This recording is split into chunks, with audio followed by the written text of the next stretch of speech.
All right, people, how we doing out there? First things first, my name is Kenneth, and we're doing working on our one of our PCs we have over here, all made out of cardboard.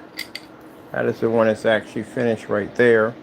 So these are just small cardboard cases, and the reason why I went with the smaller cases is because this all has something to do with that screen sitting over there, that invisible transfer front projection technology screen over there. So I want one for my replacement monitor, because after doing some tests on it, running my computer off of it, man, the screen came up so much better than my screen that I have here. And I love this rear and these transfer screens, man. I love them so much. So I got rid of my other cases. I was going to go out and buy some brand new cases, but again, I wouldn't be to show off my motherboard. I wouldn't be to show off certain stuff that I wanted to see. So I decided to build smaller versions of the cardboards. And guess what? It worked out perfectly. I went over there running perfectly fine. So yeah, the whole PC shutting on and off means that the voltage on the on the fans were improper for the motherboard. And that's why the motherboard was going through a mechanism system where it was actually drawing too much power from the motherboard. So those fans actually do juice a lot, but something was triggering it. But went in and figured it out and found out that's what it was. I had to redirect the the motherboard, and not the motherboard, the cooling system and everything, to the adapter system that I had plugged in there for the other fans, which was the Molex 2 4-pin adapter. And it's working out quite fine. So looking at my fans, those are 1500 RPMs, which is the ones that came with the system. The other ones it doesn't tell. I just go online and figure out what they are, but I'm pretty sure they're quite higher. So, yep. I knew that had to be a possibility, because I knew that with system fans to do that. When you put system fans, extra fans on your motherboard, and it's the system fans on that particular panel, you will run into those kind of problems where you'll get all kinds of error codes that will pop up and tell you that, hey, look, we're having a problem here, we're having a problem there, and it'll shut your stuff off. So, and that's why I knew it had to be that, because it couldn't be anything else. I mean, I've taken that machine apart so many times it's not even funny. So I know it by the back of my hand, so I know it couldn't have been that.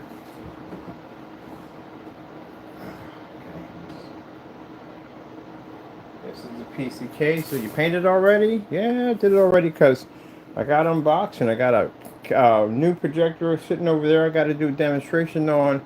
I got to do it on this screen over here with the lens shift to show the investors how that's done. And other people on YouTube have been asking questions about that. I got a panel over here I got to show up on that projector. I got the halo system. I got a ton of pictures doing that before we destroy that thing and take the lights off of it and get ready for the next stage we're going to be going through. If you notice that the PCs are gone, we crushed them. I crushed all of them.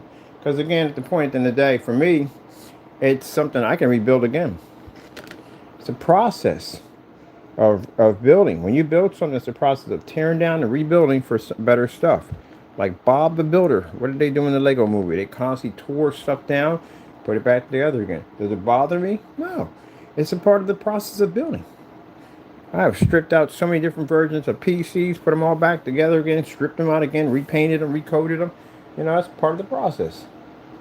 So I got them all crushed sitting over there, ready to go out and make way for the new. Now I have to learn not to hold on to everything. That's how that hoarding starts, holding on to everything. I'm a person that once it reaches its peak, it's time to move on. Time to move on to the next stage. So we'll put a nice little flame design in there just by tapping the side of it with a brush.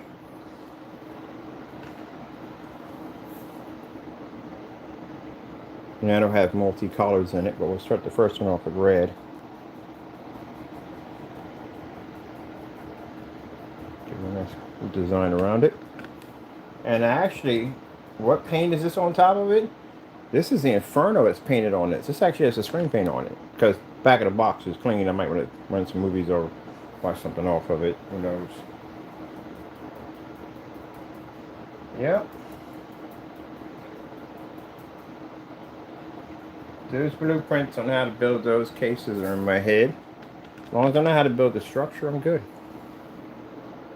But these new cases, these right here, man, these things are so compact. They don't take up a lot of room. They're ultra lightweight. And like I said, on top of that, I get to show up the parts that I painted and designed. I'm going to be taking out my my power supplies again because I made a different version of high fluorescent glow in the dark paint. I mean, this stuff will trigger off to anything. The case is going to be coated. So for the individual who said, well, the cases look dirty, that's not dirt at the end of the day. It's basically ice. That's what that is. It's an ice sculpture design. You go back and look at the original one. It was in a rack system at first and took it out of that. So all that's not even done yet. See, that's why I said that people have a habit of jumping to conclusions before I'm done working. I'm still working on that. It's not even done yet. It's a whole paint job I got to do on that thing. You know, I had to, the ice we're putting on it has a glow-in-the-dark white on it, and it also too has a high fluorescent crystal on it, so it looks like actual ice. And then on top of that, that has to be coated with the clear caulking to give it that effect to trigger off. So that's nowhere near done. That's just, I had to build that thing and put it together first. You know, so hold your horses before you start basically slamming me. You know, geez, give me a chance to finish the thing first. Other than that, and everybody else that supported it, thank you so much. I appreciate it. I really do. It just baffles me, man. I've been doing this stuff, man, like long before I even got into screen paints. I was actually doing this first. And I built PCs for my friends. I built PCs for my family members. Actually, my ex-girlfriend, her son was obsessed with Sonic, and I actually built a Sonic PC for him. And everything. You know, just like the whole thing on the video game. So, you know, been doing it for quite a while. So we're just coming in here with this sponge, and we're just basically causing this nice little, this is all glow-in-the-dark paint, by the way, so you know this is all glow-in-the-dark paint. So this whole thing's going to glow in the dark. What are we going to do with this? Oh, this is going to be crazy. This thing is going to be absolutely nuts. So we got the RGBs coming in for the RAM, for that. The motherboard we have coming in, going to be the motherboard's going to glow in the dark when we get done with. The whole thing's going to glow. I know certain areas not to touch. I literally watched this guy tutorial video on how to paint a motherboard. Like how to do it, because I didn't want to jack it up. So we got a motherboard coming in. Same thing, micro ATX boards, which I like to use, and all the cables and all that stuff are going to glow. Everything, we're going to make our own glow-in-the-dark cables, which is really easy to do. It's just clear, big clear tubing, and you want to flush it out with some UV paint. And then what you want to do is when you run your cables through it, you want to run an EL line, a blue line through it, so it glows even brighter. It looks a really cool looking effect. It's really cool if you're doing it like in a nuclear kind of look to it. You got that green glowing through it. It's pretty freaky looking. That's where you want to, when you do nuclear, like a burnt out apocalypse, you want to use a lot of dark shadows, and especially that whatchamacallit, that caulking looks fantastic for like really burnt, rushed, corroded edges and stuff like that. So that looks fantastic for it. Now, I like building these because, like I said, you know, if you want to go out and you want to, I got some people, I don't know, I don't get it, I don't understand why, but to show me their cases and stuff, you know what I mean? Like, look, you can do it this way. It's too easy. Look, man, I've done all that stuff already. I bought dozens and dozens and dozens of cases, man. I bought cases that they don't even know even existed because I've been around that long. I've seen a lot of different cases. So, you know, that's why I started off. I started off with cases first. And then you get to a point where you start modding and designing your own stuff. You get to a point you start thinking like, do I really have to buy a case? Like, really, after you take one apart a couple of times, you're like, you know, I know how the whole thing comes together and puts together. Why am I buying cases? Start making my own cases. Now, for those people at the end of the day who don't understand that, I want you to go on your phone and I want you to look up PC mods. and you will see some of the most craziest mod designs you have ever seen. I mean, they do all kinds of stuff, man. They throw these things into sewing machines. They want to take a old Singer sewing machine and convert that to a desk for a steampunk PC. It was sick. Look at that. That's the world that I travel. That's my world at the end of the day. I got past the part of building PCs out of cases that were already pre-built. I passed that stage, and now this is the stage I'm at, where I start building my own cases. I'm not a big fan of the power switches. It's not my thing. I like my own customized power switches. I like to get my own stuff at the end of the day, you know? Customization. I think the craziest customization I've ever seen was I saw somebody with a cup holder on their PC, and I'm like, why would you want beverages that close to your machine? I've seen alarm systems on people's PCs. Yeah, because you go to shows and stuff where you're showing off your rigs, people will open your doors and steal your hardware. Like, I lie to you not. I got one of the PCs I had a lock on the side of the door. I was like, what the freak? Why would you put a lock on the door? And the guy was like, yeah, because people will steal your parts out of your machine when you go to shows, and that's why the lock's on the doors. Yep.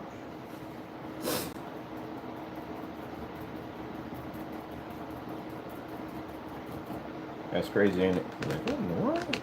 I literally had keys to my door. If I lost them, I couldn't get in and do anything at all. The Red Dragon had it. And no, it's not after the crazy guys. Basically, the Red Dragon was literally, I said before, was a red PC that I had that had a huge dragon on the side of the door.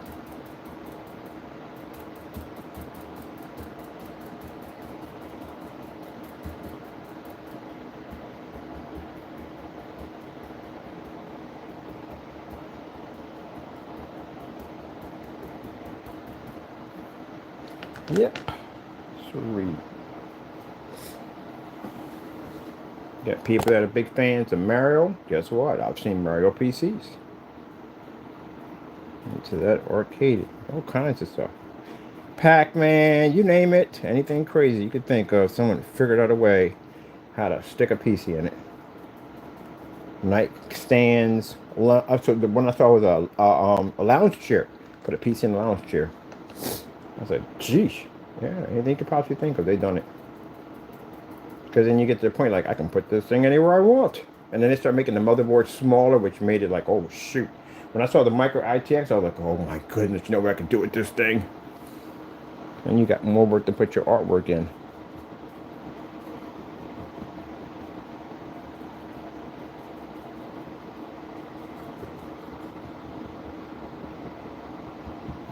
Then you learn about caulking and all that different stuff that you use, and how to go to the thrift store and buy parts that you need to strip and rip down and turn into other parts.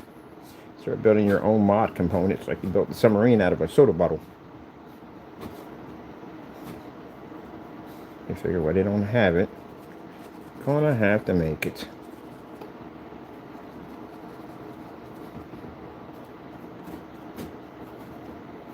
So we're gonna run another EL wire through here. They're chasers, and they're gonna run all through this. All the corners and everything, they're gonna have chasers. They're gonna rip right through this thing. Now, only upgrade I'm gonna be adding for this unit. And like I said, when I designed this box, for those people saying, oh, but you're supposed to have ultra psychotic parts on it. No, it's not designed for that. When I first put this together, it was designed to be an arcade box. Because if you go back to my YouTube video way back, when I lived in Haventown, I had an arcade room set up in one of the rooms with a 100-inch portrait screen set up. And this was the PC over there that was in that box, in that case. It was set up for arcade. That's what I got it for an arcade system.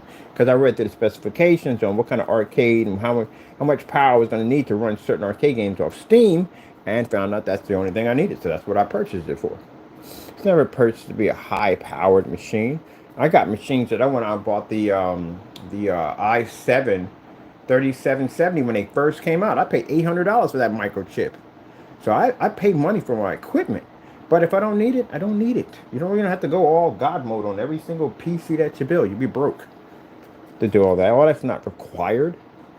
That's why I said that people make those accusations. It's what you do. Go get yourself a Steam account. If you can read the specifications, because some of y'all talk a lot of stuff and y'all can't read specifications off a PC. Go through the specifications. First, you might want to know the specifications of your machine first, because that would help so you can do the comparison. But, oh, good gracious, what's the point? Because there's no point, because they wouldn't even know what the machine is saying. We got some people who do know some stuff, but I've had conversations with people who don't know. Like, they don't know PC specs. I don't know how you miss a motherboard. Like, again, they're still laughing about that on the forum site. Like, where's the motherboard? Yeah. So, that right there. So, that's a person who doesn't know at the end of the day. They're just making it up as they go along. But I don't even know how to have you go to the Steam account and do the comparison on hardware if you don't know what the hardware actually means. And for people saying, oh, but you got to go to school for all that, you know, the program part and all that crazy stuff, maybe, yeah. But as for knowing the parts, it's memory. That's all comes from memory. Memorizing all those parts all comes from memory. So mind you, the longer you've been around, the more parts you'll have sticking in your head right now. And I've been around since an AT motherboard. Have you ever seen what those things are?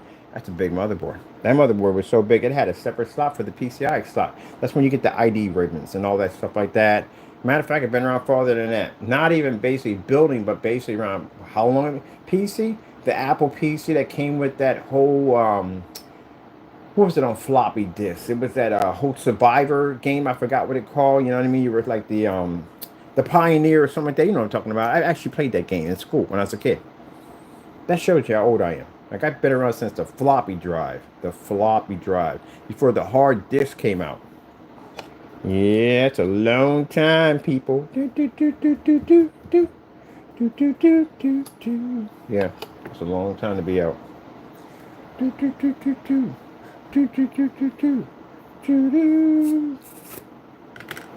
Oh my, getting my.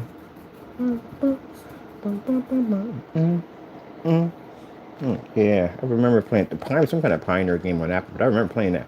Somebody posted that on which one? Like, are you this old? Yeah, I'm definitely that old because I've literally been around. I played that game when I was a kid. I played that game. That tells you how old I am. But anyway, yeah, it's not. You're not going to need all that madness. You're not going to need it. You know.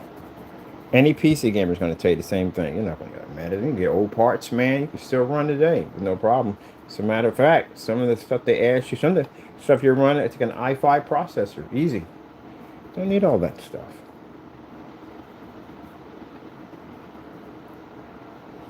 When you got people who have those crazy parts in there, the first people ask us, what the frick you got all that in there for?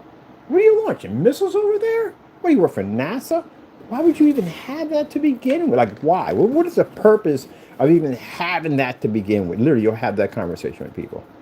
Like, I got it because, you know, something to brag about under the hood. And like, yeah, okay, that's cool and all. But, you know, you're never going to use that. It's virtually impossible. I don't know what the freak you're running over. Like, you're running, like, multiple servers and all that crazy stuff. And, yeah, there you go. They're definitely on the right point for that one. Who's going to run 128 gigabytes of RAM? That's a lot of freaking RAM. That's a lot of freaking RAM. Where you might use 64. If you're, like I said, if you're doing 64, then you're doing like something like multitasking, like I said, streaming, all that stuff like that. You know, multiple applications that would be needed for that. You know, that's pretty much what you would use that much RAM for, because other than that, you wouldn't need it. Your work PCs would require that kind of stuff. Not the ones where you see the Dells at the bottom of some of the Dells. I mean, actual work PCs, they're running a ton of programs and stuff like that. If not, you'll find out your Windows will start dropping your pages. Like, what the freak? Like, what the heck was all about? Yeah, you don't have enough memory. Well, at least you're not into integrated video, because I remember integrated video. That shows another how far back I go back. Integrated video, where you basically don't even get graphic card. Where the freak is the, oh, they're over here. Underneath the desk. Why were they underneath the desk? So we're doing our glow-in-the-dark stuff on it.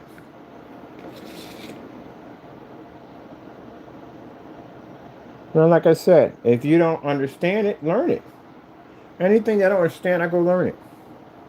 That's what I do. I go crack a book, go sit down, read through a whole bunch of information, and I learn it.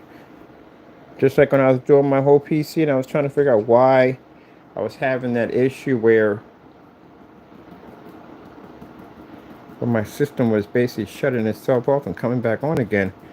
And I went to somebody's site and the guy was like, yeah, your voltage may be off. And I was like, what? He said, yeah, it could be a little higher. Check your fans. And I went and checked my fans. I was like, oh, shoot, yeah. Definitely he was right on that 100%.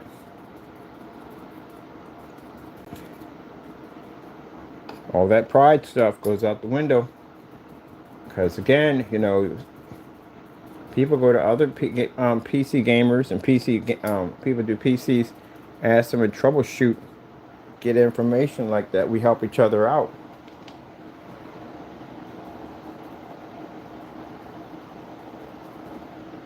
Who started the PC Master Race anyway? Who started the term for it? I'm curious. Chances are it was probably a PC gamer arguing with a console gamer, I guarantee you.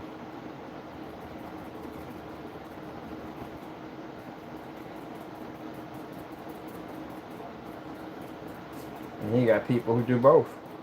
You got people who both do PC and they do console at the same time. I do both.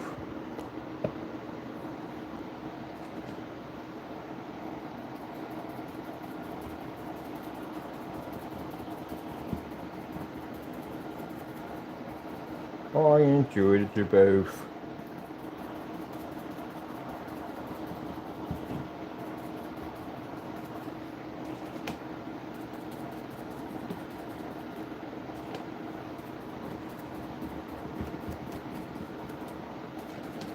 It's my thing.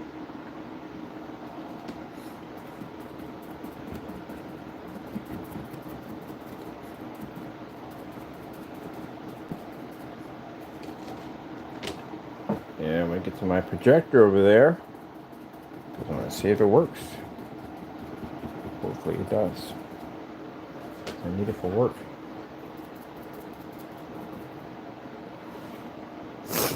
Sorry about that. Got a bit of a sniffle today, people. I saw that works for me.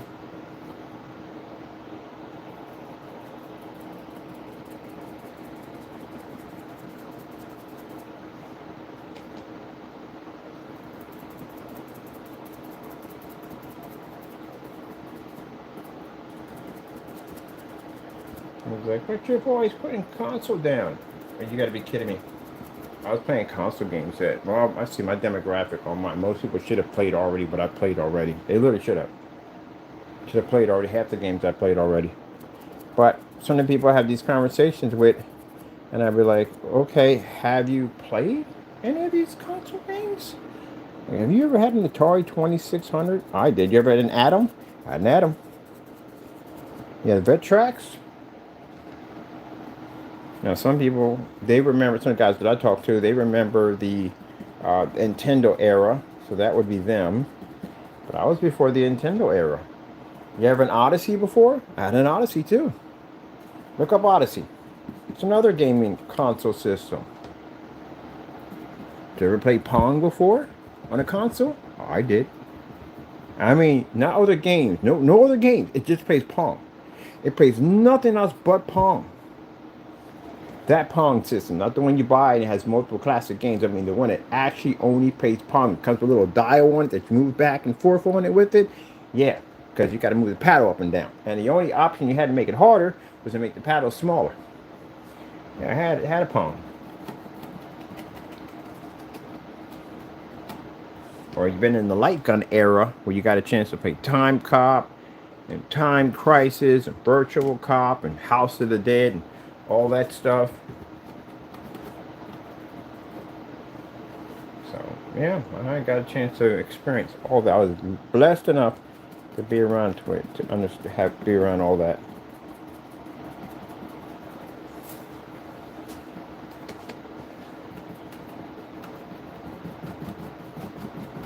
Yep. So I know consoles. Trust me, I know.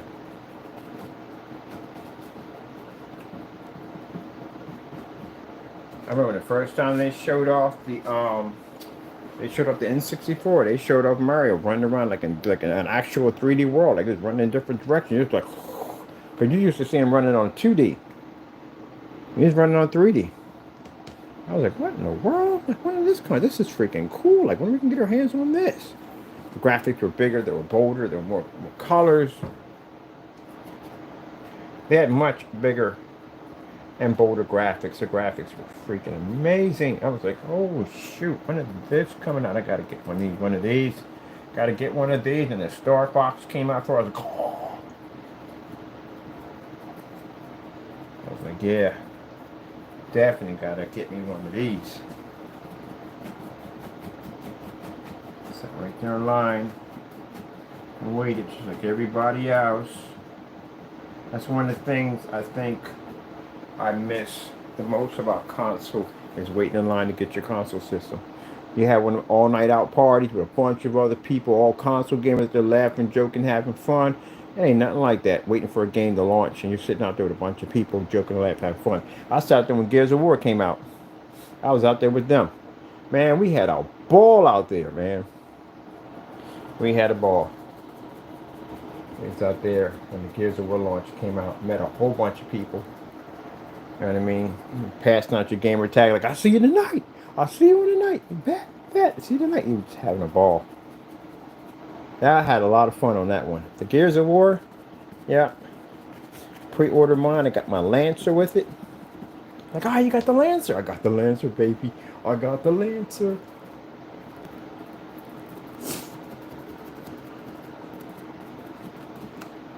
Yeah, that was a lot of fun.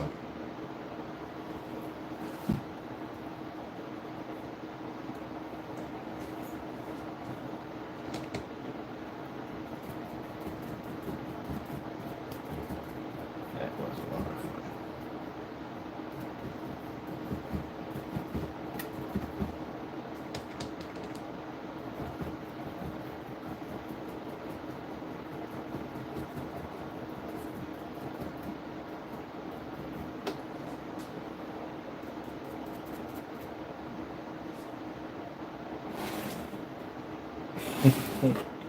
There's one guy on there, man. He was freaking, man. He was energy in a box, man. He was freaking hilarious. Cause the owner, GameStop, you could win prizes and stuff. They would come out while you waited in line, and they ask you like trivia questions about Gears of War, and you'd win prizes for it. Oh man, I tell you, we had a good time out there. You had to answer these questions, and you would win prizes and stuff, like stuff they had in there. You know what I mean? They would give you stuff they had in the store. It was freaking cool. And they brought out the Lancer because the guy was like, "Show us what the Lancer looks like." I ordered one. I got one. I pre-ordered mine with my system. I was getting me one, and they brought that Lancer out. I was like, "Oh!" I had the full one. I had the smaller one. I had the full size Lancers. I got a gold one, limited edition, still in the box, mint condition. Never unboxed it. Still sitting in the box. And I got the other one, original one. And the guy was like, "Show us what the Lancer looks like." He brought the Lancer trying to do. He was like, can I hold it? And he was like, "Go ahead." He said, "Man, if I catch any of y'all in the game, I'm just gonna do to you, yeah, right up your butt." I was crying. Dude was hilarious. I got added him to my list. Yep, he's a cool dude. Had fun with him. So that's why I think my best experience online was 360. Dreamcast was fun too. Only thing I played on Dreamcast was Unreal Tournament and Quake. Those are my two games I played on there. I like Quake. It's like haste, more damage, godlike. You hear that in the game, somebody got that whole orb where they've got that ultimate power, like godlike, like go up, scatter, scatter, scatter, scatter, and they had that nuke that you can launch. You can actually watch the nuke race around the game, players scrambling, trying to get out of the way of that thing. Because it went up, you just saw everybody's gamer tag go along with it, like, oh my goodness. Who got the nuke? They always had that in every game. Even that game I was playing, it had a nuke in there. You got your hands on a nuke, you were doomed. Well, you were doomed. Well, if you got too close to the air, you were doomed. You blow yourself up.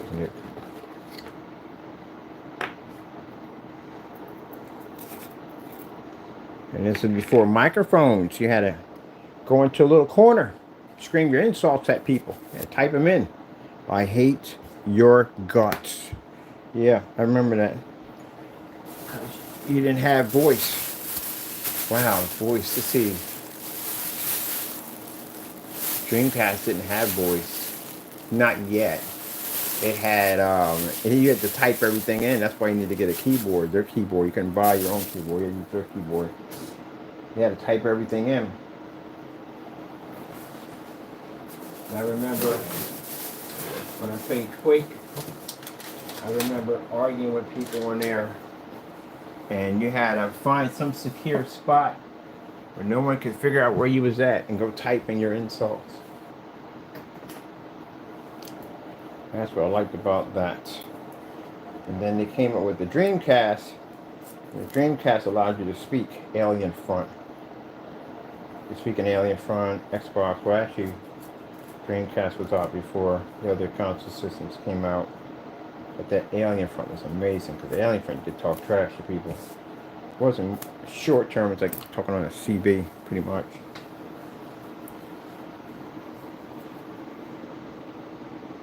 Press that button. Talk your trash.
Ooh, that little string in there going a little crazy on me.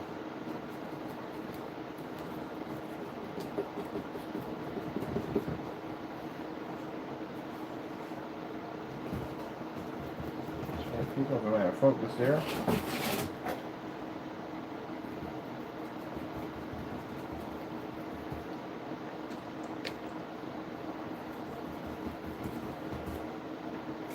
Oh, we don't want to do that. I've been butterfingers in it for the last couple of days. Look what's going on with my hands. I'm butterfingering it. Like, literally.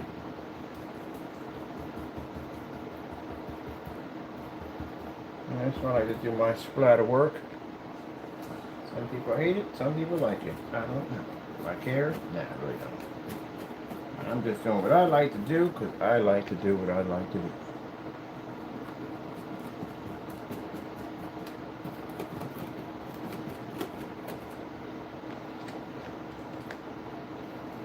What's up, people? You're not here to please everybody. If you don't like it, then who cares? Who freaking cares? Some people just don't like it. Who cares? An artist like that one day. It's just some real nice wood burning artwork. But if people don't like it, who cares? You like it? Alright, that's all that matters. That's all that matters. If you like it, that's all that matters. It's your work. Don't let anybody take it from you. No one. Stand behind it and you support it.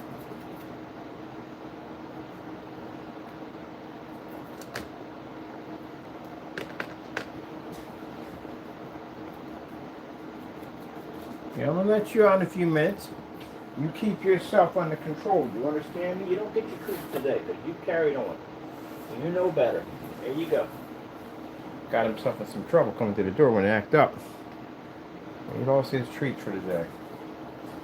And have him tomorrow.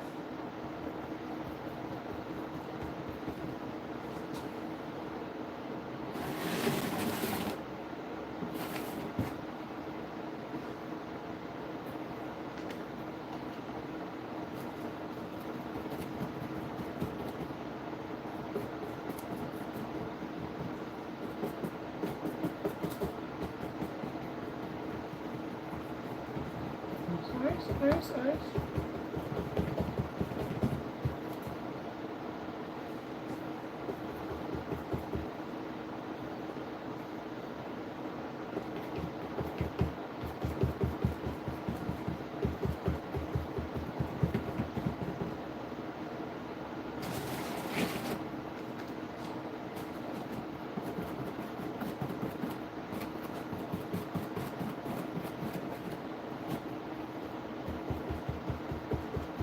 And I can see why when I was talking to my my sister's son about the what's it called? Freaking just got finished beating that game. Freaking Dead Island 2. I was like, did you finish it? He was like, heck no. I could understand why. What the that was insane. Freaking yeah, just way too much going on the board. I mean, video games are meant to be fun, not where you're gonna go nuts on a game. It's just freaking haywire and insane.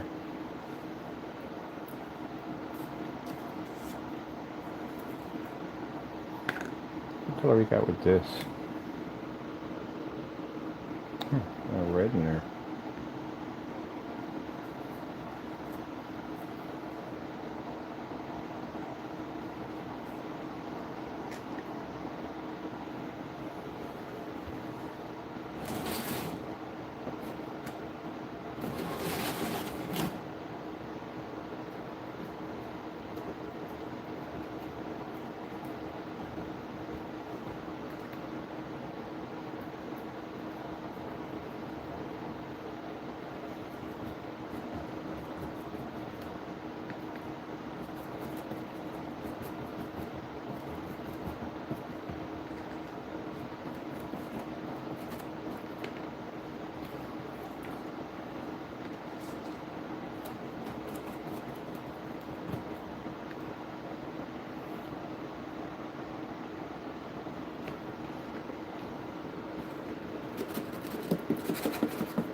This craziness here. There we go.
Oh, see, I've been butterfingers in it. I don't know what's going on with me. Like, I've been literally dropping things like left and right. Like, what the freak is going on with me? I don't know. Kind of butterfingering it, man.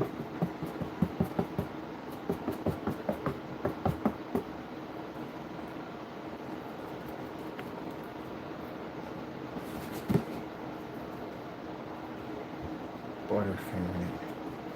What the heck is buttering finger? It is. My old line is saying dropping stuff constantly all the time, all day.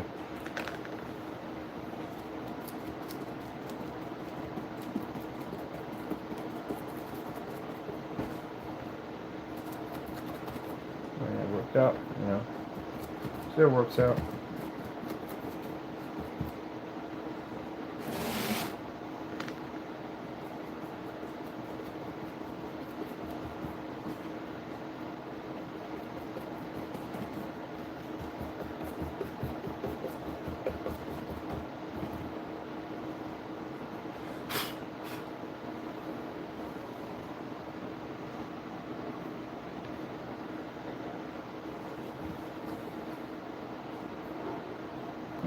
Yeah, keep yourself under control, young man.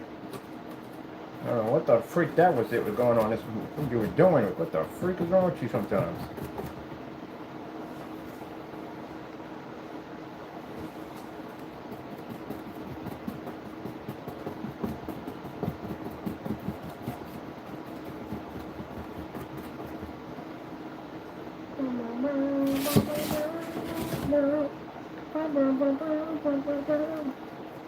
Comes chaos. Calm before the chaos.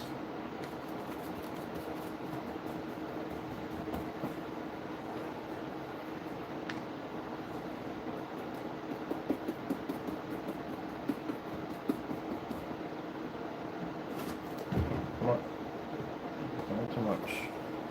So I gotta get myself a lazy Susan. I need one badly.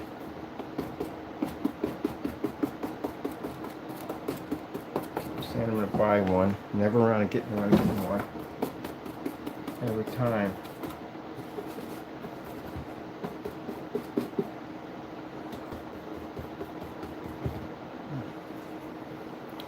This is not the kind of artwork you do when you're trying to be careful about it and you're trying to basically be gentle about it. Get it? It's all about chaos. The madness of chaos. Chaos. So it's about chaos. Like my abstract crazy art. Look, I don't like your art. It's your opinion. Everybody's each his own. Freedom of speech, baby. But I like what I do. Where I want to go with this, I don't know. I'm trying to figure out where I want to hit next with this. I like this whole ridge here. It's a nice design in there. Might do another one in there. Connect into that. Get my corners a little better. Right here. Lighten it up. A nice little dab in there. A little heavy on it. I do want to go into this top area right here.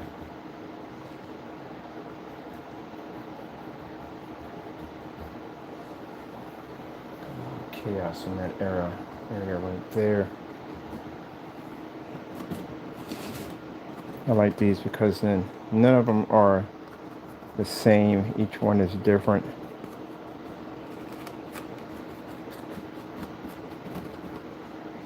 That's why people do abstract splattered art. I love abstract splattered art.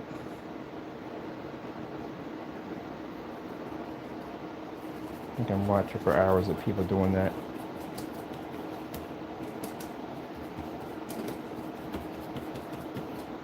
We don't worry about that too much because that's not going to be and this is all glow in the dark paint, by the way. So you all know it's all going to glow. That's why we're using it. And then we're going to use a top coat over top of it, which is going to be a high fluorescent activator, which we're going to design ourselves. That's why I pay for something when you can make it yourself.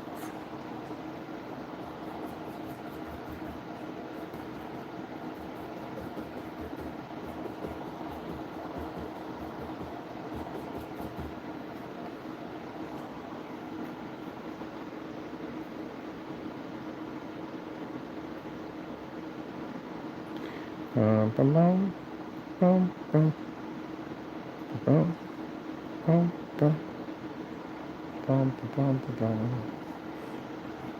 bum bum. Do do do. Do do do. Do do. Do do. Do do.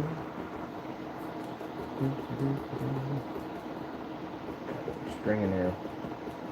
Let's advance a little bit. Do do. Do. Then grab this. Yep, we killed it off. It is finished. Do we need it? No, I was going to add some highlights in there. But we're good.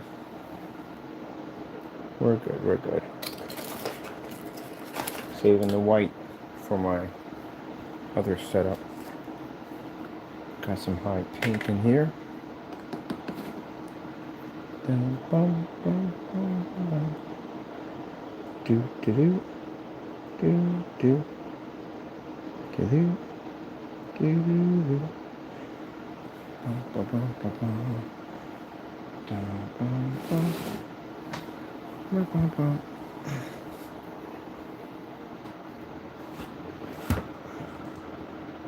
Get my fans on that right away. So that dries nicely. There we go. Nice drip in there. I'm going to take a little green. At the same spot.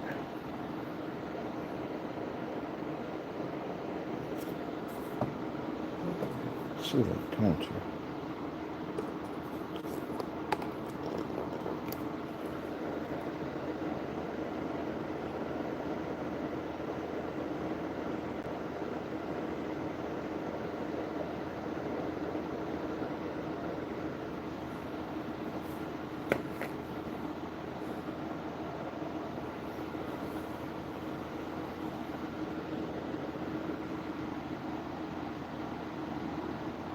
Mm-hmm.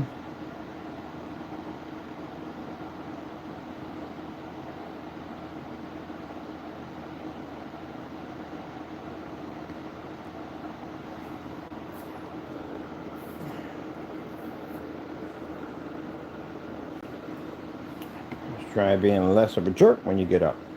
You were a jerk today, man. Jerk to dirt to dirt.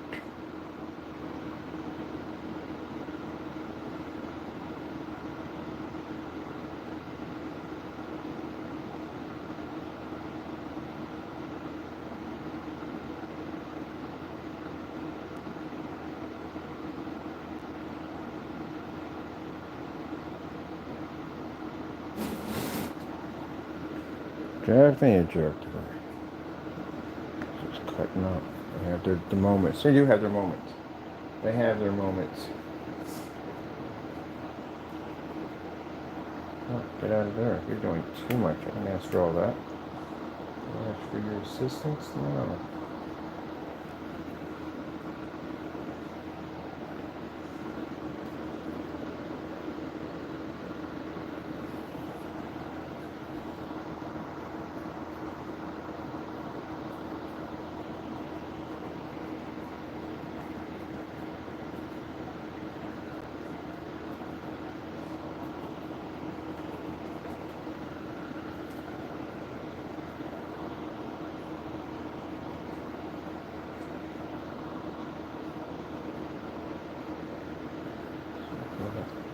Always out of the way.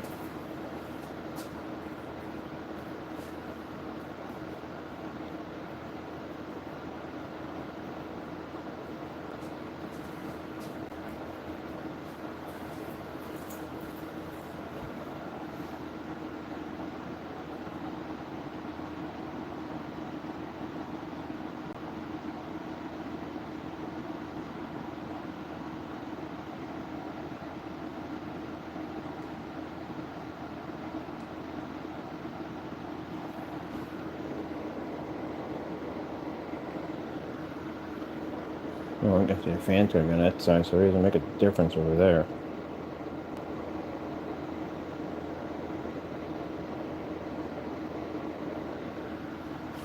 Boom, boom, boom, boom, boom, boom.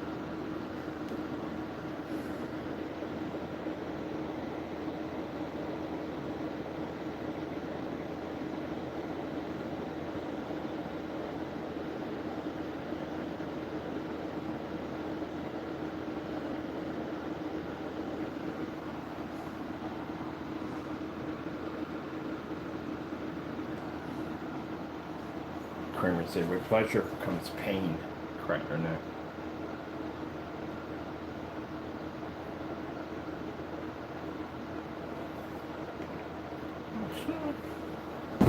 So yeah, I'm gonna trust Kramer to crack my neck.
Give enough of that drip.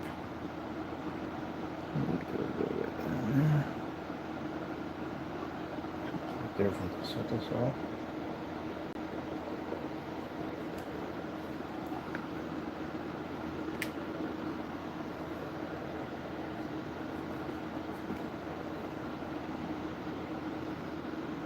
You'll get your treats. You know me at the end of the day. Yes, you're getting in trouble. You're going, he's mad. He's mad. He's having a little temper tantrum over there right now. Because he's expecting to get what he wants. But, you know.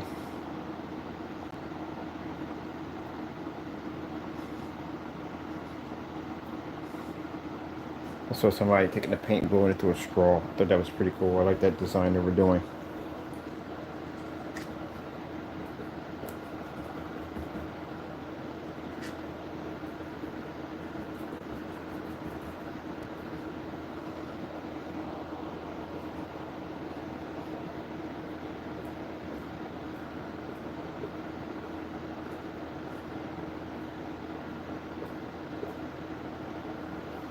I love it. It's crazy. It's chaotic. So we'll have a little sand to be attached to it.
Hey, your treats in a few minutes.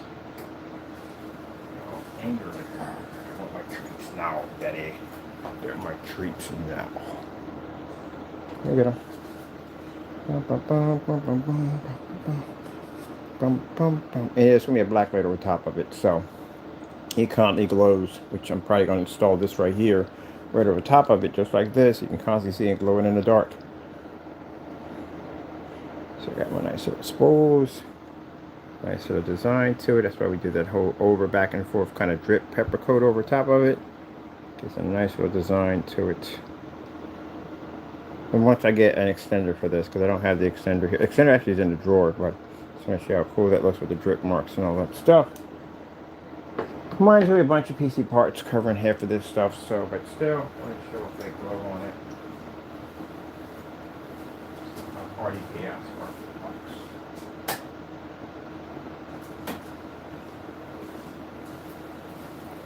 So yeah, this one was, both of these were designed. One was for work, and the other one was basically for my arcade games. Because I like the arcade games. That's what I play. Oh, I forgot when I use these for the whatchamacallits, my supports for my motherboard. And the green one. And I'm using them also too for my liquid cooling system, so I'm standing on these too.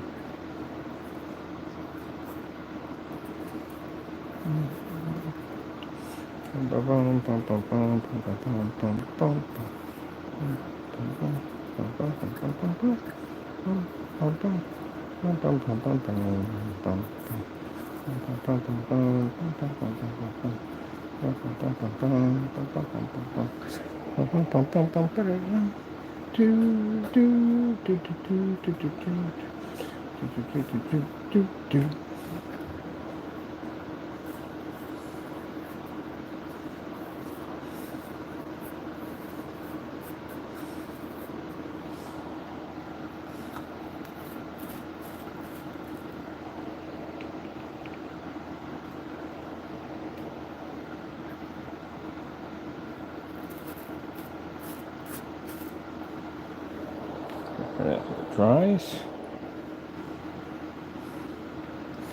I'm definitely going to take the green one.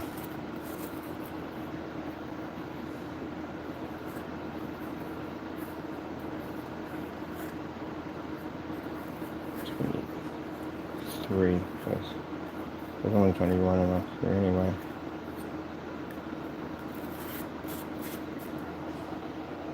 That one. I'm going to use those for the posts for my motherboard. This rig is on this glow out here. So that picks it quite nicely. Inside and outside the containers is already empty already. Put this over here. This is smeared up. Large.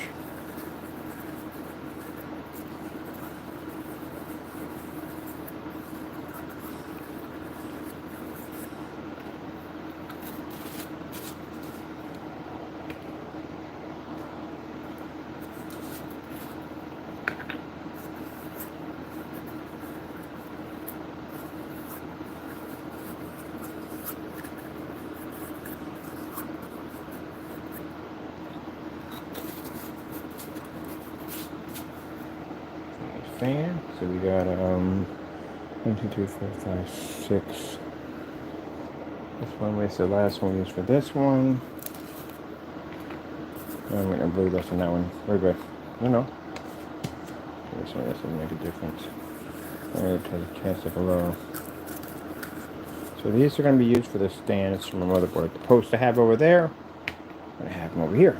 And also too to hold up my liquid cooling system. Oh, we actually have some green dripping off of here. Cool. So I want to use the glow. So let me see. We have 2 here. There's 2 here. We have enough basically to do the whole post. And then this joker. Just fighting this toys over there.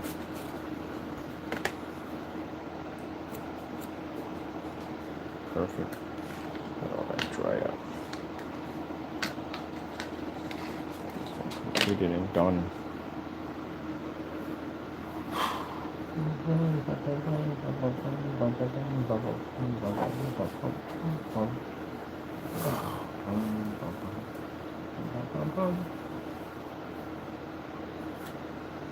Where the heck is my over here?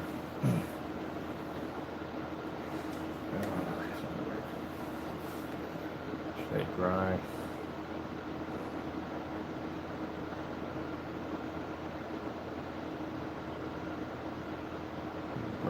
Still on the fans, everything else. Then I gotta go right back over top of it again with the activator. The activator definitely just multiplies. It makes it even brighter. Like it don't take much to get it to trigger. So we're definitely gonna put a system here that lands up. It's gonna be a light that bends over top of it. It's gonna be a high fluorescent black light. It's gonna trigger all this off.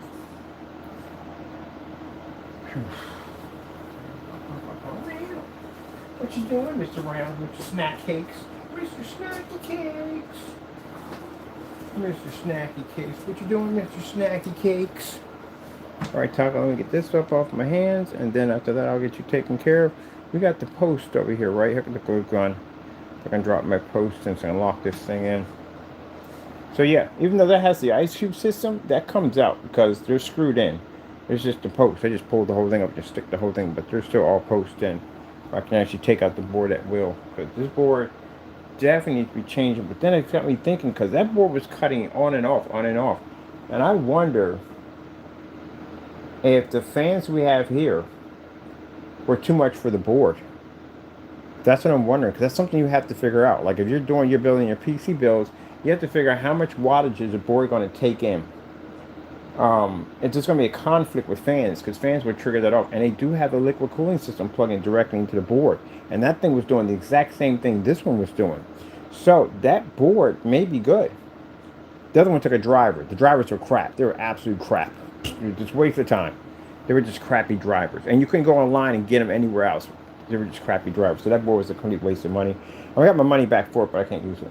The other one I have over there for measurements. But this one over here, the first one ran perfectly. And it started having that flashing issue when I first hooked it up. But I didn't pay it any mind. I thought it had something to do with the kill switches. But now that could have been the problem. It could have been a voltage issue. Which means I just pick up another one of those adapters that converts the a Molex into the 4 pins. I can run it right through there. Let's see what happens. So that saved me some money at the end of the day, because I buy a whole new motherboard for that. And that one worked perfectly fine. Like the other one required a driver. It was brand new, required a driver. The drivers were screwed up. They were outdated, number one, and they were screwed up. I should have listened to when a guy wrote down. He said, "Yeah, don't buy it. The drivers are screwed up." And he was not joking. The drivers were screwed up. It was all kinds of screwed up. Oh.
Jacked up drivers. They didn't even start. Like, they didn't set it all, period. They didn't do nothing at all. One of the BIOS, sometimes that we have to run it through optical drives So go into BIOS and you have to go to the boot settings and you have to basically go from there on which device you want to boot first. And some people make the mistake and they think it's a hard drive. You can't boot the hard drive. There's literally nothing on the hard drive, especially if you're running an operating system, trying to operating system on. There's nothing to boot from. So you have to boot from the optical drive, because that's where the software is going to be at. That'll load it onto your hard drive. And I'm got to go in there and rearrange the boot sequence to get it to push through. And it's not, the optical drive is not even reading it. It's not reading the disk, because the disk is not, I don't know what was wrong with that disk, but it was not working at all, period. It wasn't reading jack at all. It kept requesting for the drivers. I'm like, I'm putting the drivers in. It wasn't taking at all, period. So I'm actually from the door that basically that the disk was damaged.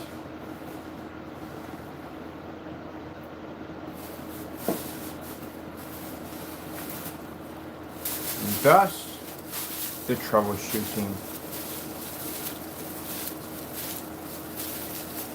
But you were like, what the heck is this button doing? And mess around and you'll be in your BIOS. You'll be like, what the freak? Yeah, that's your main system right there. You can go around there and play in your motherboard in there. Go right in your motherboard and play around in there. If you have a router, you can type in admin if it's still in there. They haven't changed it, but the password used to be just admin. And you can pop right up inside your router, change passwords and everything in there. There's all kinds of stuff going on inside of a router. You'd be surprised, especially if you get it from companies, business companies. I found hidden games on there and everything inside a router. All kinds of programs in there. And a router, hidden games, all kinds of stuff. Yep. And the router, you can get access to your router. You get access to pretty much anything. You get access to your optical drives. Optical drives, you go into basically where it says hardware. You find your hardware the hardware installed. You go and hit the back button, open up, go right inside. Look at all your little interesting programs in there. Yep. Can't get the optical drive to read. You can override that too. Go in and hit that back button. You can actually go in there and basically, I got to hook one up. Override optical drive on how to get it to play when it won't read. That's the other half of it all. Understanding that part of your PC, because you're definitely going to have to understand all your drivers and basically how to use your BIOS setup. Because if you don't, someone can pop and see, like, if you don't have the password on your keyboard, somebody just pop over there, hit the, I think it's the F2 or F1, it's one of them, or F10 I think it may be, and pop into your BIOS and put a password on your motherboard, which means you can't even use it now. You can't even use it. You can override it. There's a way to override it, but it's jacked up to do to somebody. But yep, and people don't know about that. I did that to my one of the Gen Zs. She had no password on this. She's like, nah, I ain't no password. I don't need it. You know, at the end of the day, like, really? Okay, I'll set you up real nice. And I went into her BIOS. I put F10, popped into her BIOS, went into her security and her PC, and set up a password for the system, which was actually called No Way Out. That's what I put in there. So when she goes into her computer, it overrides. You won't even see the screen pop up. Nothing will pop up. It'll request that password. It's locked in the main system. So what'd you do? So I wanted to change your password. So yeah, but you don't have it. Yeah, I went into your BIOS and changed the password, which means I locked you out of your whole motherboard. That thing won't start up. You'll see the emblem pop up, saying what motherboard it is, and then it'll request a password. If you ain't got it, you can't get in. Now how you override it, you pull your batteries out. That's how you do it. Pull the battery out of the system, let it sit for a while, it resets the entire thing. I literally had to do that for one of my, actually I did it online. Actually did it on stream. Couldn't get access, couldn't remember the passwords. I pulled the batteries out of them. Yep. That happened to a friend of mine, somebody who quit the job and she got upset. She went and she put passwords in every single machine. And they called me and they was like, how do you fix this? Oh, it's easy. Just pop that battery out. Popped all the batteries out, laid them right next to the system, and just basically overrides it. Puts everything back in and resets the whole system. Doesn't mess with your hard drive or anything like that. Just wipes that clean. Yeah. You learn about that basically when you're working on PCs. When you're basically, I was doing installments for people. And I would come across people who would bring me PCs like I can't get in. I can't get into the PC at all, period. I got a lock on the motherboard. I can't get in. I'm about to get a new one. So no, you don't. Pop that battery out, sit there and wait a bit, pop it back in, it resets. I can go back to a video. I actually did it in the garage. I couldn't get in because I couldn't remember the password for it. I literally couldn't remember it. So I had to go in and pop the battery out.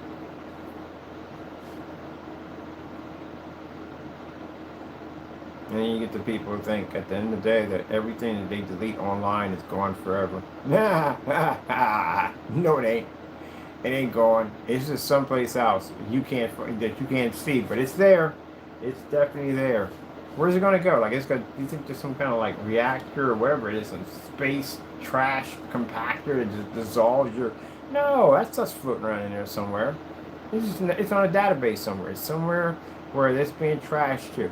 There's no way in the world to get rid of anything online. That's virtually impossible. It's always there. It will always be there for somebody somewhere to dig it up. Yep, it'll be there. So if you took any naked pictures of yourself or did things you shouldn't have did at the end of the day, and you think you deleted that and it's gone, it's not. It's there. It just takes a while for someone else to dig it up and find it. That's all. Yep. System recovery, all that stuff like that. You can pull up old files and stuff like that on people's PCs. That stuff ain't gone. And I remember when I worked at Circuit City, people buy a PC, return it. They literally would not wipe the drive. They wouldn't format the drive. All your information, all kinds of stuff were on there. I was like, gee, Louise. Yeah, format your hard drives, people. They weren't formatting their hard drive. They were dropping the system off. And they had all kinds of stuff loaded on those machines. Ugh. Pull your hard drive out. You had an open case. Stick it in the open case. Look for hardware. Pull up your hard drive. Hit the back button. Open up. Walk inside your hard drive and pull up your files. Like, really? That's crazy. No, the PCs we got from City Hall one time. I had a guy work there at City Hall. It's got me like 10 Dell Pentium 4 Hyper-Threads. This is when they were big. They were big at the time. Man, I made a good amount of change off them. But City Hall eventually trashes those projectors for new, not projectors, those PCs for new ones. Yeah, City Waste. Yeah, all day long. So yeah, those things came in. They were Pentium 4 Hyper-Threads. It was like they were gaming. They use them for gaming applications. So I was like, oh, it's fantastic. I'll take them. I got all of them for free because they had a bunch of them. He worked for the city. And I was like, what do they do with these? So they scrap them. They get rid of them. But they're good. These are good PCs. So, yeah, you know, at the end of the day, but you know, they're city. Oh, gee whiz Louise. You know where your money's going at. Yeah, there you go. Yep, I got them suckers in there, man. I went to go pull out the hard drive. I had a system set up where I can load multiple hard drives, and I could access the hard drive from there to see exactly what was on those files. And my goodness, yeah, it freaked me out. I'm like, really? We didn't wipe none of these hard drives? We didn't run a magnet over top of these things? Something?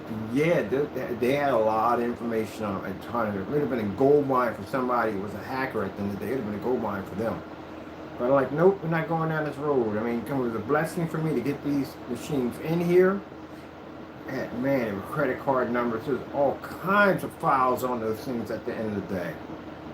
People's delinquent accounts, license plates, EIN numbers, all kinds of stuff were on there. Like literally, I could have sold all that stuff and made so much money, it's not even funny.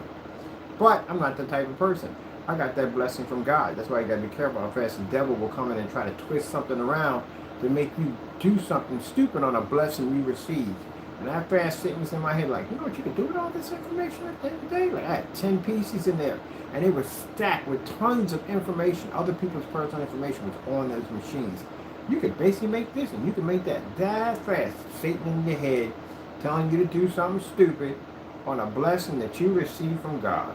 I'm like, look at you at the end of the day. How twisted can you be? And talk to the devil. How twisted can you be?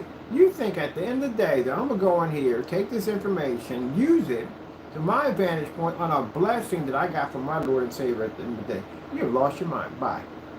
You got to go. I rebuke you. You got to go. I took a magnet because I have a system. I had a huge magnet, the ones they use for picking up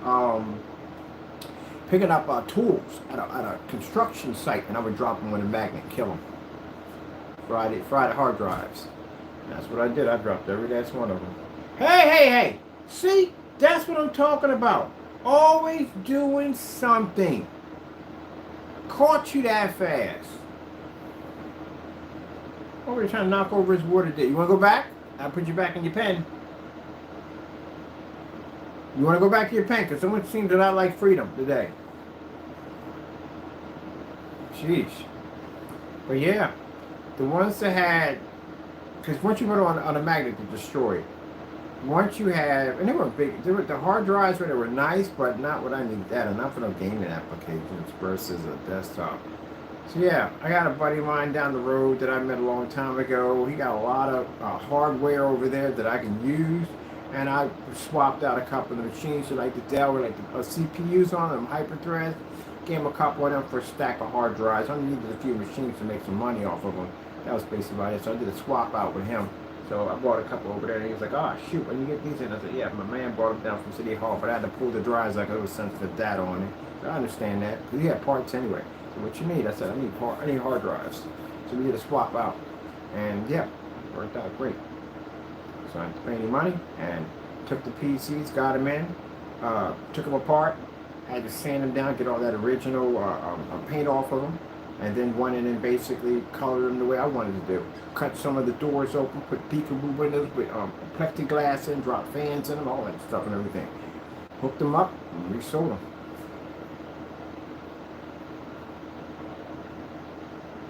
Yeah, change the color of the case.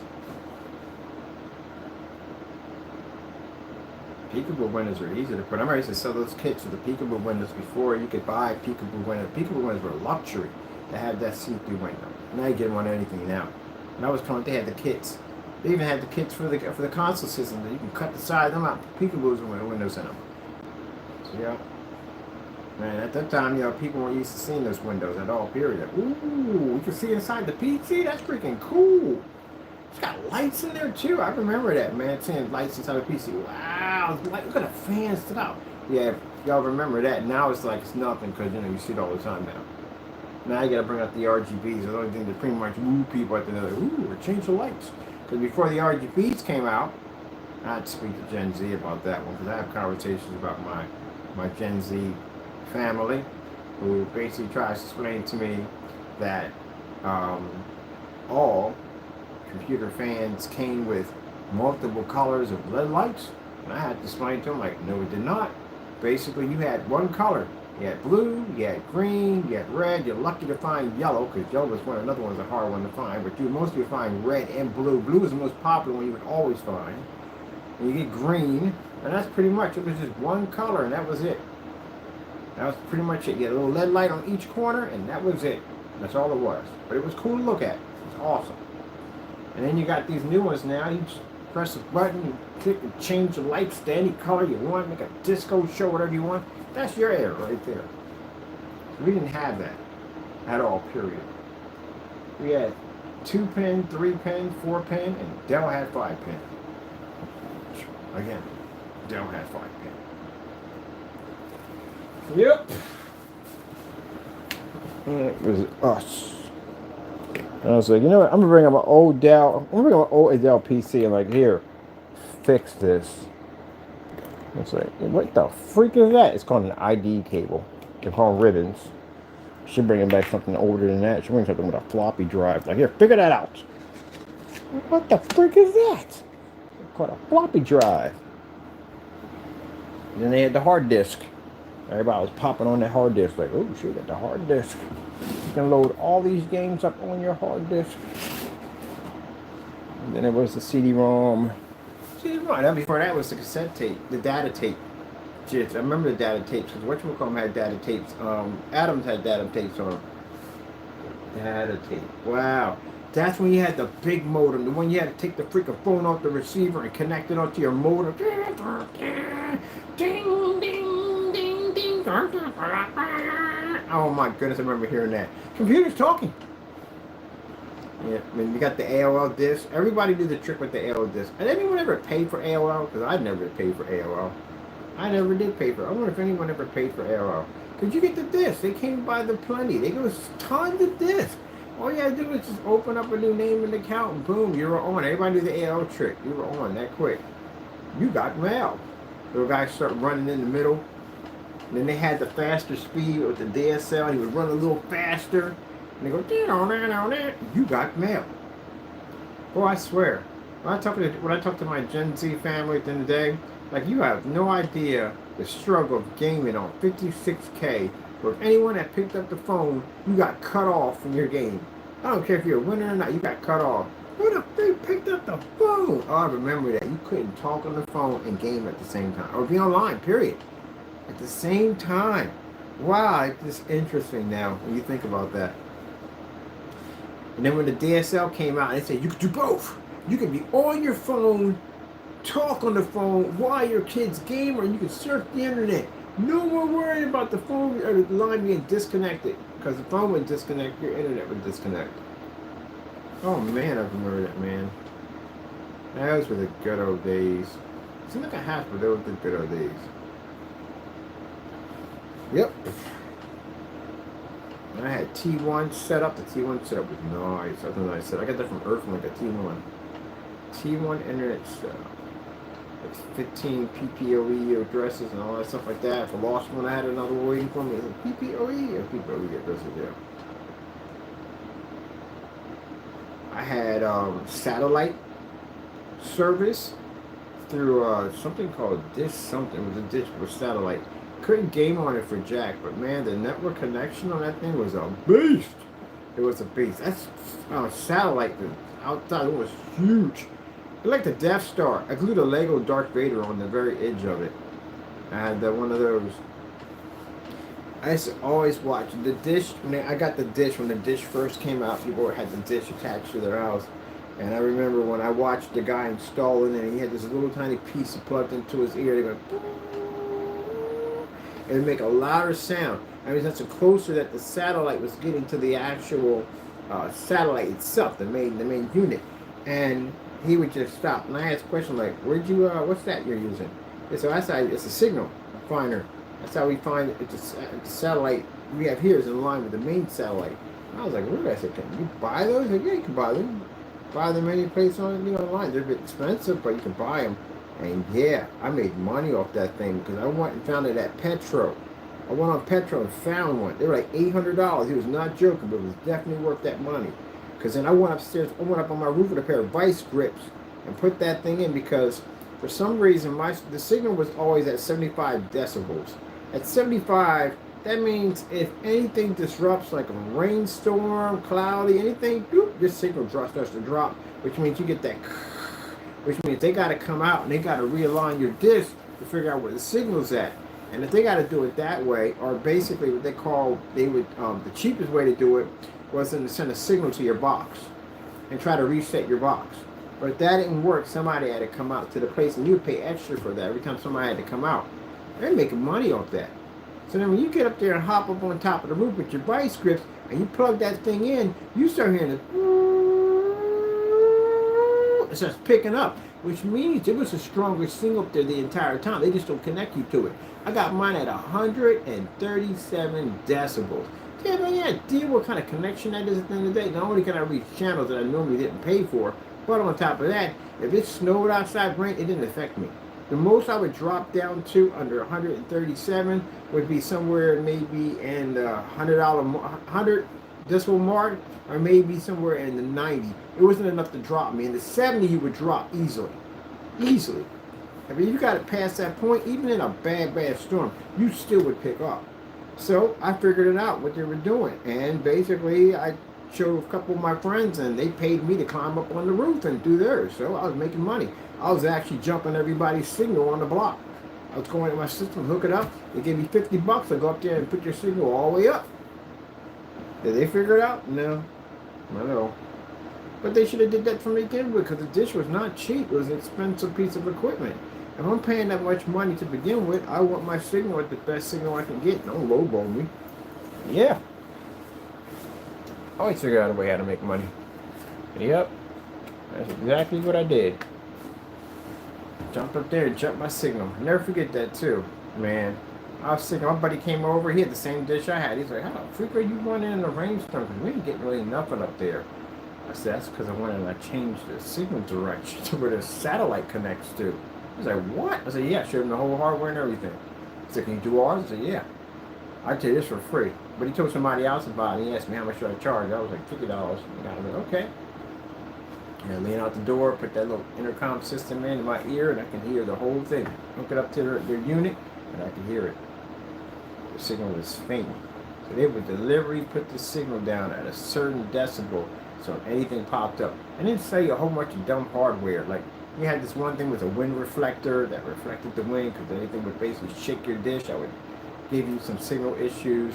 They had a defroster that you would have add on that had a heat coil system on it that would keep ice from building up. You know, jump that signal, you can have whatever you want out there, it wouldn't touch it. Satellite signal finder. I can put up a power. Remember the big Radio Shack satellites they had were freaking huge. Those things were gigantic.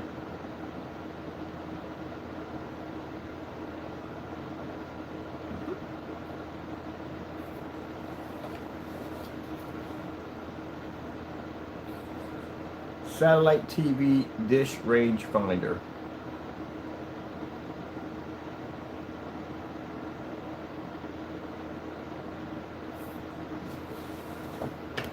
They sell them now. But back then, you couldn't get one of those suckers if your life depended on it. This is what they were. That little piece right there, that box right there, yeah.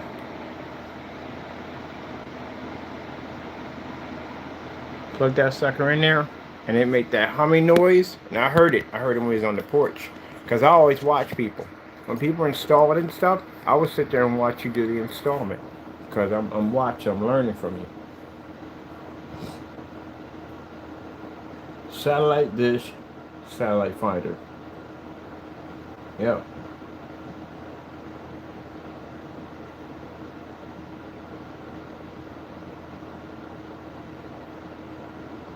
It's like a little compass to the stars.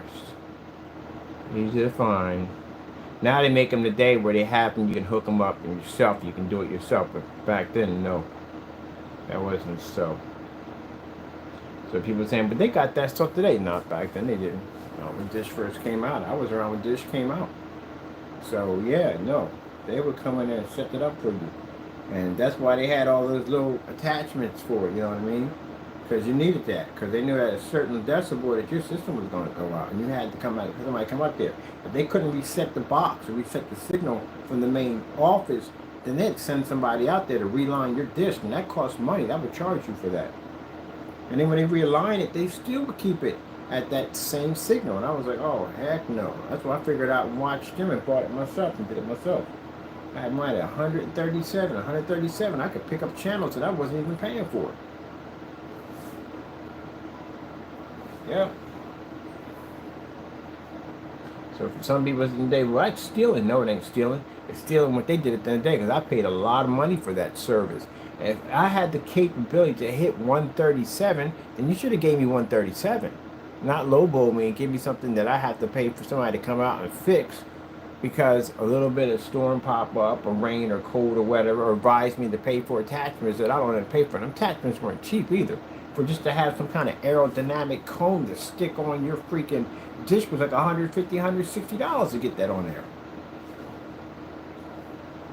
No. Leave it alone, sit and watch.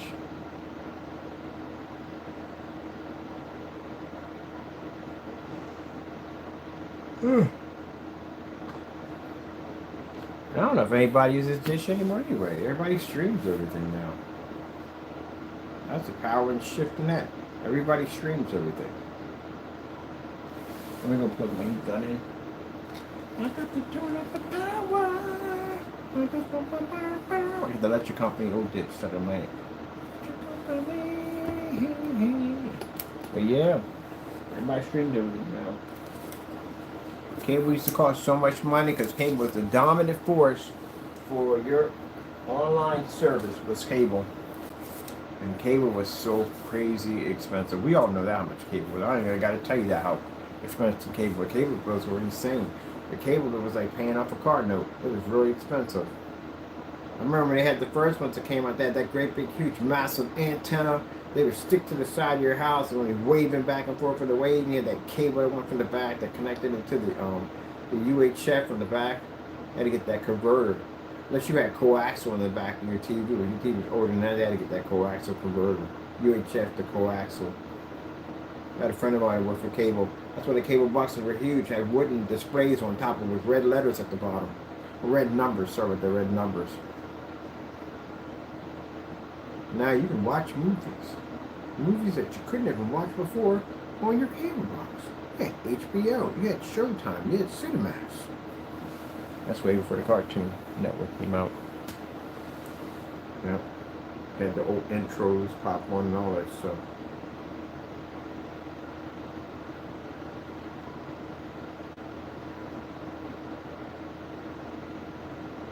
Cable would be super expensive because they knew there was no place you could go.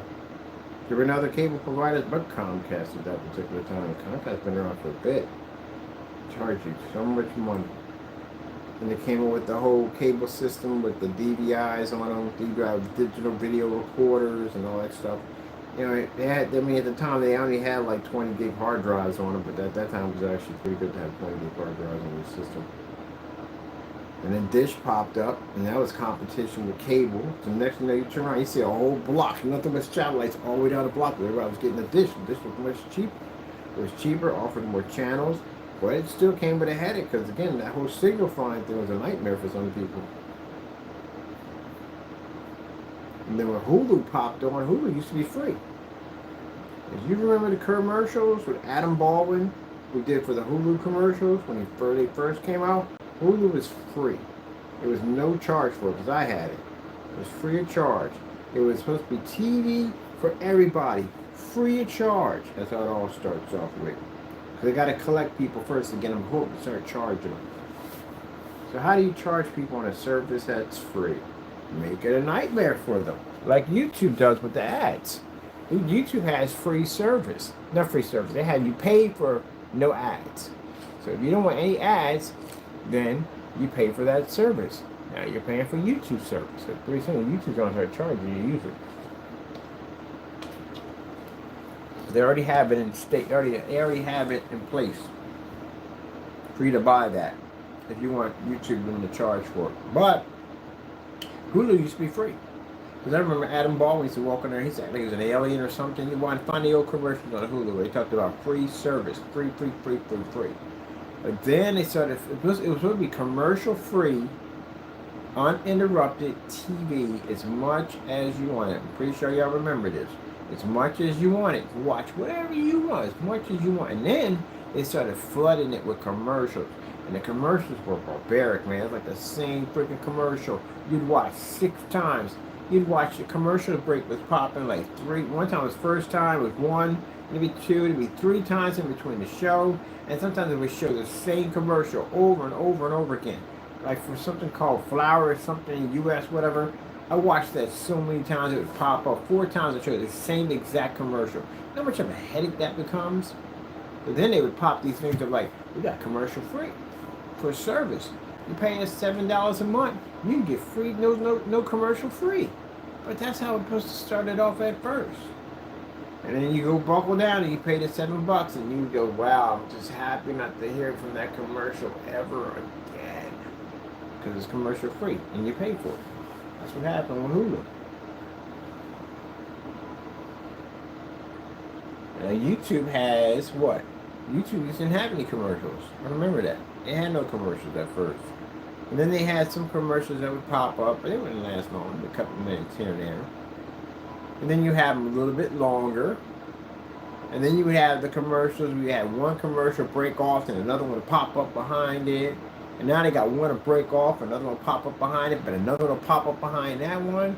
And if you keep letting it go, it'll run all day unless you hit that skip button on the side.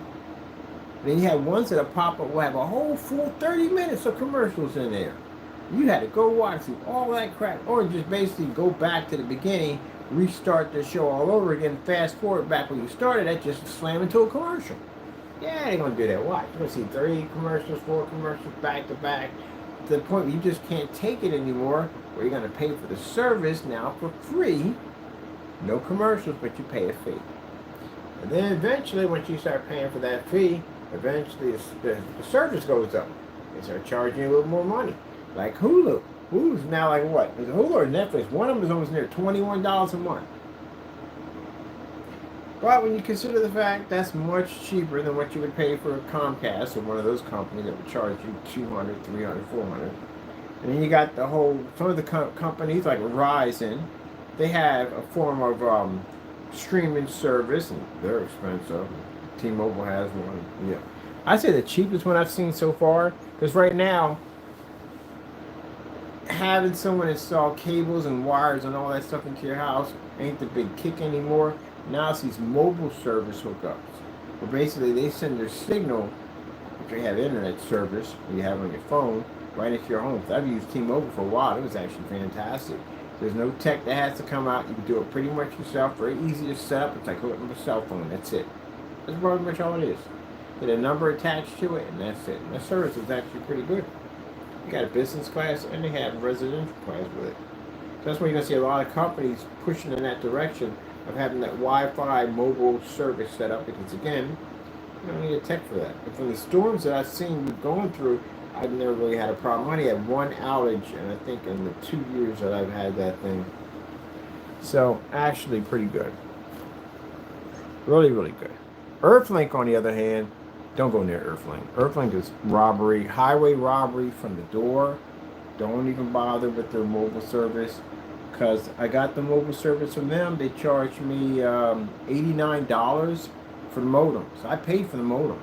But technically I didn't pay for the modem, as they said that I don't own it, because I'm renting it. How am I renting something that's going to cost me $89 from the door? Like the rental's going to be $89 every month? That's what it's going to be? Oh no, that's just a down payment. So I paid a down payment of $89, and I'm paying you how much a month? So here's the kicker. You don't own the modem, but you have to pay them the 80 or 90 bucks to obtain the modem. And still after that, pay a monthly fee to rent the modem. Now, if you decide that you don't want the service anymore, and you decide to give back the modem, which you try to keep, you decide to cut the service off, you have to give back the modem. So why am I giving back something that I just paid $89 for? Well, you paid for the manufacturing fee of building the modem. All right, question. Where was the modem built at? Was it built here in the United States, or was it built overseas? You have pieces laying around in a warehouse where you guys are assembling these modems together and shipping them out. Is that what we're paying for labor fee at $89? The modems are already put together. So if the modems are put together already, the labor fee was overseas, and yeah, what did I just pay for here? That should be my modem. I paid that much money for it. When you go to Rise or any one of them, you can pay $1 a month, $2 a month, $7 a month, $8 a month, or you can just give them like 150 bucks and just buy it, or they'll advise you go buy your own. But not Earthlink. Earthlink basically has you use their machine, but at the end of the day, you'll pay them $89 for a down to pay deposit of the item that's not yours. And if you don't return this item, even though you paid that money for it, oh, wait. There's a special part to this that's going to put a big old smile on your face. The $89 is non-refundable. Let's talk about that. It's non-refundable. I went through this mess already. It's non-refundable. So you're going to pay $89 for a modem that pretty much costs the same price as a modem. And you're still going to pay rent on this thing monthly. And it's non-refundable for the $89 that you paid on it. But if you don't return the modem after the service is up, they'll charge your card additional $200. Aha! Yes. And I said, you guys are a scam. Because where in the world am I paying for this over the shipping costs and all that? Well, where are you located at? Because I'll see if you're shipping this from overseas. I kind of can get that one right there. No, the main central station is basically over in, I think it was in Texas or something. Yeah, it's right here in the United States. Tell me a modem that's going to cost you $89 in shipping to get it from Texas to over here to Pennsylvania. What the freak are you shipping those? Shipping the whole freaking server? If I get one of those servers with the big huge wheels on them, data servers, when you see on Steve Austin, the $6 Million Man, or Batman in that decade, when 1970 huge, massive servers, if I get one of those things, Because, man, there's no way in the world, man. I had arguments that got from up and down, and he just told me every lie in the book about why I'm paying $89 for a modem. Other than that, and this is not a credit check either on top of that, no. Other than that, with T-Mobile, they do a credit check to what your credit is. Most you're going to pay is $50 if your credit's not that good. And that's pretty much for the service and the modem. And you don't pay for a monthly fee on the modem, because I didn't pay for one. But my credit's good, so I basically got the modem chipped over, everything set up and everything, and that was good. And that was it. I think it's included. Whatever maintenance or whatever, the machine or the box, whatever is included into your package, but it's not much. It's like $40, $40 to $50 a month. That's it. Unlimited. Earthling didn't even have unlimited. They would charge you like 100 gigs. You know how fast 100 gigs? I go through 100 gigs. Anybody can blow through 100 gigs. I can blow through 100 gigs in 4 or 5 days. Easily. I do a lot of uploads and downloads all the time. A lot of uploads at that. I can blow through that quick.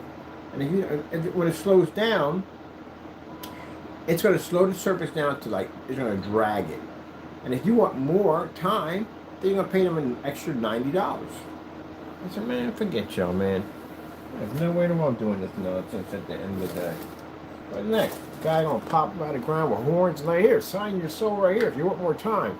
It's horrible. I'm never doing Earthling. I actually did a video on that. The whole entire ordeal, what I went through about their modem at the end of the day. How I had to send this modem back and I was not refunded my my money on paying for $89 for a modem. And I'm like, where's the cost coming in for you charging me this much money? Well, it comes in processing and it comes in shipping. Well, what the frick are you shipping over? Where you based at? The guys, I'm based over in Texas. Well, tell me why does it cost so much money to ship from here to Texas? Because I ship out all the time. I ship overseas. Overseas would cost me that much money. And that's for a medium-sized box would cost me that much money. This is coming in a small box. It's not a big modem at the end of the day. It's not really big. So what am I paying for? And he really couldn't break it down and tell me. So you're literally making all this money off people at $89 or $90 a modem. You're making off people. And you're keeping that money because they got to refund it. They don't refund it, you charge them. No, you don't even get that back. You don't refund. You don't return the modem back. You got to return that item back to them. They charge you $200 for your account. That's the penalty. And you know what's jacked up about it, people? That basically, that's why you got to read through stuff at the end of the day. And it's right there in the contract. It's in there. It's in there. You got to read through that stuff. But it's in there. It's small print, but it's in there.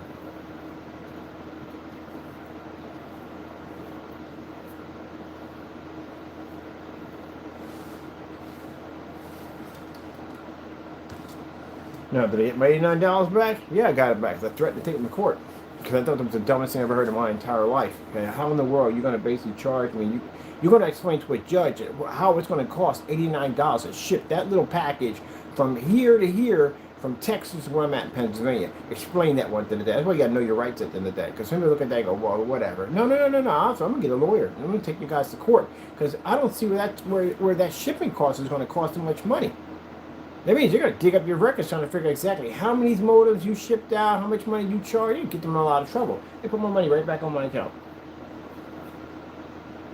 I didn't have to do a chargeback. I'm going to just take it to court. Because I don't see that. I don't see where. I can see it basically if I bought the modem. Yeah, I can understand that. Okay, I bought it. I paid for it. How much money it's going to cost me. But not a shipping fee. How's the shipping fee going to cost me that much money? It's not. Is it coming from overseas? It's coming from Philippines? Where's it coming from? Oh, it's coming. Where are you located at? We're located in Texas. Oh, how the frick is that $89? No.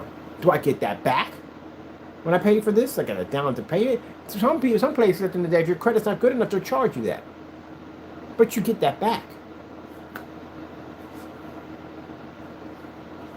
All right. Yep, I got my money back on my account. Yep. Threatened to take it to court. Can't talk to the supervisor on that one. You got to talk to legal. That's what I did. I went to legal.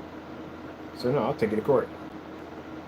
So, Mr. Burr, we don't want to inconvenience you in any way. We're sorry this was a problem at the but you went through it, everything. You had a bad experience. I'm going to put that money right back on your account. Yeah, thank you so much. You got to know your rights. That's the dumbest thing I've ever heard in my entire life.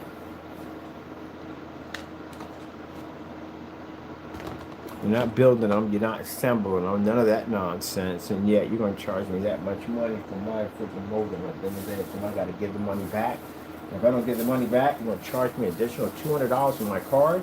Nope. Yep. I got it on my account. I talked about it too. Got my money right back on my account.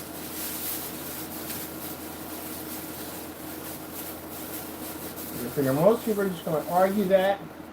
And they figure, hey, they're a big company, there's nothing I can do, blah, blah, blah, blah, blah. You gotta really think about some of the stuff these companies are doing sometimes. I'm gonna try putting my parts in.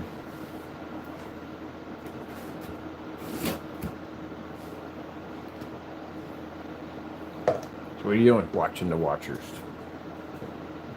Watching the watchers.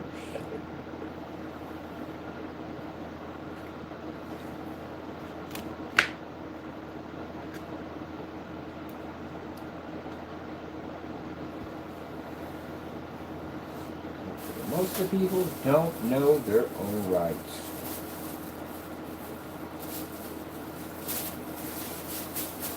Labor costs, assembling, building it. Did you build it there? Did you put the whole thing together there? You got the parts from overseas, you brought them over here? You built it over here? No, you didn't build it over here, because it would just take, you didn't build anything over here. They're already built, they're already pre-assembled already. From the door. That's a shipping cost. For them to ship it over to you. Whew, man, that fan is blowing. The fans are blowing. Don't come short. Okay, let me see what we got here.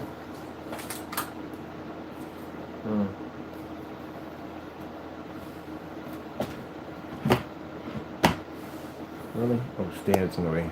Stands in the way. Yeah. I'm just sitting waiting for that to dry because I got to go do something else right now, but I'll clean out my fans real quick.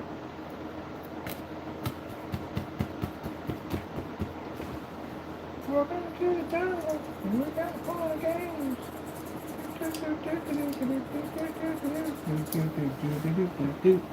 So, just taking a little brush right here and loosening up our dirt. I should be getting water. This is water we get from the sink. We don't drink this. We use this for stuff I gotta do. Did I just drop the whole brush in there? I did just literally drop the whole brush in there. Okay, let me put this over here since I've been dropping things left and right. That's what I need to do is mess around and spill water all over the case. There we go. Clean this dirt off our fans. That works better for me with a brush.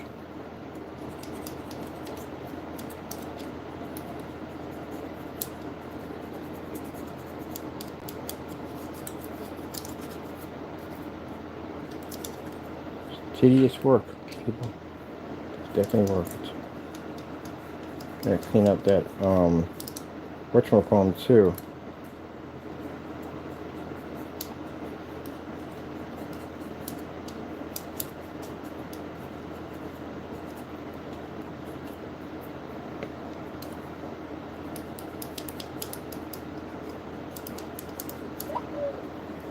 Hello, people. My morning people. Getting up and greeting me like, oh, good morning, how you doing? Oh, same thing I do every morning, get up and get the work done. I'm gonna go jump on that projector over there, but I can't. I gotta finish one thing at a time. And I got stuff over here and stuff over there. So all this rebuild started, well, actually making the smaller cases, started because that whole piece, that whole transparent screen, oh man. That thing looks so incredible on my PC. Definitely can't wait to change that over. I get this one done, I can put them over there, put that over there. I can start using it today. I'm going to use mine as fast as possible. I think it's gorgeous. Oh, too, I can't express enough that when we send you out your emails for your tracking numbers, please check your spam mail. Because, you know, sometimes they'll end up in spam mail. So check that, please. For writing me a lengthy email or how you haven't received your package. And you literally have a tracking number that declares that your package was delivered. It says right there, it says delivered. What is going on that you are sending me emails on a package that clearly says delivered? You did not get that package, because on our end it shows it was dropped off. It was there. And then make some dumb statement to me by saying that, oh, your website was down. Only website we had was down was the Crystal Ridge, and was under repair because we were changing the domain name. Where's the domain name? It's changed. I paid for 2 domain names for that site. Paid for my first one, and I paid for my second one. So I did multiple videos on that, talking about, and you don't watch the videos, and guess what? It's not my fault at the end of the day, because I put videos up. I put updates all the time out. So, people, it's not saying, once in a blue moon we get one. But yeah, a guy contacted me and says, yeah, well, you know, I was about going to PayPal and so and so and so. But he threatened the wrong person at the end of the day. Because we sent it to you. Tracking number, confirmed. I sent it to the minute I drop it off. I pay for the shipping. You don't. So I send the item off. Take a picture of it. If I got your cell phone, I'll take a picture and send it over to you. And I basically send a copy to you and a copy to PayPal. PayPal's a copy of that too. So, you didn't have to come off that way. You can say, hey, look, I didn't receive it yet, or I don't know if I haven't found it yet, or whatever. Can you check for me? That's what usually most of my customers do. Every once in a while, you get those particular ones in. Like I said, for those who've ever done customer service, you know exactly what I'm talking about. Or any kind of business where you have to be around people sometimes, you have to deal with that. But yeah, it came right there. And what did I do? I went in and I looked it up, which you could easily do, because again, we send you tracking information. That's why we send it to you. Look how much dirt accumulates on that. That's why you better get in your system and clean it out, because yeah. But anyway, yeah, just go in there and check, and that's it. Now, I got nice customers. Everybody got nice people at the end of the day to work with, and you're going to have rude people you're going to deal with at the end of the day too also. That's what comes with business. So, that being said, I sent them a message saying, hey, look, we sent you the tracking number. I shipped off the item to you. From there, and then you have to go in and you have to check your spam mail. And it says it right there on our shipping policy. Check your spam mail, and it should be right there. I have your tracking numbers all on backup, so just in case if I need them, I can pull them from my file and pull up your tracking number. Locate your package and show that your package was delivered. Send you back the confirmation showing you the package was delivered right through your email. Just like that. But making threats like that, don't do stuff like that.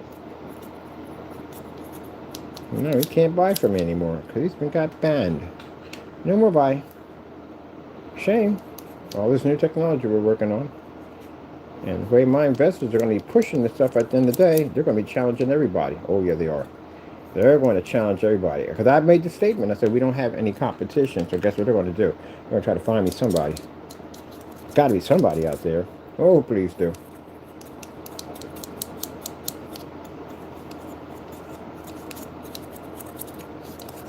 And for those people thinking, oh, make a screen paint, forget it. You are so far behind, it's not even funny. If you can't beat my match, you know about my match or betters. I know about those. I know about all that stuff we do. If you can't match and better any of our demonstrations, what chance would you think you would have against my company at the end of the day on our screen paints? So, no. We already got people tried that already. People try to say, I'm going to make a product for cheap, and just like his, and I'm going to take business from him. Yeah, they don't last long. People like that, I've seen them a dime a dozen. They don't last long. They fizzle out. I'm not talking about that one person y'all know. I'm talking about, I've seen this for years. I've seen people do this for years. They fizzle out. You know why? They don't do the test correctly. They cut corners. And that comes back to bite you in the face. Because all the hard questions I asked you, I'm not trying to be rude. I'm asking you these questions because they're going to ask you the same questions. You think they're going to skip over answers and give you a bunch of money? Oh, heck no. That's like signing somebody who plays football. You're going to sign him to like a $63 million contract and you've never seen him play. Never seen him play at all, period. Never seen him in any games, nothing, never seen him play. No one's going to do that. You got to build that reputation up to get that kind of money at the end of the day. You got to show at the end of the day that, hey, look, I got that kind of potential. No one's going to give you that. And they don't think I'm joking. There's a place called PROJECTOR something. I forgot what it's called. It's a distributor. They're nice people over there. They'll take your product if you can back it up, and they'll sell it on their site. If you can basically prove that it works. And a guy sat there and had a conversation with him. He said, you know, we get people that come in all the time and they can't back their stuff up. We never hear from them again. I'll send over the screen to them over there for them to market and sell that thing for us. But anyway, they said they never hear back from them. Because they're going to ask you the same questions. If I ask you those questions, I'm going to ask you the same questions they ask me. And if I'm met with emojis and laugh emojis and screaming and cutting up and carrying on, or no replies back at all whatsoever, then what chance do you have of basically making it on that level?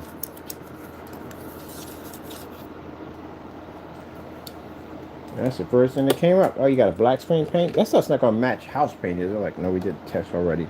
Do you have those tests where I can see them? Yes, I do. It's on our website right here. It's called Black versus Black. It's right here in our underneath in our marketplace. They'll go look through all your stuff. They find something that they don't understand, they'll come back and they'll talk to you about, well, what does this mean right here? Because if I'm going to be selling this product, I need to know this is legit, because we can't be lying to our customers. This thing has to work. Any company's going to do that. Any distributor company's going to do that. No one's going to take your word at all. Your word doesn't mean jack. You got to show that the product works.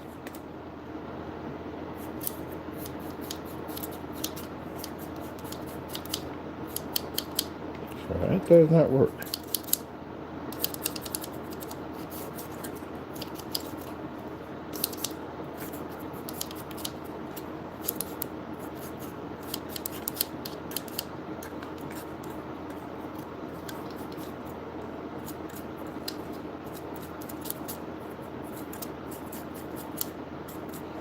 I never catch people at forum sites. The forum sites will ask you everything in the book. They'll ask it to you. Everything in the book you can think of, they'll ask it to. They're going to ask you everything. Have you tested against this one? Have you did against that screen again? Did that one? How about outside? You guys had those things outside yet? Can I show you some demonstrations outside? Do you have ultra short though outside? I've been asked about that multiple times from ultra short though projectors outside. Yep. It's the earliest in the day I can fire that off outside.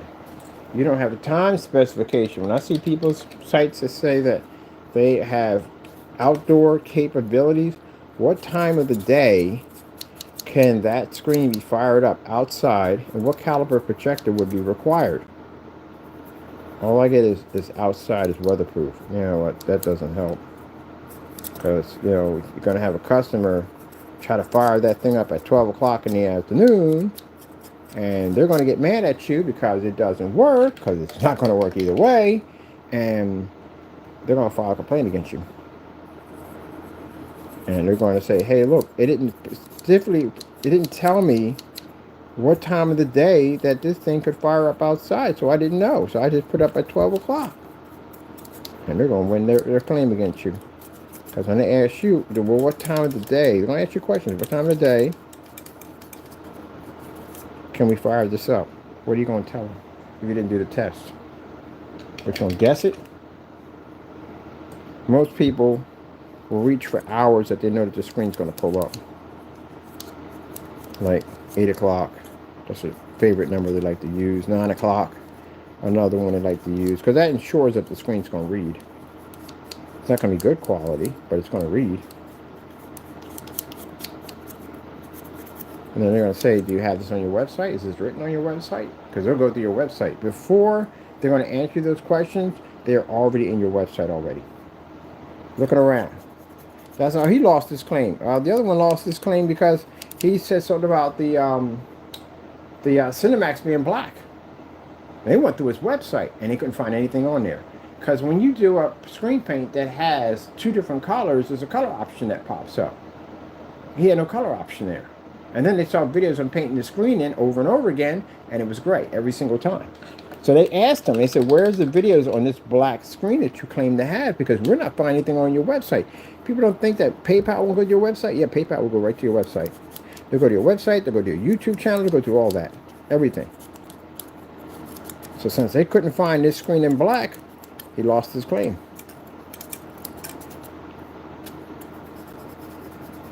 You go right to your freaking account and read through your stuff. I had a bunch of them come back and tell me that they felt the site was sketchy. So people are buying this? Yeah, people have bought that stuff. So wow.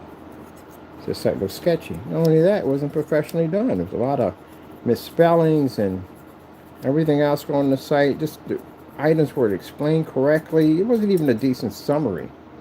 It was just all off in different directions. And mind you, you're supposed to have, if you're selling your products, you're supposed to have, what's the viewing angle of the product? What's the distance throw on it? What time outside is this going to activate? You got it at 6, you got it at 7. Can you run out ultra short throw projectors? Is it eco-friendly? Is it low odor? How's it wash off? Does it wash off with mild soaps, harsh soaps, warm water, hot water? And none of that information was put up there. What's the color of the product? That was definitely there because you know the color of his own product, so that was never put up there. What's the gain of the product? That was never put up there either. No information on gain at all whatsoever.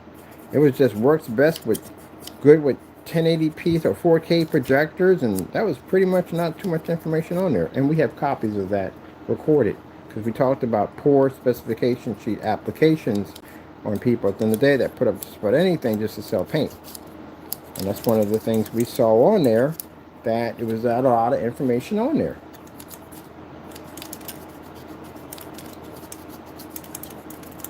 It's over his head. That's what it got down to the point. It got over his head. Way over his head.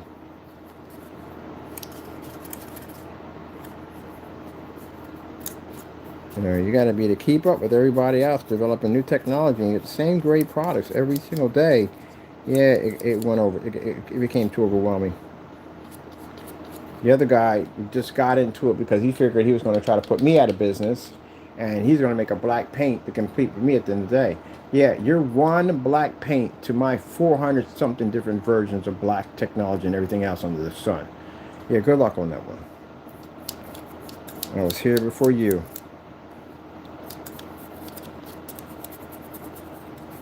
And how did that work out for him? Where's it at now? Ah, it's in the shopping cart. It's been sitting there forever, right? Saying that sold out. No, sold out for me means he's done. And activity on his YouTube account has been dead.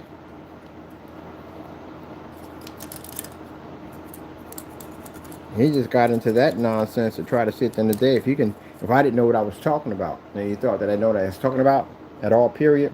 He didn't think I had the education to know what I was talking about. Yeah, I'm smarter than you. Let's just put it this way. I'm not trying to be rude here, but yeah, please. In that field, what I do at the end of the day, yeah. That chalkboard, Mr. Philosopher, yeah. I can reverse engineer all your stuff. I can do it from here if I want to. As a matter of fact, I'm still thinking about buying your domain name because you don't own it. Technically, he doesn't own that domain name. It doesn't. I checked. They don't own it. Got to buy it to be yours. Show that you own the domain name. You don't own the rights to it. But anyway, who cares? Because again, there's a lot of bad blood behind it. It's like buying a store or a bar that they had a lot of killings in. They had a lot of killings in the bar. A lot of people got murdered in this bar. Bad things happened in this bar. You know, you can't even buy it because it's tainted. The name's tainted. Even if you change your name, it's still jacked up. Like Kensington. There's a perfect example. I lived in Philadelphia for quite a few years. I've never lived on Kensington a day in my life. You know why? Because you couldn't pay me enough money to live down there. Not at all. Kensington's pretty crazy. And mind you, Kensington has always been that way. Because before you had the drug addicts down there, Kensington back in the day was nothing but porn stores and bars. And there's a lot of drugs and stuff going on down there at that particular time. So, I don't know what was going on with Kensington, but Kensington just seemed to be the dark side of Philadelphia. Now they got something called New Kensington, where developers came in and fixed everything up, and it was real nice down there, but still, at the end of the day, it's Kensington. That's what it is. If they change the name to something, then that's it. But yeah, it's still Kensington. No matter how many times you basically dress it up, it's still Kensington. So we talked about that when they fixed it up. I was like, wow, this is New Kensington. That's pretty nice. It's beautiful. You did a great job down there. But it's still Kensington. Which when people ask you, hey, where you live at? Live at New Kensington. Now, unless they've been down there and seen it, then they know. But they haven't been down there, then they just know the other part of St. Kensington. Yeah. That's that part right there. So, ain't like something you want to put on your business like, yeah, I'm at Kensington.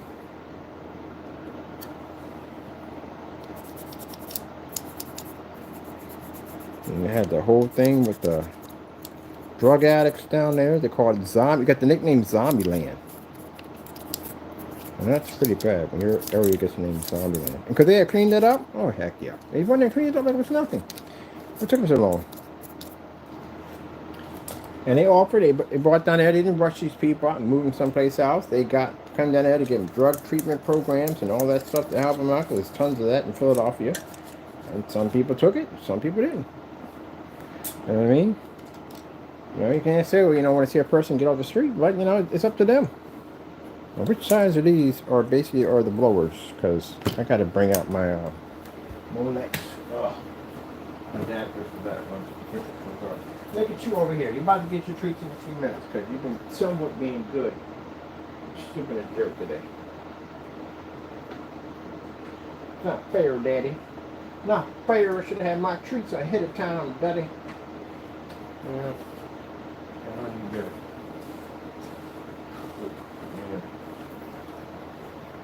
Yeah. Outlets. We got one over here on the floor. Yep. So, you know, the minute I go through someone's site, and I check your background, I check how much testing you've done on your products compared to what we do, and I can't find anything, I already know from the door you won't last long. I already know from the door. Mind you, these people never hit contract level. They have never hit it yet. We have already. We've done that already. I've worked with contracts and all that stuff already. So I have more experience than they do in the field. Oh, air's this way. All right, cool. Yeah, I have more experience in the field, so I know more than they do. And I know that if you can't answer my questions, there's no way in the world you're going to get a contract ever. Never. And your sites, if everything's on it not legit the way it's supposed to be, and not been telling the truth and you're lying on that, you get yourself in a lot of trouble. Like I said, that's an easy 12 grand to anybody.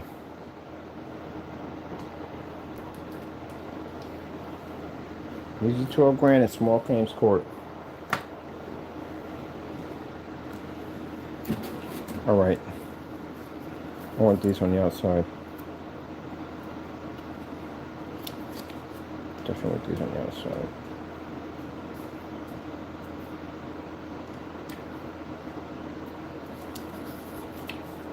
Oh, forgot. You gotta put a hole in there. I'll be happy when skies are gray. I told you I love you. Away.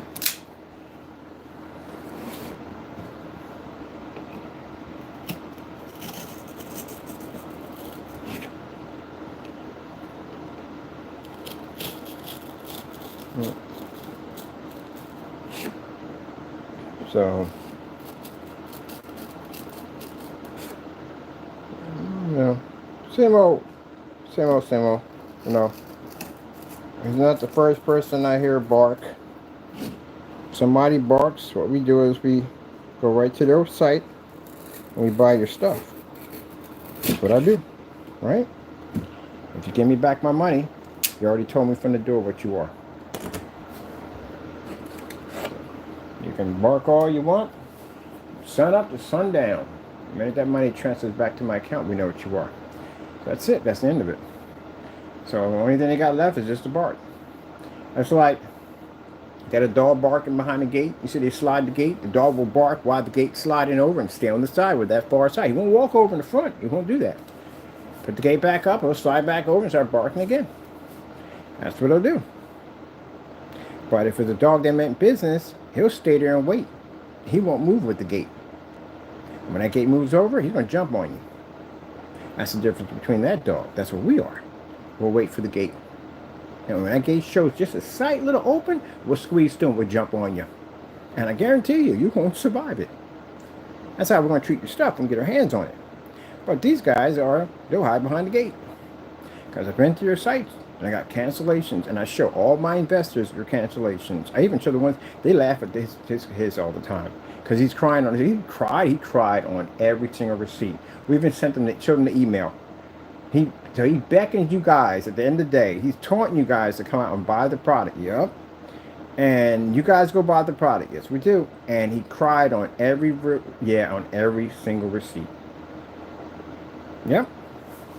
And what's the story behind this guy? Yeah, well, here you go. We sent him to the blacklist. There you go. You guys will be, if you even try to come back, you're going to be blackballed before you even come back. I got so many companies we're lined in with. I'm going to show your little receipts off to all of them. You're posting it, forum sites and everywhere with those receipts. That's the last thing you should have did, was ever send me back my money. You should have never did that, or cancel an entire state of Pennsylvania, which we still got people playing that game. Never do that. Never, ever. We're going to go this way? Yeah, we're going to do this one on the side, because we just had the air come shoot from the side. Yeah, don't do that. Show up to the fight. You know what I mean? Talk a whole lot of trash and then don't show up to the fight. Don't know such thing.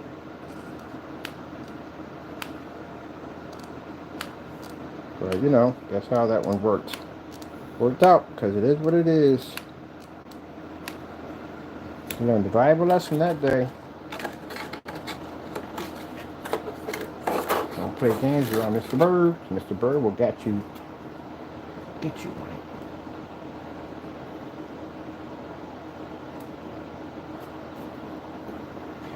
I don't know what they told you. I don't know what they told him about me at the end of the day. But you didn't realize you got the wrong person, because he sent out that email telling us we got to shut our mouths, and if we don't, he's going to do this. I better never mention his name again.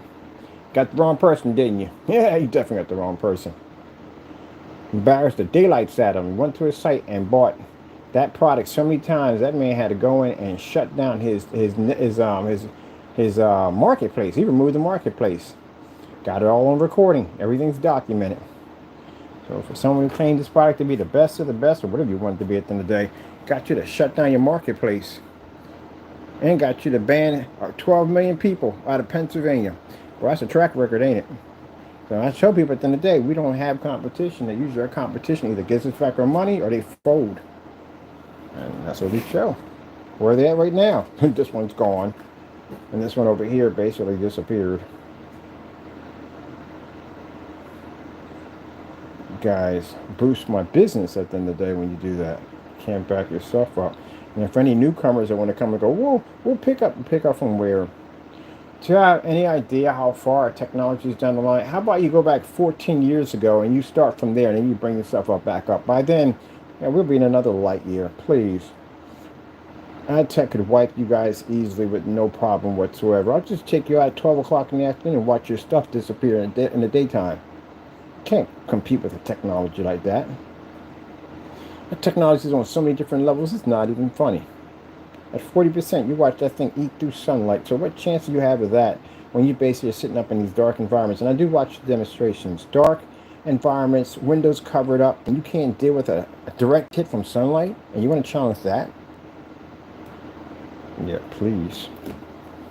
I'll wipe your entire product line. I literally will go to your website and buy your entire product line.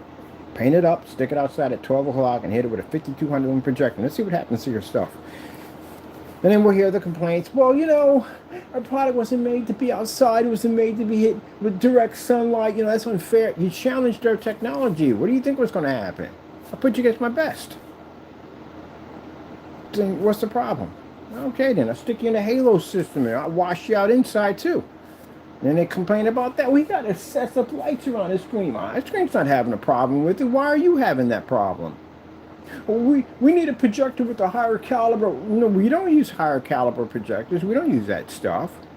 We have to be an ambient light controlled environment. We're not an ambient light controlled environment. But you said you were me at the end of the day. You know, writing on containers up there saying we're not ambient light rejection, Kenny. But you're challenging that ambient light rejection technology. Come on, Karen, make up your mind. Pick a lane and stick with it. That's the problem I have with paints at the end of the day. Pick a freaking lane and stick with it. Stop crying. Every time we get a hold of your stuff over here, we hit the crying. I got so many letters on, oh, we don't put us against certifies because we're not ready for cert. Then you're picking a fight with the wrong fighter at the end of the day. Go to somebody else's category and do that nonsense. Don't come over here with that. I don't want to hear a bunch of emails and writing on packages and stuff telling me, oh, we're not ready for this. Gee whiz Louise. Karens. All day long, 24-hour Karens. Then I got to embarrass you. Then I really got to embarrass you. Then I got to go to your website and buy your stuff and build a book on you now. Because I don't have enough stuff. I have a book. I can build a book on this, guys. Which I'm still going to do. I'm still going to get me a book made. I'll put it in my office and show my investors. Look, this is what we do to our competition. We get them to cancel out so much, we can really build a book. Jeez. I can't believe, when I saw that on the container, I was like, did he just write on the container, not ambient light rejection, but you're talking trash about an ambient light rejection technology that you claim that you could beat and make for better? Yeah, right. Come on, people, stop crying. Then you get mad at me. When we embarrass them on that level, then they're mad at us. They're angry and bitter with us. Karens, you guys are male Karens.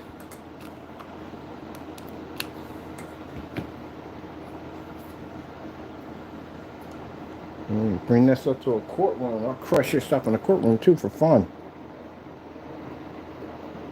Because you got the wrong one. All right, there we go.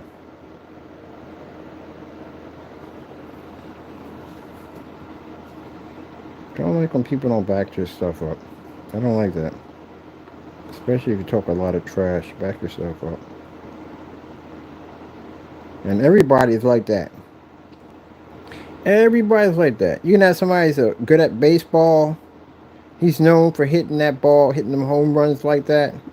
You're always going to have somebody talk trash like, yeah, well, I can hit home runs better than him. I don't know why he's getting signed, blah, blah this and blah, blah that. A little hatred in there, angry to your fellow teammates because one's getting signed, he's getting that big boy contract. And you're mad because you figure you should get the same thing. But he's knocking balls over the fence all day. Gets up there, boom, he knocks him out of the park. What does that tell for an investor, for a person who's going to come down and give him a contract? Like, wow, look at this guy. He can run, he can catch, he can hit, do everything. We definitely got to sign him. We got to get him over to the big leagues. And you're in there talking trash, and he catches up to you. He's like, okay, well, what's the problem, man? You're talking all this trash about me, this, that, and the other, man. What's the problem? Oh, you think you're better than me? All right, let's go out and do this. Let's go to the field. Let's go do this. Let's see who hits the farthest. And you don't want to show up. You don't want to be there. You don't want to talk about it no more. Yeah, people, I swear.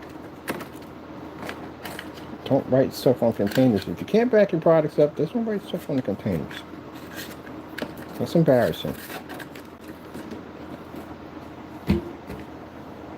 All right, that's hooked up. That's hooked up. We got two fans on this side. That goes intake. That's outtake. We got to take apart the whatchamacallums. Where's the liquid cooling system at?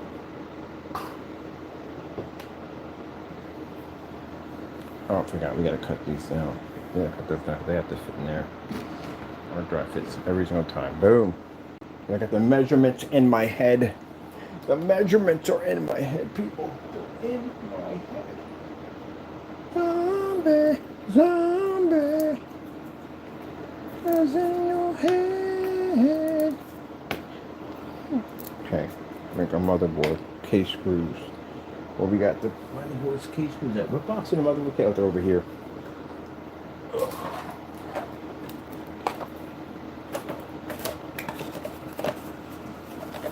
I have to color cube these. Actually, I can hook these up quite nicely. I can go with these, but it depends on how far our motherboard's going to be standing out. We need a backup. What's the backup board? So you can see exactly how far it's going to stand into it this way.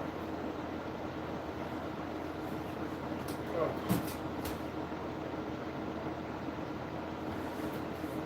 Alright, where's the board at? We just had the board set a few minutes ago. Where do you put the board at? There's the board's right over there.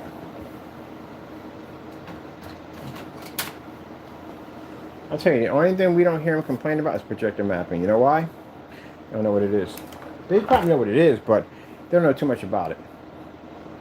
Oh, look, he's sitting there giving me a look like, come on, man. Get him under. Okay, I got you. Yeah, but you know, you got in trouble.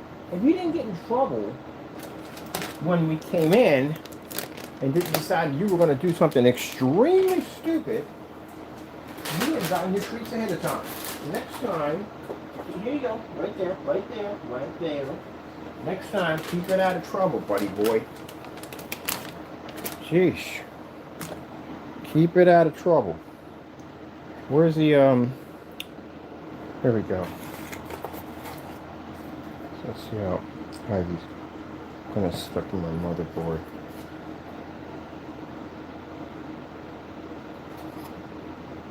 Alright, let's just put it from here to here.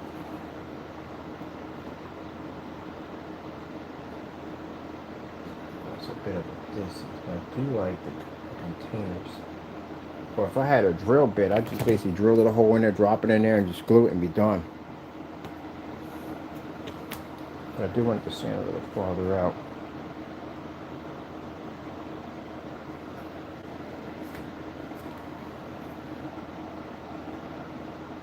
I think I'm going to do it that way. I'm going to do that instead. Why not? Let's do something crazy. When the odds tell you no, you do it anyway. You know why? Because what the heck? Oh, shoot. Upside down. Wrong direction to go with a screw head. Definitely no. Not in that direction. Buddy boy. Other way.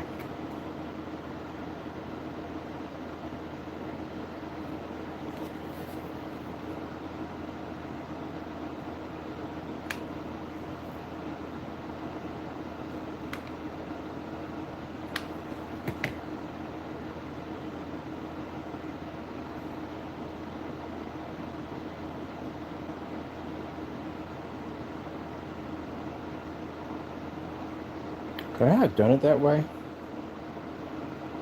Because that would have been much better. You know what? I got a better idea. Ouch. I gotta scrape this off. Got a much better idea. Screwdriver. Buckley ain't got a screw on this. I don't know why. I don't have a screw on it. We should have one. I got a better idea. That'd work much better. I'll drive over there, please. I'll damage this thing.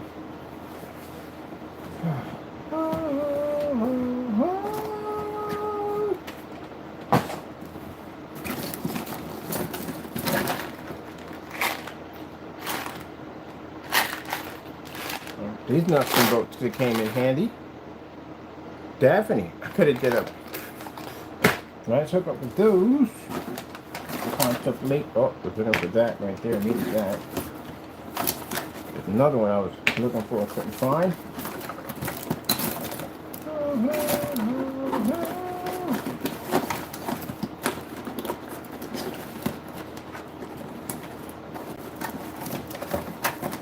Come on, you gotta have a screw in here somewhere. You gotta be kidding me. All the nuts and bolts and screws I literally have 24/7. I ain't got a screw in here. One screw. Then I want the boxes of screws. Here's one.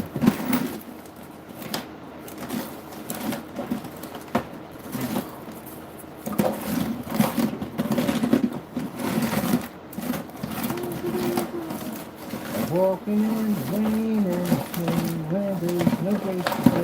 And here I thought of you. Alright. Next one. Hopefully we got it down here somewhere.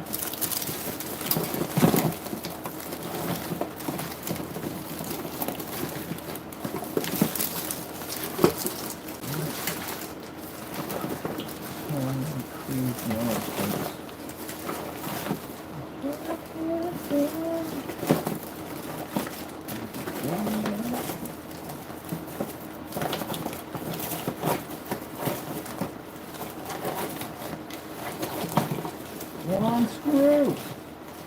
Gee whiz, you gotta be kidding me. We ain't got one screw around here? We gotta have one screw. Please. We gotta have Come on.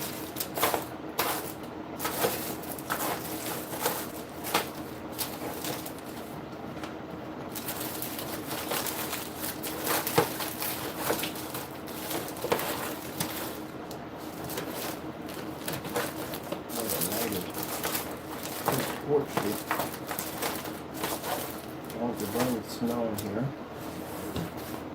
Oh, some sprinklers in here. I just noticed that, which is good. My stuff doesn't get destroyed.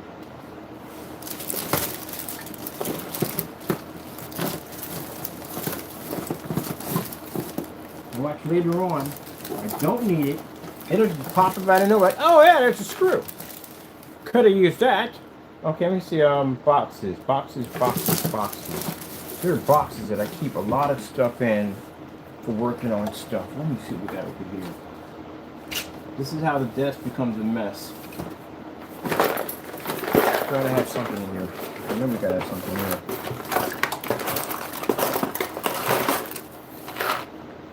Ah, found it. Screw. I know I had something in here somewhere. This is literally how everything ends up to being a crazy mess in here. Because it just ends up being a crazy mess in here.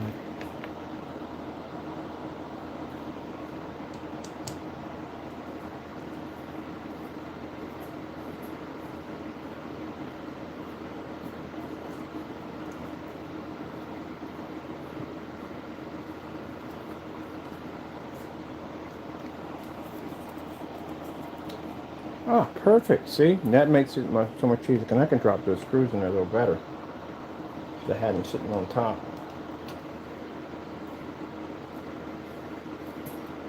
That's why you can put a screw. Put the holes in there. And you can drop the motherboard post screws right in there. And that way, that way it wouldn't be sitting so high up. And on top of that, to give it a much more secure base.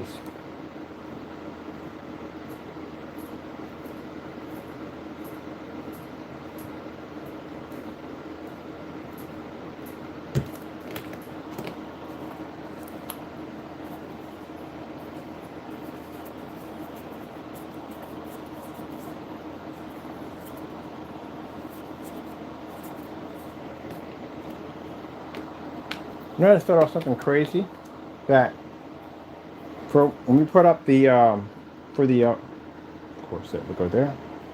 When we put up the whatchamacallit for the liquid cooling system, I can put the canisters where they're laying down, and I can just have paint oozing out of them. Well, you know, I have to use the caulking to give off that effect. That'd be a cool design. Alright, let's get these out. So we're making our own post stands for our motherboard. Alright. So, let's talk about the other nonsense. Let's get to work, because we got things to do today, people. I gotta get this projector done. Alright, now I'm gonna take this. I'm gonna stick that down in there and get burned a little. Come on, get in there. Ah, mother, George, it hurts. Just for the pain.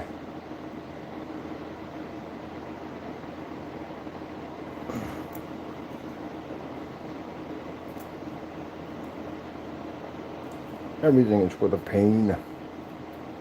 Getting it done. I suffer for my artwork.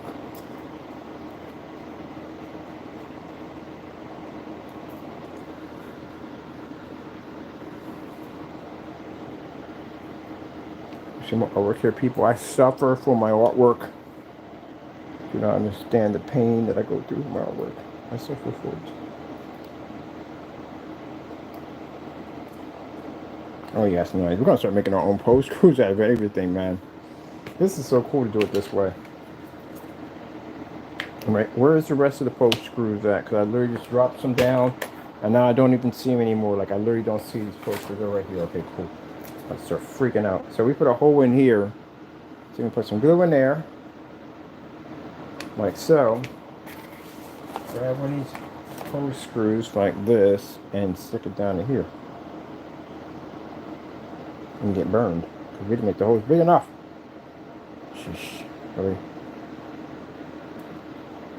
Well, no, we did make them big enough. Okay, good. Got a little tightness in there. There we go. Got a nice glow in the dark canisters.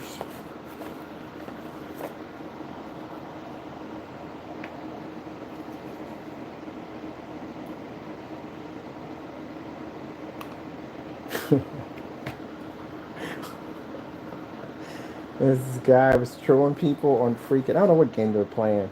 It was a war game. There were a lot of people getting murdered in a game back and forth, but he had this really eerie I don't know what they call it. Like they mod the voices. It was really eerie, like really deep, really deep, crazy deep. Like the guy said you can hear it rattle in your ears when he talked. Something crazy this guy modded. And the guys were in the middle of the game. The guy was like, "I'd like to thank you all for your contribution to the blood god." And dude was like, "Oh no, we're not doing that today. We're not doing it today. I'm uninstalling today. I'm uninstalling today." He was just like, "I gotta find that." But his voice was like crazy deep on that mod he had on at the end of the day. It was just eerie how deep it was.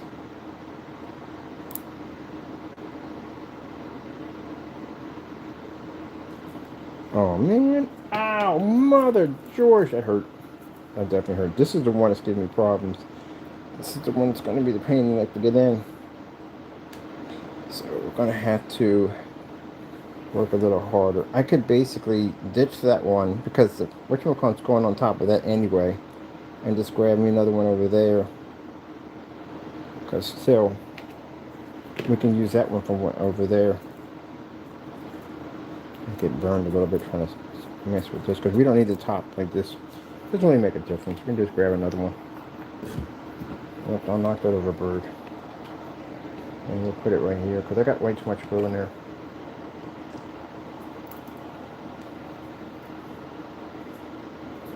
Okay.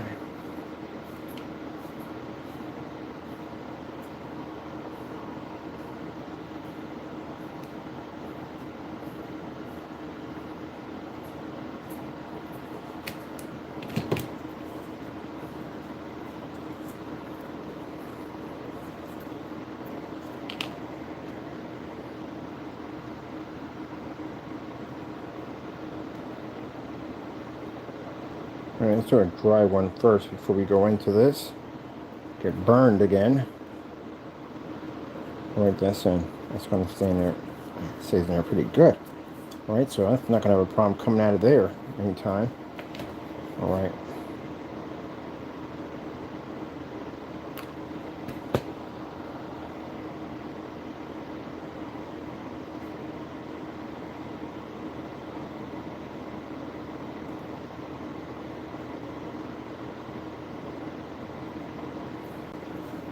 One of the things I don't get at the end of the day about some of the zombie games that I play, especially Dead Island 2, the fact there's no guns.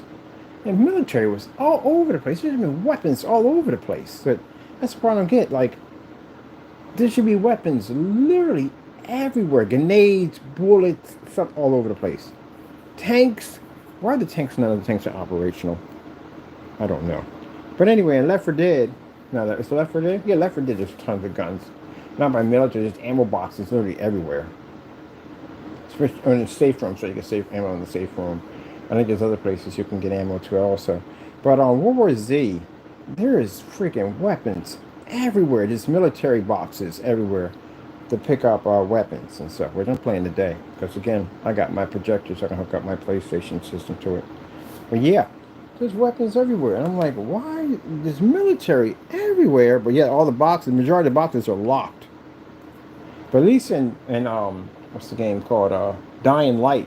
You can pick the boxes, you know. You can pick boxes. Get good at that. You can pick all the boxes. You don't get much ammo, you know what I mean? You really don't get much ammo at all, period. But you would think that'd be the one thing that you'd find everywhere. It's just weapons. They're all over the place. Because apparently there weren't too many survivors. There weren't too many survivors. I mean, it's just still weapons all over the place. And even when you go to the The police, of course, when you go there, any place like that, it's going to be picked clean, because again, you know what I mean, people are trying to defend themselves, but still, you would find soldiers everywhere with weapons all over them.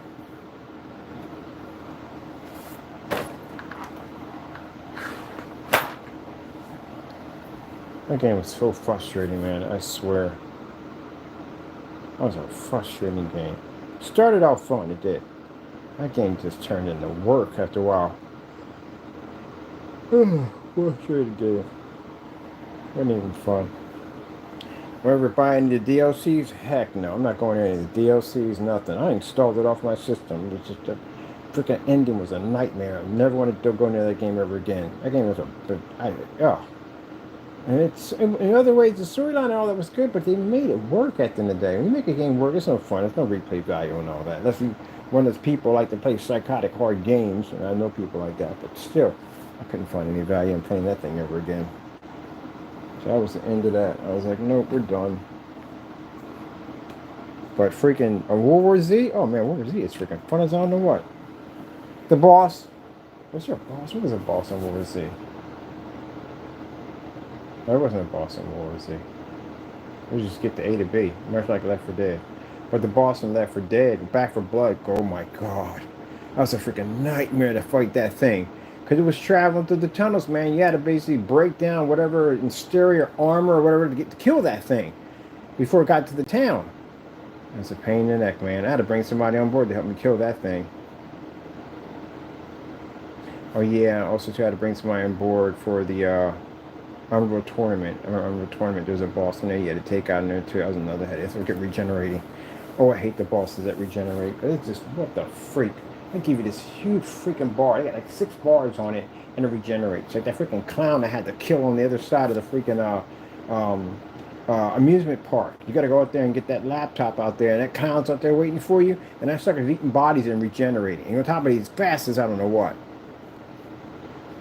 Then there's that wedding zombie you gotta go fight. I ain't even bother getting near that thing. I just kept throwing tools and weapons at it. Took that thing down. Took a while, but it did go down. Gee whiz Louise, but yeah. When you got an ending that's so hard on a game that pretty much you just hate that game now, that's pretty much what it is for me. Dead Island 2 is good. I'm not done to the first Dead Island. Dead Island Detective, whatever it was called. You know, it was one of them I played. It was actually pretty good. I like that one. I didn't get to drive cars in that one, which I thought was fun. I was running over zombies left and right. Like, oop, you're in the way. Sucks to be you. All right, let me see. So this is going to go through Molex. This is going to go through Molex. I'll use some temporary metaphor for the time being. Connect these two pieces together.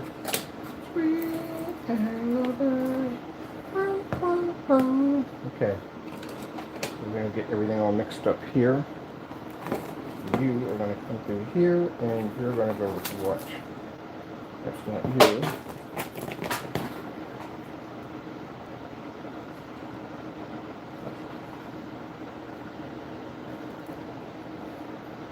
CPU, that's you.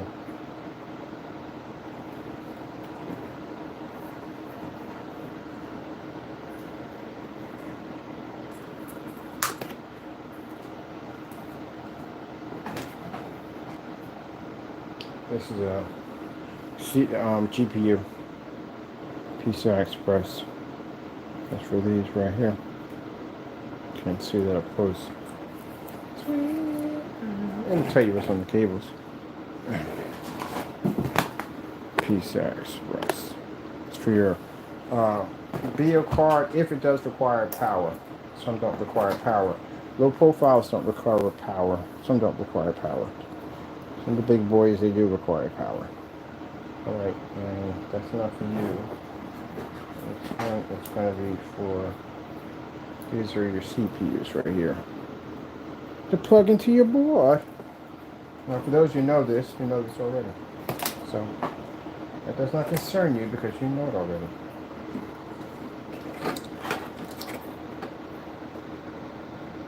Wait, so this is going from here. That's going to the hard drive. So this goes to hard drive. Do we have another one of these left over? Just for bouncing around? Let's have another one. Wait, that can't go to hard drive. Hard drives are SATAs. Hard drives. This is SATA. This has to go there, but does this have? No. Alright, you can throw this one here for that one. This one can come over here for this one. You can do that on that one too. It'll make a difference. Alright, put it back here. Alright, that plugs those two up. They're done. That runs in there. That's done. Technically, you do like this.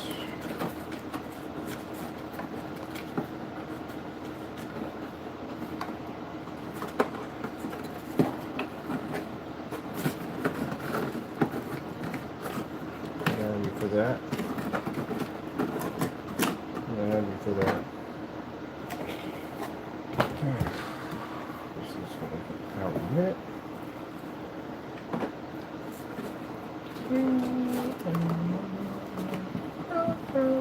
I butchered that song, right?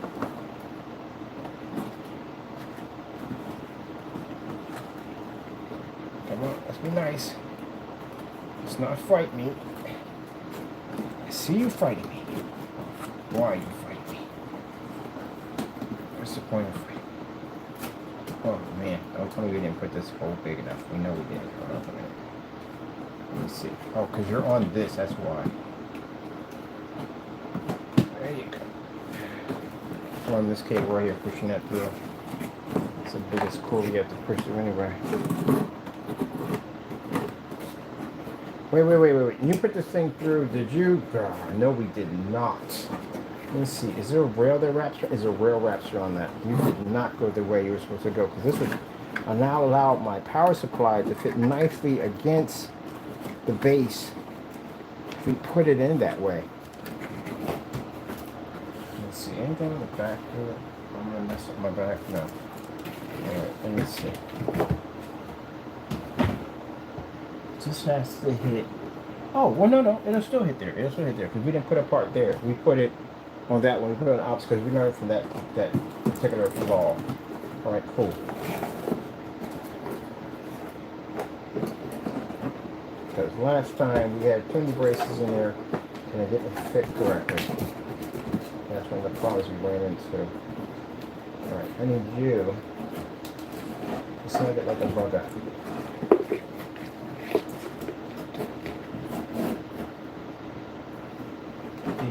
I think I did. That's where I made the mistake. No, I didn't. Should fit perfectly.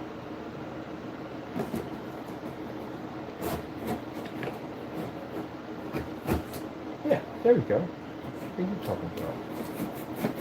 Size the whole thing out. Alright. That's ready. I need cord for this. This is for the output. And it's going to go through the two also.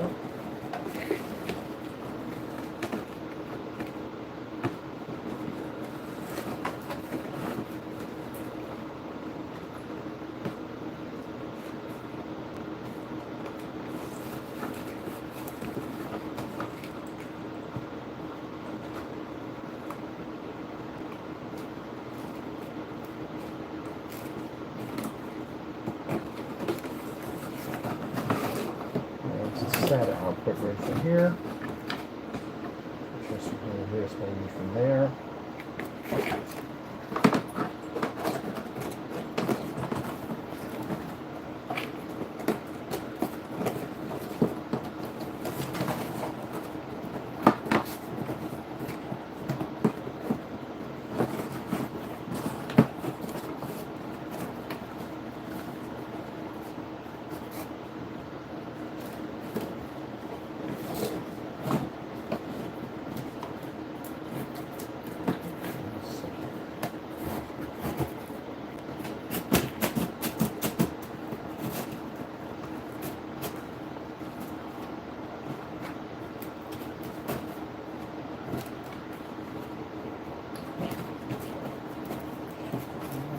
Snuggie. This needs to go up here. That's what we're having a problem with. This has to go up here. Come on, push it all the way up. Not supposed to be on that rail. Gotta be past that rail. Alright, in there.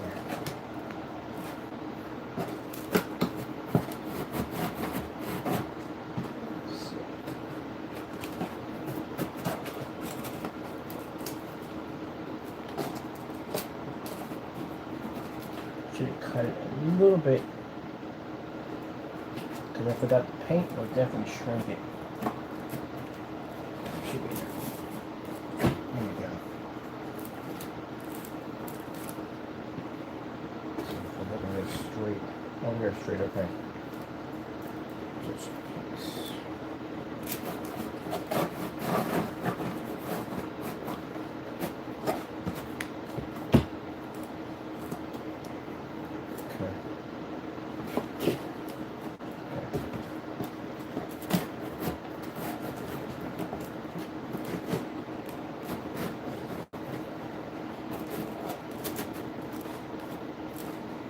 next time, note this out. Make sure when we do the next ones, because I got to do another one, that we put the rail here and not there. Because we need that power supply. Do I need this here? Technically, do I need that rail there? Does that have to be there? We got a support here. Do we need a support here? I don't think we need that support there. I'm taking this out. I don't think I need it there. Back up a little bit.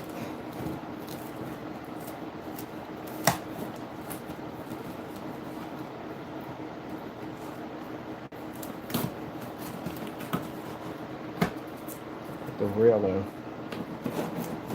because that's definitely going to be in the way. A valuable lesson: do not put rails in that section because that cord, all that has to be leaning up in there. I'm going to put the system right here. That'll be perfect right there. Put that right over in there. Next time, put it farther in here because them wires and cables have to be to push all up in here, and they have to ride up in there. And this support there is blocking that from basically fitting in nicely. And that's the problem I'm having.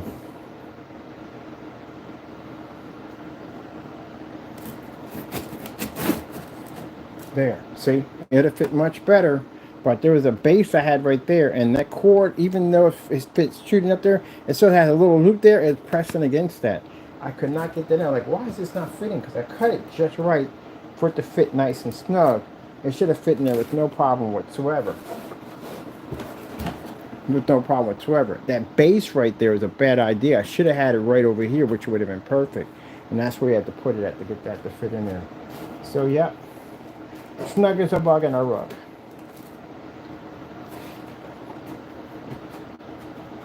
Snug in a bug. This is for a hard drive. This right here, that'll power that up. I'm going to put the motherboard on this way because it's much easier to do. Now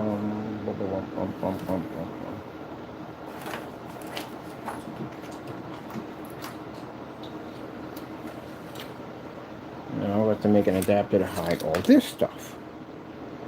That's for the RGBs. I'm up for that.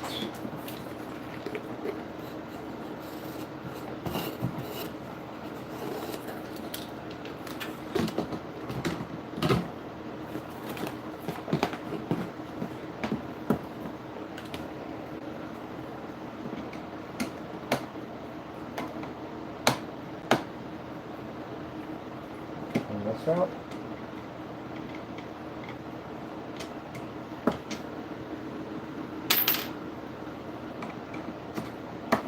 Yep.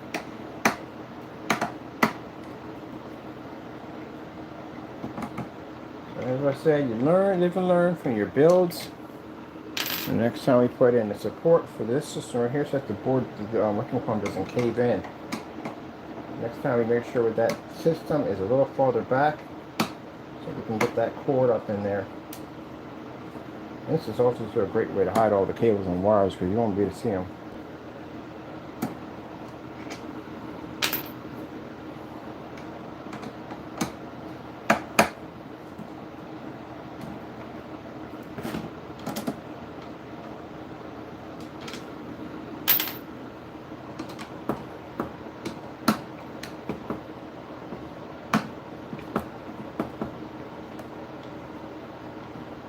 going to get the sleeve covers for these because they're RGBs in there too on top of that. We're going to do the sleeves over again. Jeez, look how dirty that thing is. It's freaking filthy.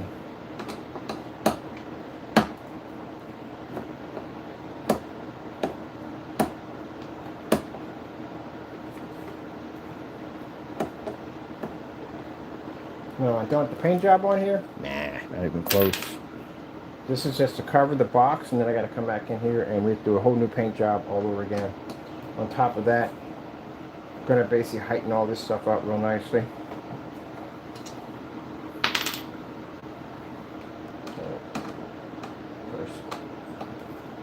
Then we got to paint up all the parts so everything blends in, matches in quite nicely. For our party box, we're going to rid of the light chasers all through here, all through the crevices and everything. So dirty this one is. Oh my goodness. Fans aren't that dirty on this one. Freaking, whatchamacallit, super dirty.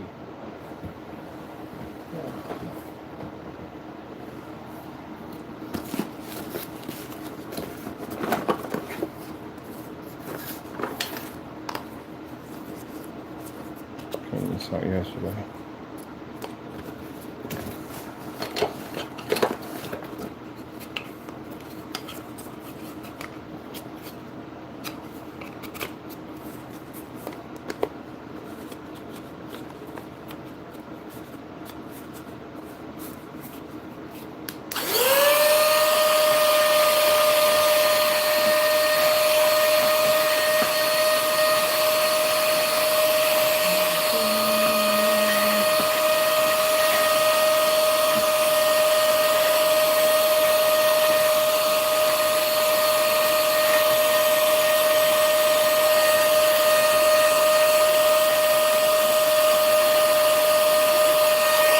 I'll tell you, some of the people that I see down in offices, like, I wonder how long their PC has not been cleaned out.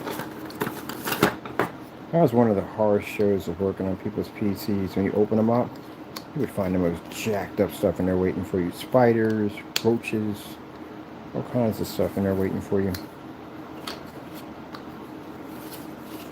So I take them outside and clean them.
Spiders.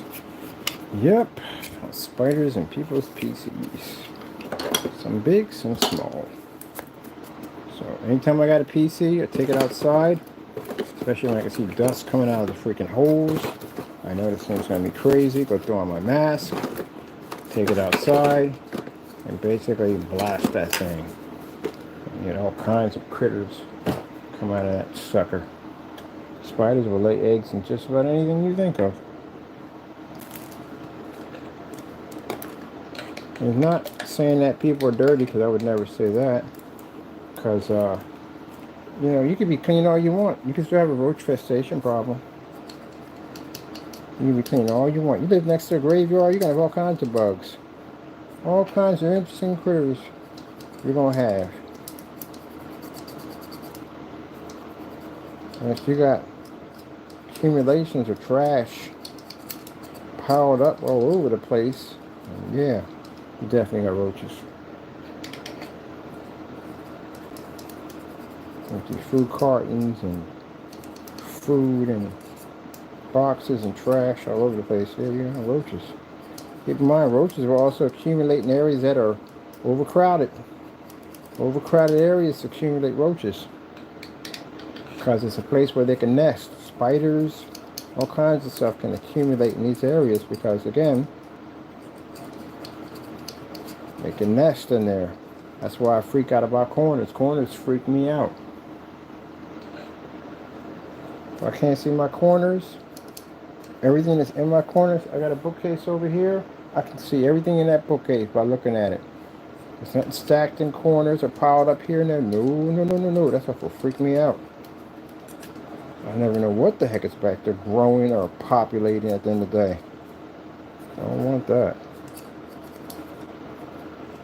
If you ever saw videos of me busting down the shop, yeah, you take the whole thing apart, pull the floor up and everything, clean behind, mop, scrub, the whole 9 yards. And some people, I've seen your videos, good gracious, good Lord. You know what I'm getting at on that? I've seen some people with some, come on. If it ain't hoarding, if it ain't like you've been in like you're a hoarder, then it looks like at the end of the day that, I mean, if you ain't got the room in your apartment because it's too small, then you go out and get a storage area. Storage is very affordable. Get a nice storage area. I got a big storage area. I don't even use half of that thing.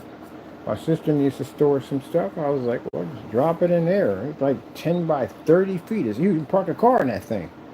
I got a few things in there. And that's it. So, I got to go to good price. I pay $150 a month for it.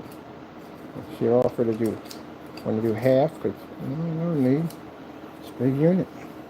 That one's cleaned up.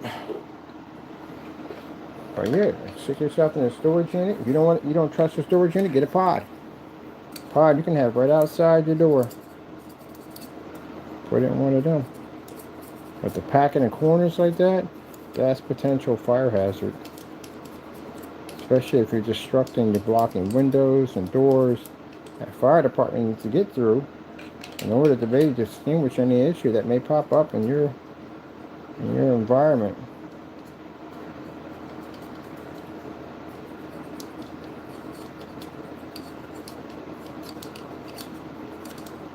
If you got trash in the open like that, all over the countertops, you gotta. I never can understand that how people have the dirty kitchens. I had a couple of really big kitchens, and I've never had stuff piled up on my countertop. The only thing on my countertop was a coffee maker, blender, maybe a bowl of fake fruit, stuff like that. You know, decorations you would have. But why in the world would I have dishes out there? And I got all these cabinets. Even at the apartment, you never saw dirty dishes in the sink. You never saw dirty dishes. No, that's what cabinets are for. You stick your stuff in your cabinet. People got stuff cluttered all over the cabinets. Oh, come on, man. Even kids are taught at that age when you can reach the counter how to put things away, how to wash dishes and stuff, clean up stuff. If you can't wash dishes and you drop them in the suds. But man, my mom would have came in and saw stuff up on her counter. She would have lost her mind. Like, what? You got 2 hands, don't you? And guess what?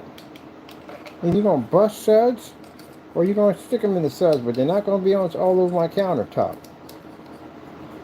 Nope. I'm the same way. My ex moved in with me. No, you're not having that. You take something, you wash it. That's what you do. You know, if you wash stuff when you cook as you go along, you won't have nothing to wash when the time you get done cooking. Clean as you go. Ain't nobody ever taught you that before? Clean as you go. When you cook, you break open them, bust them suds, and you clean as you go. And when you're done, guess what? You ain't got nothing to clean up. You're like, okay, I'm done. They teach you that in school. They teach you in the restaurant. You work at a restaurant, they teach you bust suds. Or to give it to the dish man, then they used to wash them. But then the dish man, you are the dish man. You're busting them suds. You get all that cooking, and then you get done, and the kitchen's a mess, and you're too tired at the end of the day. Yeah, you got dishes all in the sink, and on the countertop and all that, and roaches and bugs pop up, all that stuff. But some people, I popped over your channel because you're talking too much trash. You know who you are. Like, gee whiz Louise, nasty, nasty, nasty, nasty, nasty. These fans are top right, yeah. Nasty. Trash all on the freaking cabinets. Trash all over the freaking, on the floor. Piles of trash. Freaking roach festation.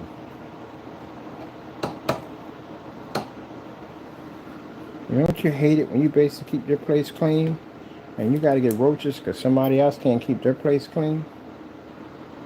That's the one thing I hated about living in an apartment. I hated that mess because somebody was dirty and keep their place clean, and you got hit with that nonsense.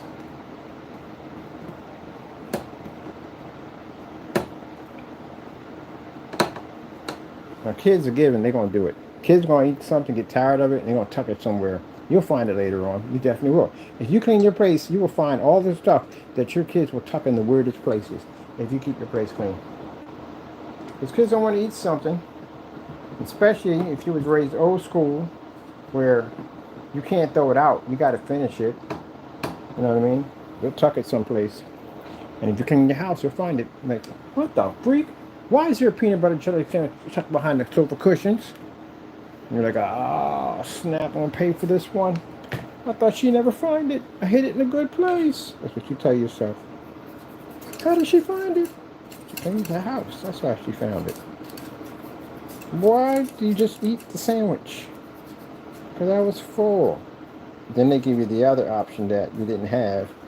You could have wrapped this up, put this in the refrigerator, and you could have ate it later. Why didn't you do that? You ain't got no answers for that one.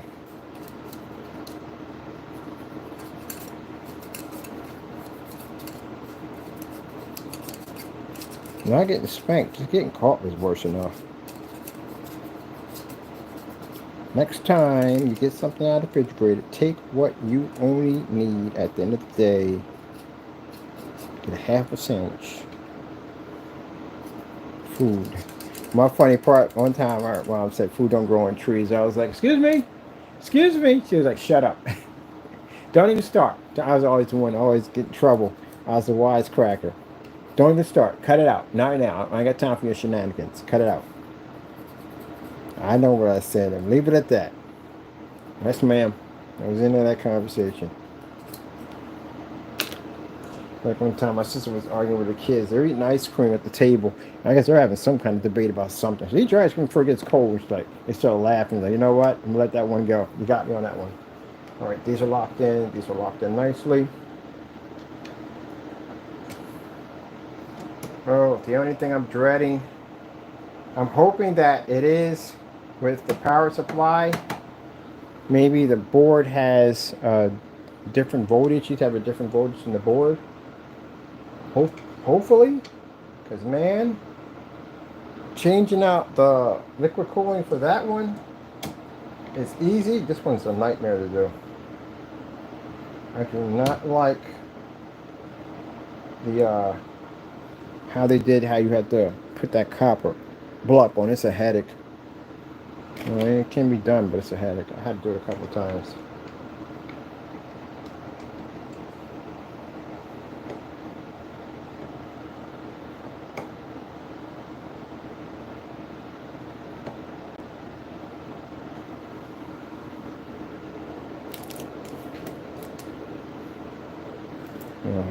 Somebody was showing me their bill, like, why don't you do one like this? This will be easier. No challenging that. What? Buy a case, stick parts in it, probably put an action figure inside of it. That's not even modding. You know that, right? No, not even close. That's not modding. Nope, not even the ballpark. It's not PC modification. It's not. That's too easy. I did that already. I did that 10 years ago or so many years ago. Far back. Man, no. I was back farther than that. I was in my mid-30s. I was working on PCs. But no, that's not modding for me at the end of the day. I've done that one already. I bought PCs. change the color of them, cut whole doors in them, all that kind of crazy stuff. LED lights, EL wire, all that crazy stuff. Man, I did all that crazy stuff. Then installments for other people and all that stuff. I did all that stuff already. After a while, like I said, you take apart enough cases at the end of the day, you know where all the plugs, everything goes at. Strip the whole thing down to nothing, bring it all right back together, and you're like, oh, that's it. That's all that it is. Why am I buying cases? Then you start doing your own stuff.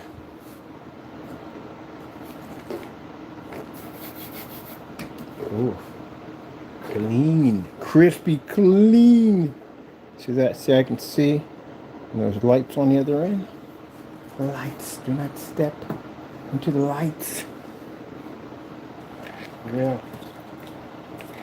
That's how you know you cleaned it well. You cleaned it well, Johnny. You cleaned it well. It's absolutely clean. Now, how are we doing this one here? Another brush on the inside, right? Oh, this is where you stalled that. So we have it here. Can you bring it here? Oh, we can drop it here. We can drop it there. It'll fit there. It'll work perfectly right there. Right over the side. Alright, so it'll drop here. There. And you drop it right there.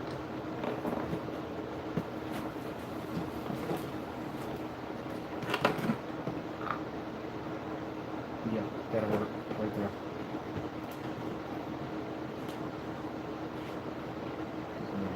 Lift out on it. Alright, we'll drop one in. See how that one goes. And get the, where the frick is the, I need hard drive screws. Got them in here somewhere. No, hard drive screws. Where's the screwdrivers for the hard drive screws? You know what I mean? Let's put this somewhere else where I don't spill that, because I can see myself from hitting that, knocking that over. Clean it up in here a little bit. See exactly where you put these screwdrivers at. I got several of these screwdrivers laying around somewhere. Gotta figure out where we put them at.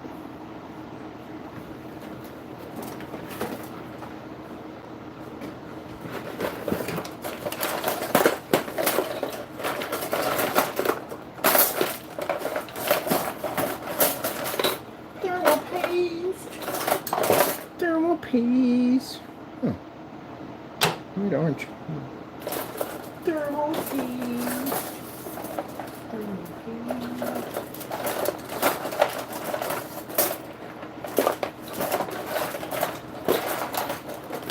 Cold as ice. Ugh. Trying to find motherboard screwdrivers. Where do we fit them at? It's supposed to be inside the box at all times, because these things are tiny, so we can find these things. Found one. There we go. Need a charge for the phone because it's dying. Where's the cord for the phone to charge it up? Over here. The desk is best when it's a mess. Remember that, people. Remember that. Alright, let me see. It's added a hard drive. So that's not even going to reach from there. We got a longer one for that one. Yeah, that works. Alright, let me see. The desk works best when it's a mess. You need another glue stick on here, this one. Definitely get a couple glue sticks to drop this one in. I started off with 100% on my battery, and now I've got nothing on my battery. So every time I tell myself at the end of the day, this is going to be an easy build. It actually is an easy build, but it's not going to take that long to put together. That's what I tell myself. It's not going to take that long. Drop it a couple of minutes, and then boom, we're done. And then realize it's going to take longer than I thought. No, what are you doing? What are you doing? What are you doing? You're doing it the hard way. That's the hard way. You never get that done the right way. That'd be a nightmare to do it that way. What are you doing? I'm going at it wrong. I'm doing it wrong. Definitely did that wrong. I don't know what I was thinking with that. That'd have been a headache, an absolute headache trying to get that in there. Stall it to the board first, then knock it in. Because that'd have been a headache to try to get that in there. I ain't worried about that. But yeah, that would be the best way to do it. Just stall it to the board. Yeah, and then drop it in. Because that'd make it easier for me. I'm doing it the hard way. I've been here for a while trying to get that done. Let me see if these fit in here. These the right ones for this one? No, they're not the right one. What are these?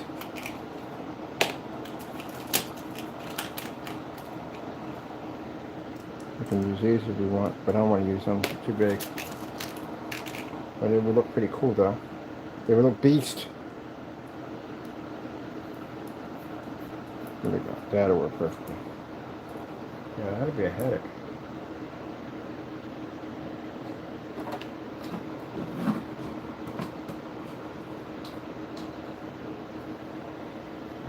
Yeah, right over the power supply. So what we want to do is get screws and bolts in the power supply, short out stuff.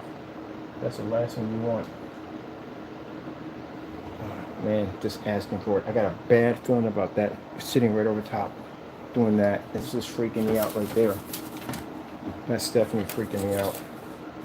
Because if you get a screw in there, man, you can short out your stuff. And I was messed around doing that one.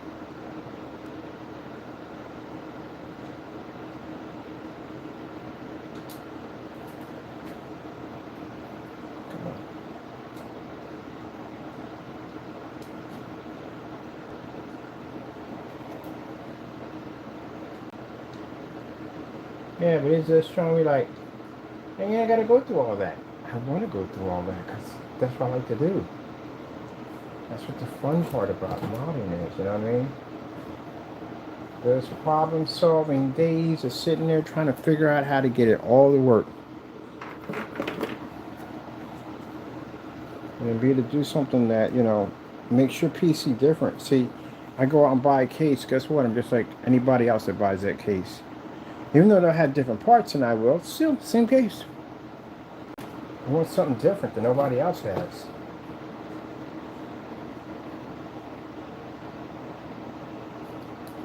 I want something different. So, I mean, I appreciate other people's builds, and I do. I respect everybody's build. I do. But this is what I choose. This is what I like. Like, you know, when I did the ice cubes over there, I was thinking, you know what? I'm making my own post from now on for my motherboard post. Because I want something different.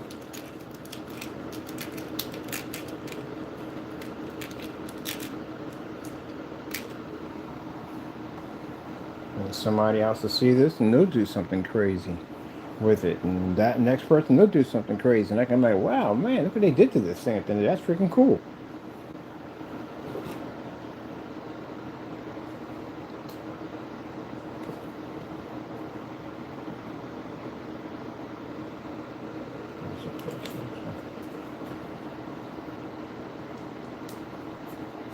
We don't have to use a screwdriver, just hold it in and just tighten it up and that's it, it goes right in. This makes it so much easier. What the heck was that beeping noise? Oh.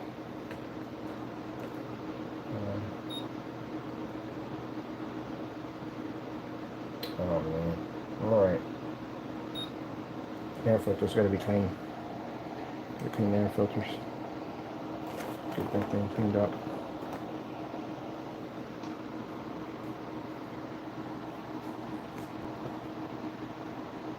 Everybody teaches on. That's what you like, then that's what you do. That's what you do. That's what you do.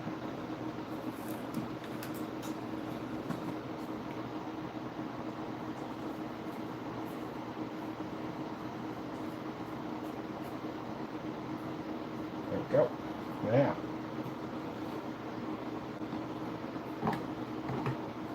That makes it so much easier.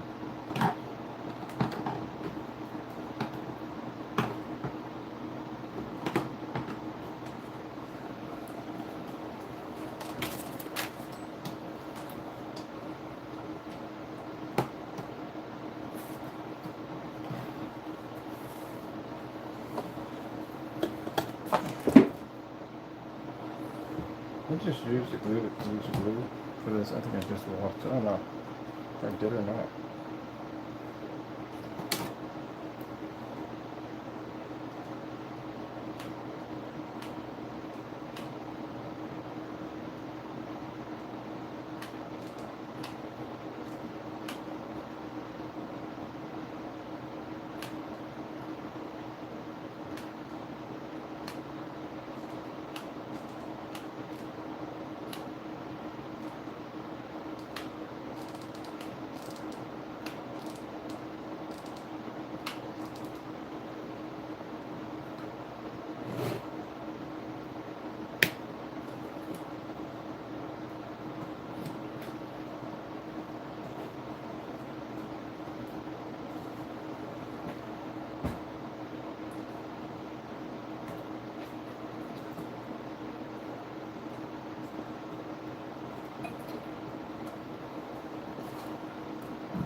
Of course, I definitely made sure they wouldn't.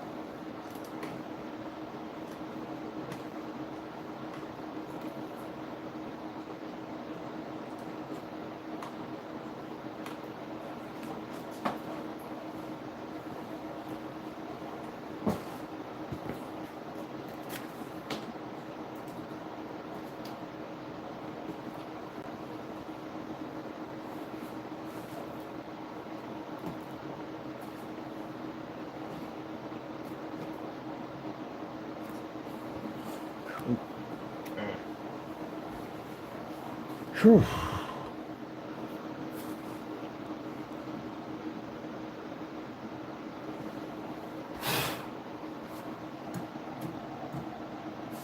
Clicking or anything? That's all clean. Okay, good.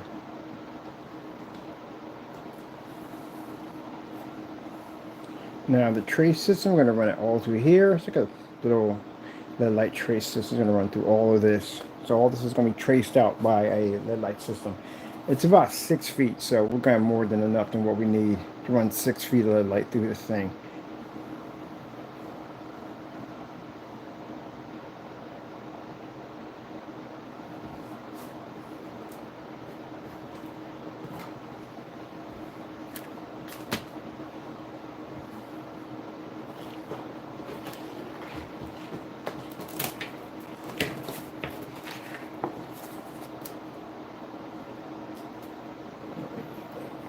What do you want? You want something. Oh yeah, it's a glue stick. It was on something. All right.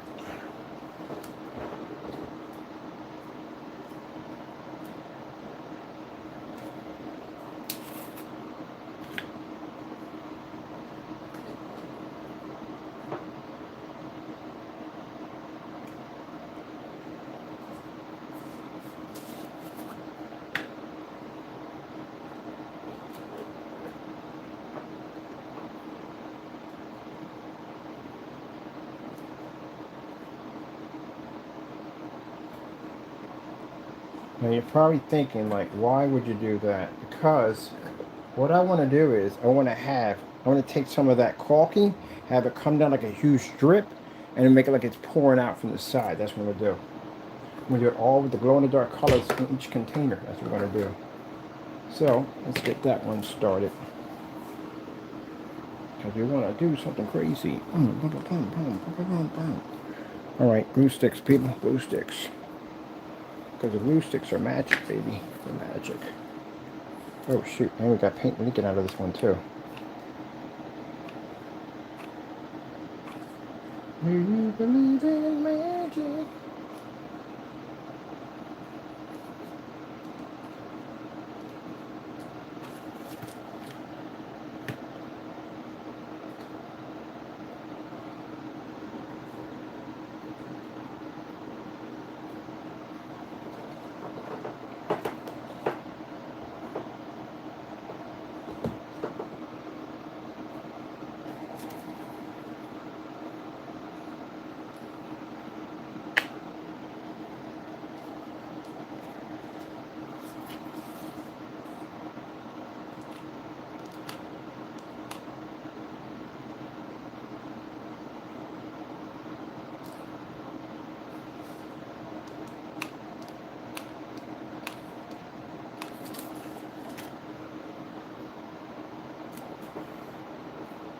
Yep, and you might want to move and burn my fingers on this darn thing. Shoot.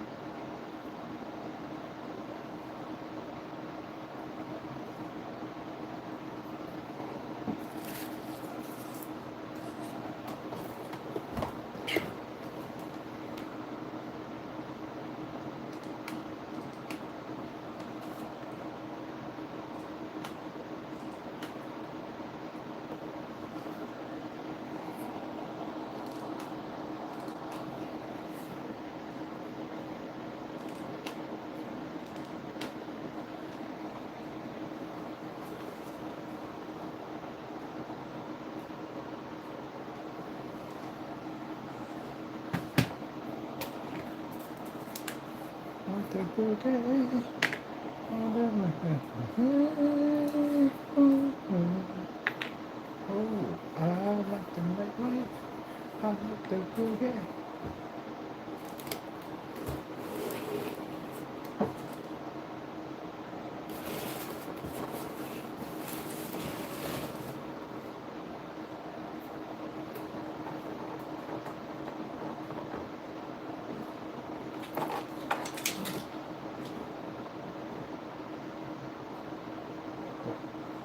Catch some wet paint.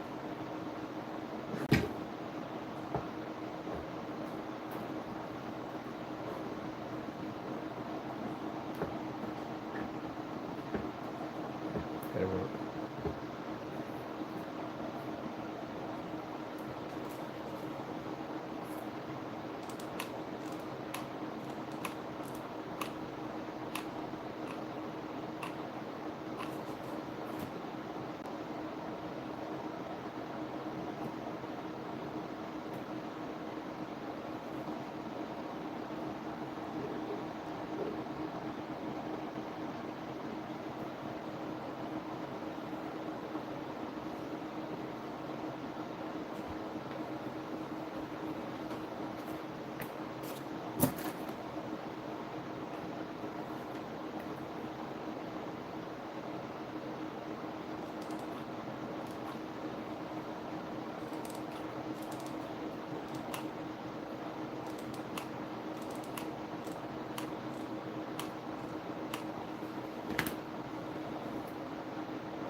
So like I said, we take some caulking and we'll take some of it and we'll line it down here like it's flushing down, pouring out a little bit, paint all that. So that goes in the dark to each color that matches. So give it a nice little run look to it. I wasn't even gonna go with this like this, but it kind of all played together. I said, you know what? I might just add it all in there, right? And all this is gonna get painted, everything. I'm gonna put the sleeves on this one. I'm just gonna mess with the system. Nah, not really. Not gonna mess with it.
Let's see. Oh, please tell me you got enough for what you should. I got freaked out of me. Like, freaking out, man. I'm freaking out.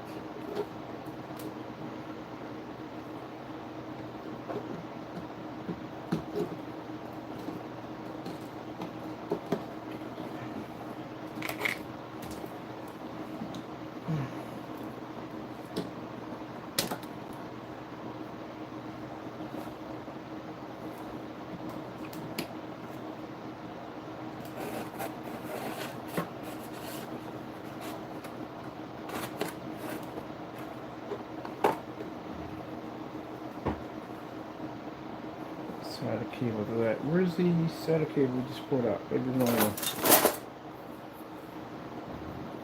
should lift it from here. But the SATA should be on. Wow, SATAs are way on that side? Are you freaking kidding me?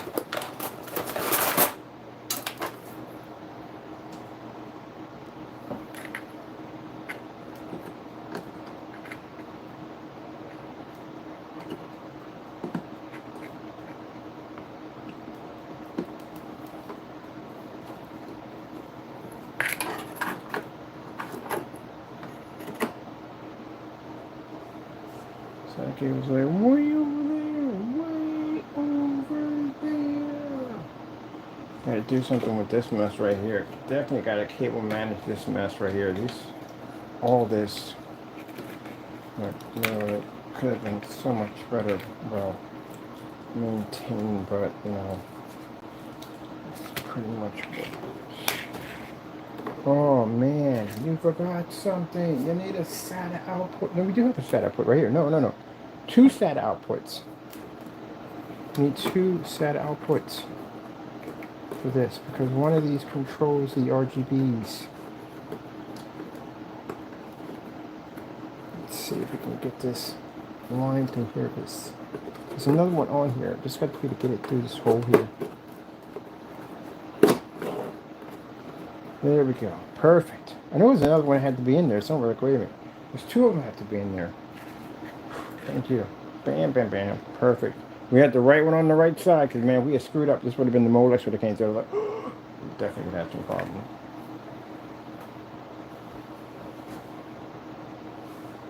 Okay, that's all straight. Good. All right. Let me see what we got going on here. So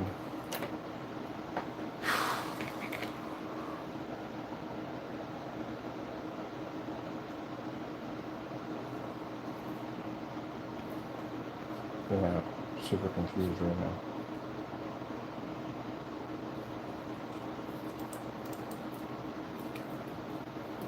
These are the two from the conjunction box from here. This one plugs into here. So that goes in here first.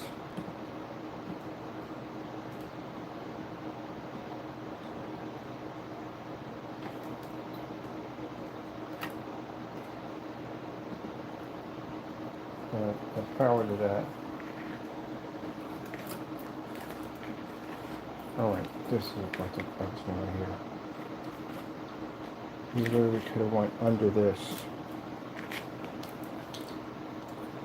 Because that would have definitely tangled it up. Oh, that's there. Okay, now this two right here all plugs into this. The conjunction box runs into these right here. That's the SATA. These are the outputs from this right here.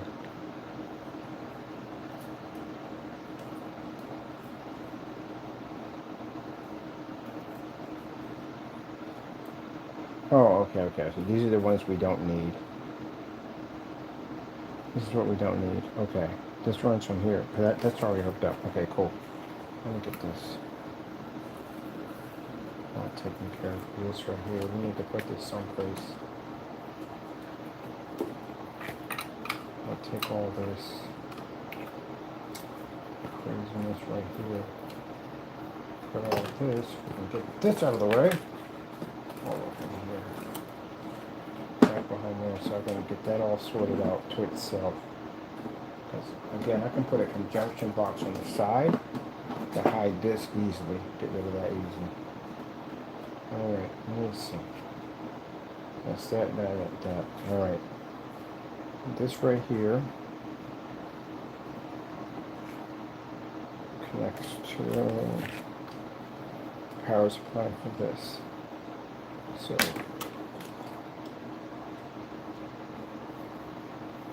we don't have any twisters. Like really, I'm looking for twisters. I can't find twisters when I need them.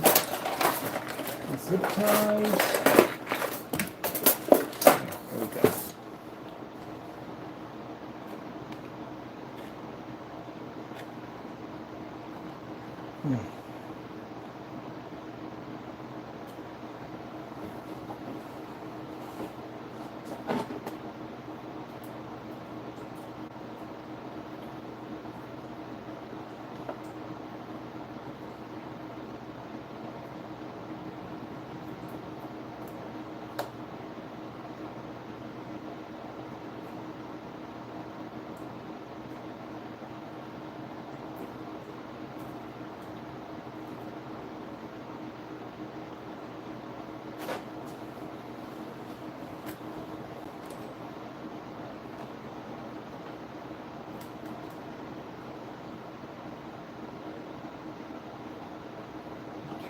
This is from here to here.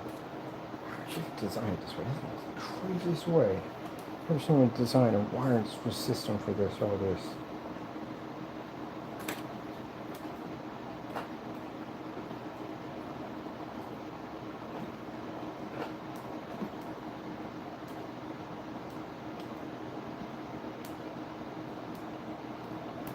Alright.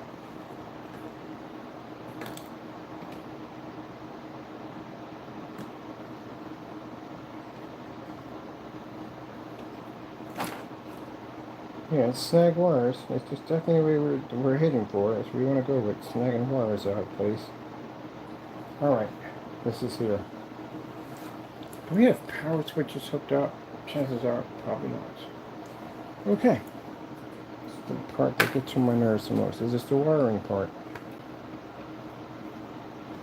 Any more twists?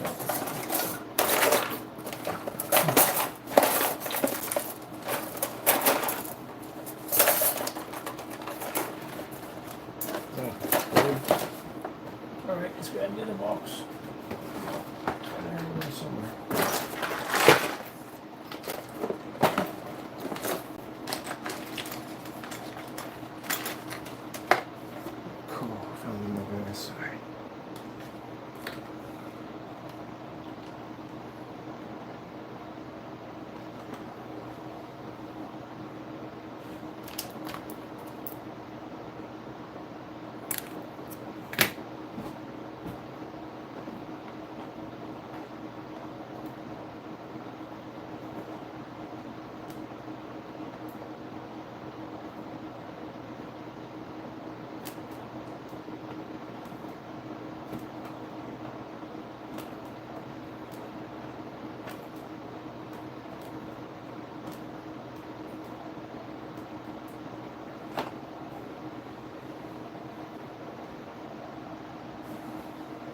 Now, would have been better if I had turned those around that way, so the wires would be behind that.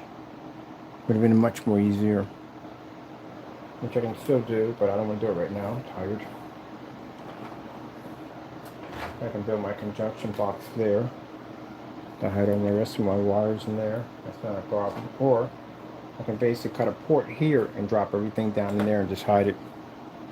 Ways I can do it. We got a port for this, a whole port. We're going to do that one. We can drop those in.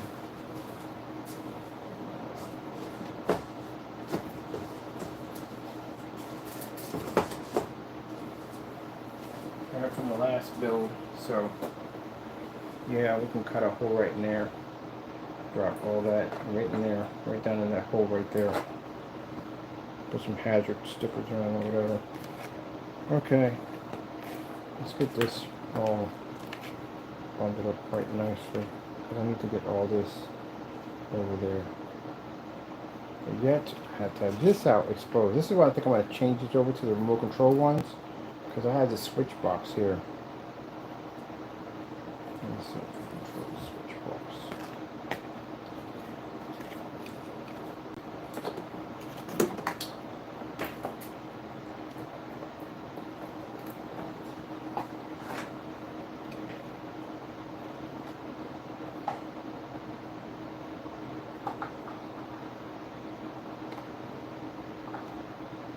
So how much of this is going to go in?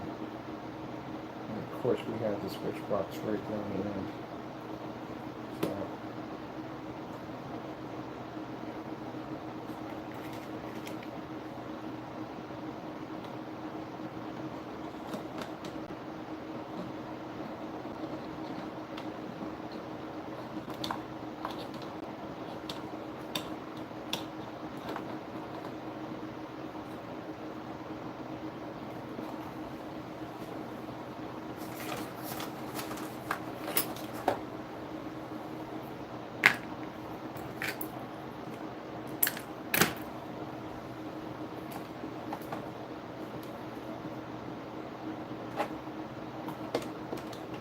get all this together and tighter.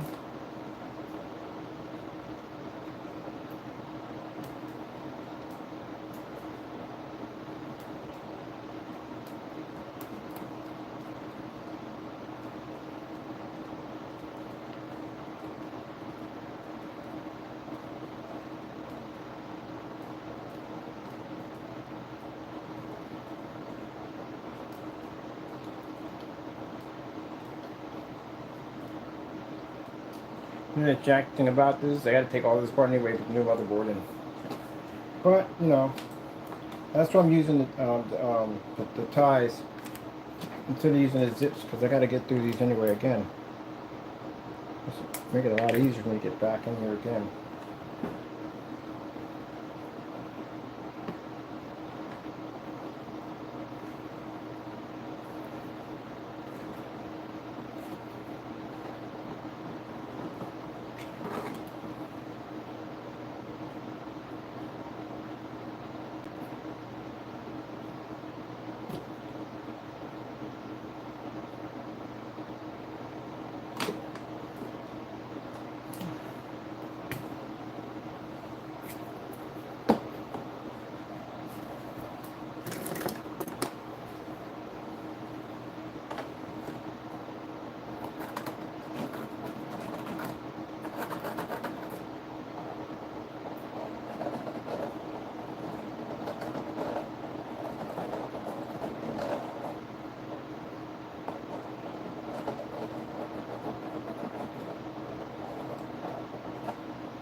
Scissors, knives, blades, whatever. Gotta make a difference, get something.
Fingers all of that.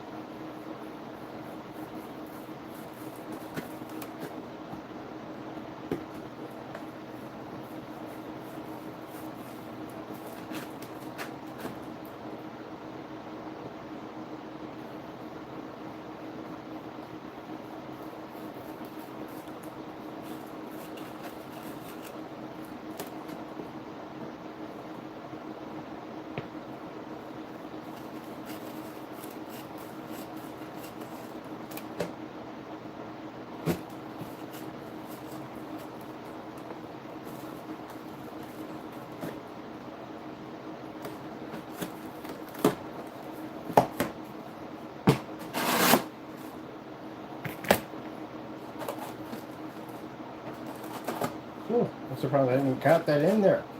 The fact that I basically took it off the top of my head like I'm running this will fit.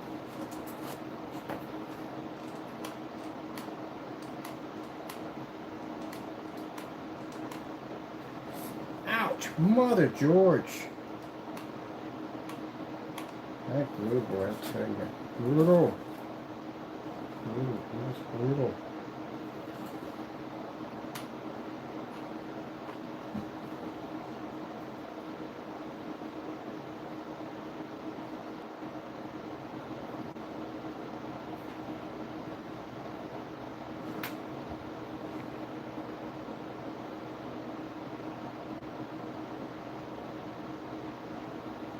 Sheesh. I broke the heebie-jeebies out of my fingers again. Never get used to that crap, man. Some of it's bad, but some of it's... Other fingers I'm used to, but the other ones I'm not used to that crap, man. That stuff freaking hurts. But, you know what I mean? We sacrifice for the art. That's what we do. We sacrifice for the art.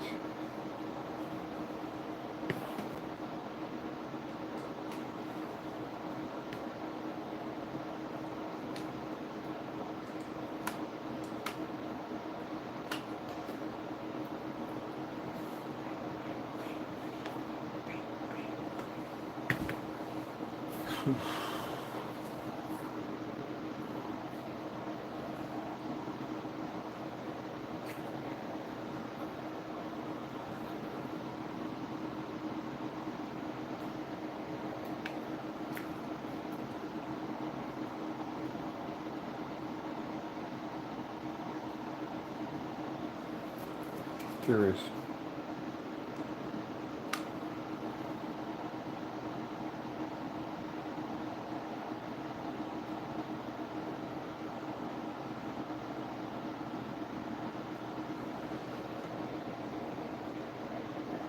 This way.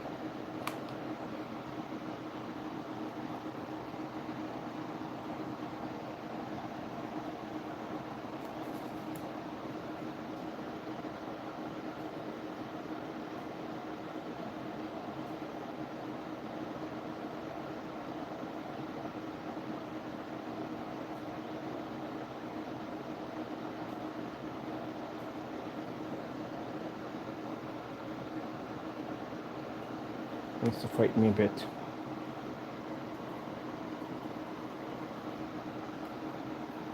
Huh, I like that.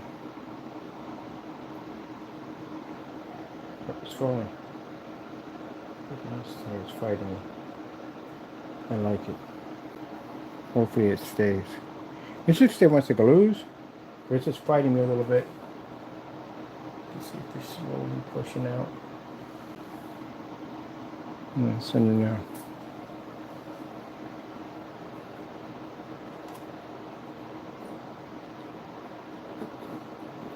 Wait, this is the conjunction box here.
know, I said I respect like everybody's build, you know, but you know, just don't like when people try to push their opinion on me and say, hey, you got to do it this way. You do you, and I do me. That's how that works.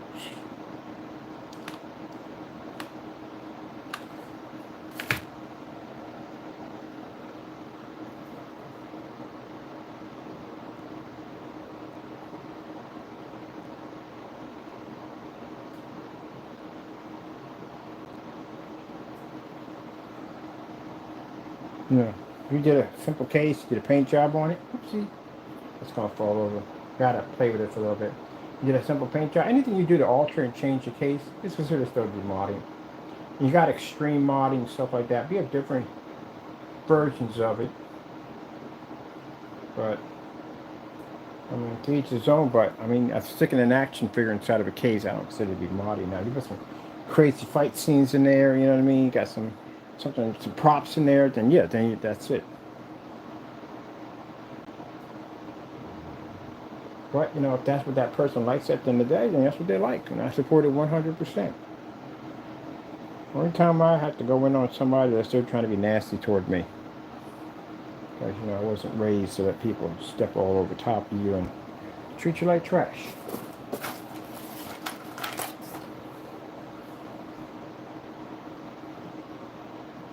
See? Oops. It's fighting me. It's fighting me. Of course it's going to fight me a little bit. I expect a little fight out of it.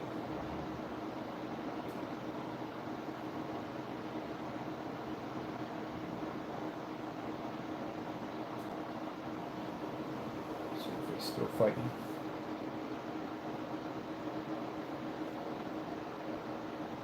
I think he's standing there. Let that glow a little bit.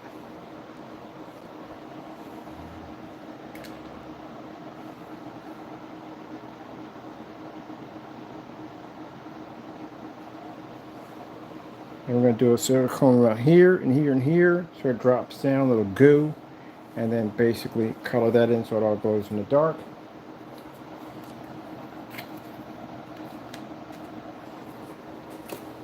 Oh, that's what we're going to do. Trip over the freaking cords. That's what we're looking to do. I'm looking forward to tripping over those cords all day long. Like, what do you want to do? I trip over the cords, man. I'm dying to be tripping over the cords.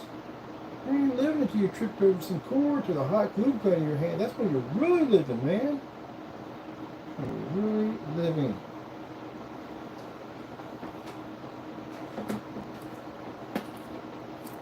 What do you have? 100 feet of cable right there. And it feels like I have nothing there.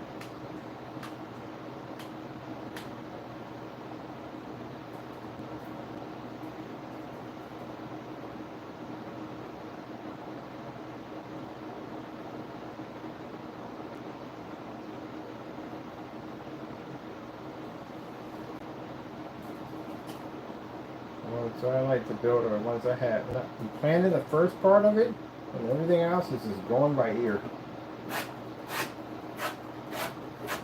Just doing it as we go along.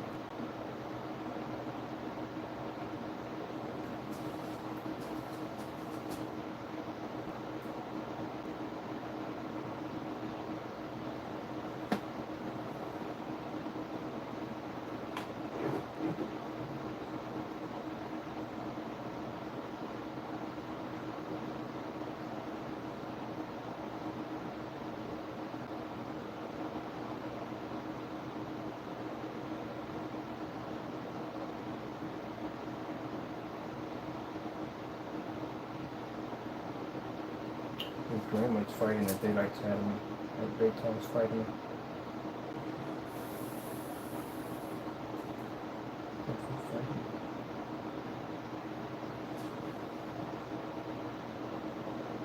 So always the last one to feed the hoppers.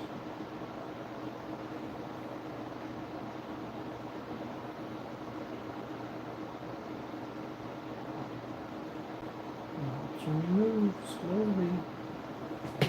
So you fight me. You definitely fight me every step of the way. I'm going to get a final piece of finishing this thing. Don't fight me. Trying to make something into.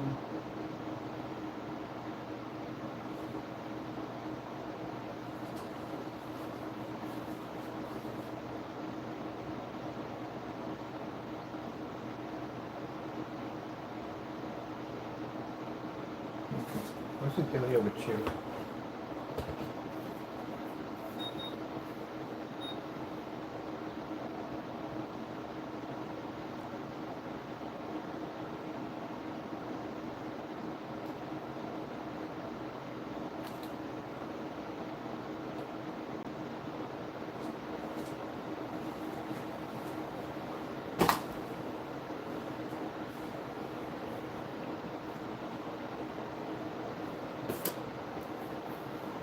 Oh, it's definitely not the one I just grabbed. Oh, we did. We attached it over there. That's the red one. We attached it over there. All right. Let me see. Hard drive. Let's get all this stuff out of the way. Are you still there? Okay, you're still there. You can fall out.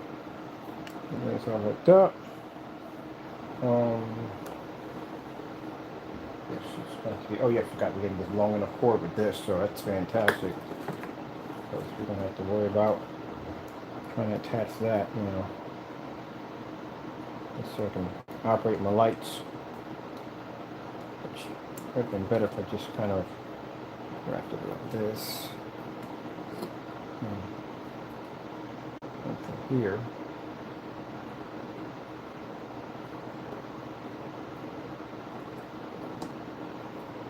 to this, maybe our hard drive.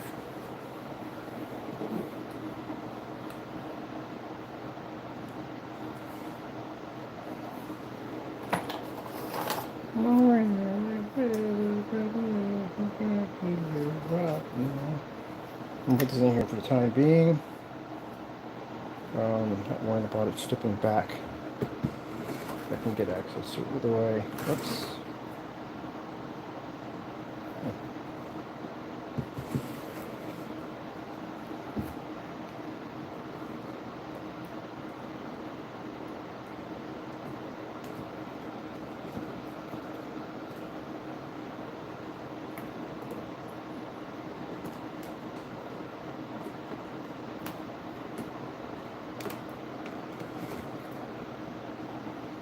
That's all in there.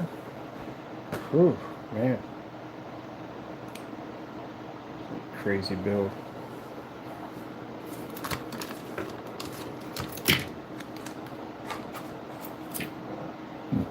Excuse me. At least I got the kill switches out in the open. So that's cool.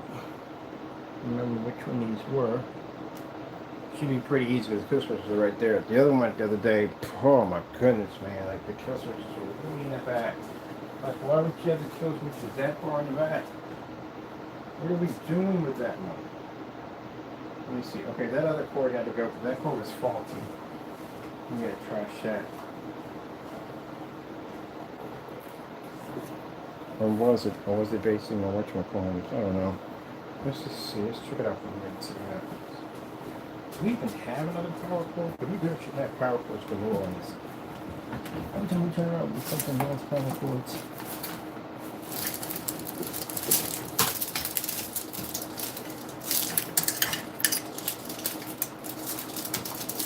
What we have here? That's entangled around everything.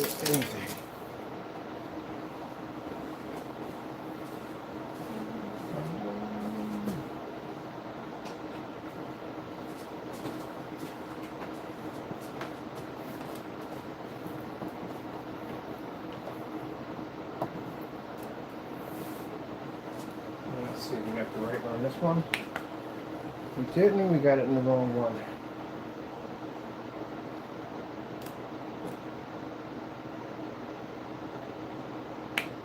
No, this is where we get down to the fun game of basically playing. Where is the freaking power switch button at?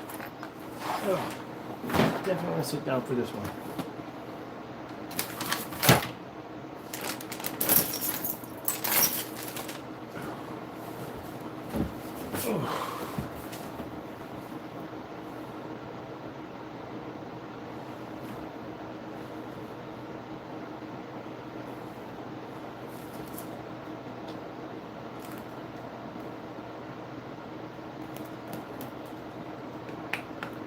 and this, I might have to yank this out because I put this in crooked. It's literally definitely crooked. Alright, whatever. Pull it out, put it back in again. This is definitely off center. This is going to drive me nuts. So I'm going to put that back in again. So I'll get that fixed.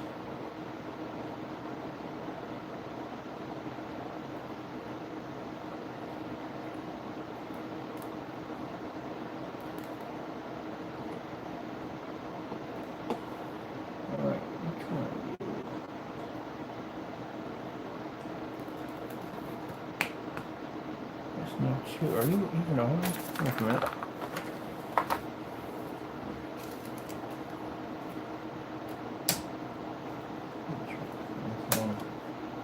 Just gotta figure where the switches go now. This is about pull my switches out. So this is basically. Usually you would think that they would be marked. They're not marked on these boards. You literally have to figure it out yourself. Not marked on the boards. Let me see what we got to do here.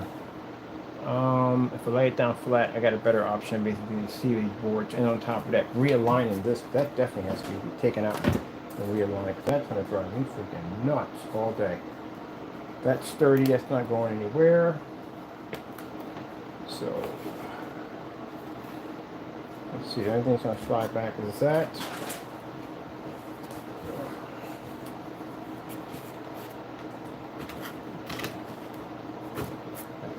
Here, which is not supposed to be there. That's a good place to have hot glue right there. Let's see where we had these switches at before. Everything's in, right?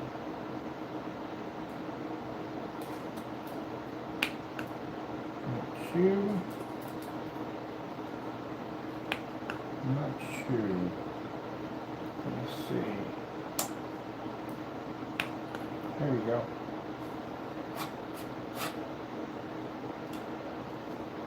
See how it ticks like that? That lets me to believe that this basically could be wrong voltage. Definitely could.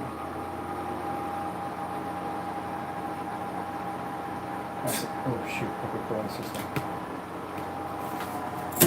Ouch. Ouch.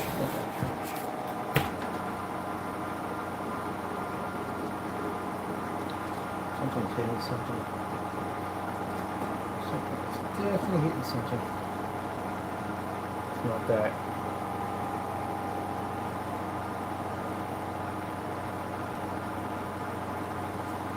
Coming from somewhere. Something's hitting something.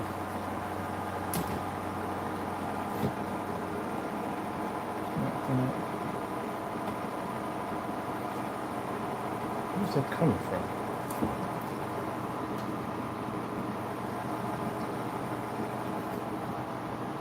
Coming from this.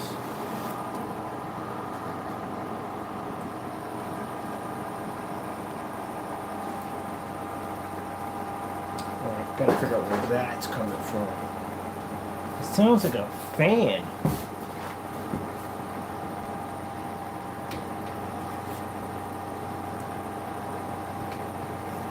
It's not this. This is quiet. These are quiet. Yeah, it's coming from this. Definitely comes from that fan. Alright, let's reevaluate.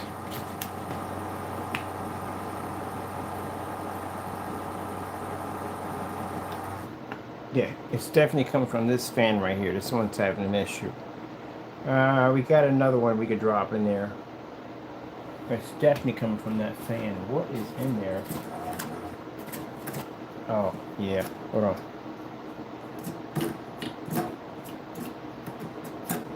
Nothing's clicking. It's the fan. Definitely the fan's damaged. How do we damage your fan? Alright, and this has to be... That definitely... Is my table crooked or am I just seeing this crooked? Yeah, I'm definitely seeing this is definitely crooked. So, this has got to come out. The thing about this glue, it does separate. I can pull it out. Because that's crooked and that is going to drive me freaking nuts.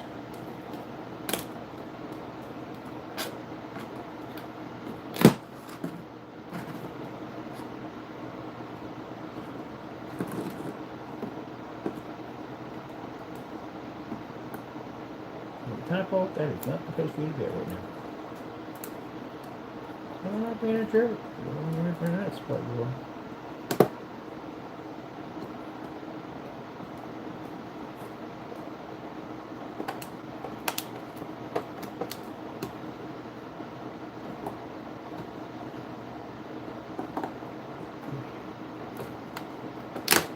There we go. That works for me. Now, what I gotta do is adjust you here and here, and I got you locked in place. Since I know this one's gonna be fixed easily, that's easy to do. But I gotta figure out why that is making that noise, because it sounds like it's definitely that fan is damaged. It's not coming from any other fan but that one. Why would that malfunction? We've had all these fans running. Those are brand new fans right there. Where's how good these are right now?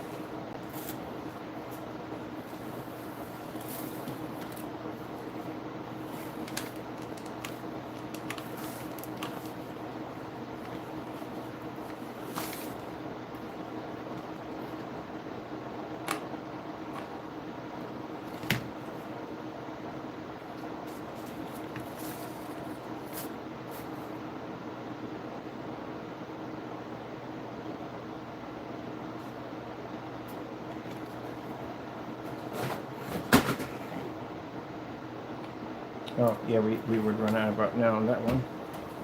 So always when I gotta do something super important, that's when that comes out. Oh, come on. Glue sticks, we gotta have more glue sticks. I know we can do all glue sticks. Okay, we got one more. One more.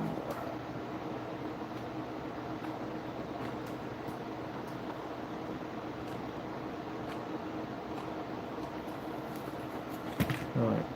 No, that's straight, because that would have drove me freaking nuts. Why is that clicking?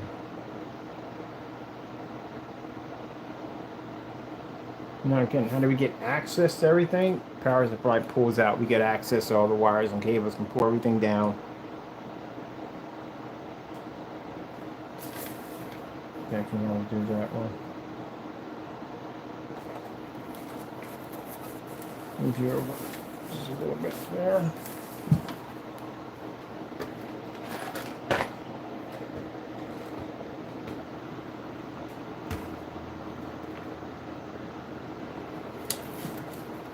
Just put air on this so it locks a little better.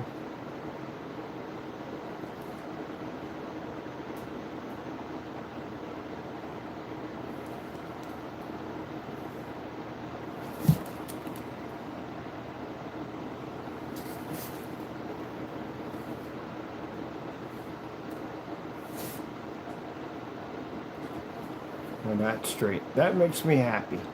Yeah, because I didn't like that. That would have definitely ticked me off all day. Like, just struck it. One of those people, I'll just rip up an entire floor because one tile's off, literally, because it'll drive me nuts. Every time I walk over top of it, it'll drive me crazy. Yeah, gotta do it right. Don't do it at all.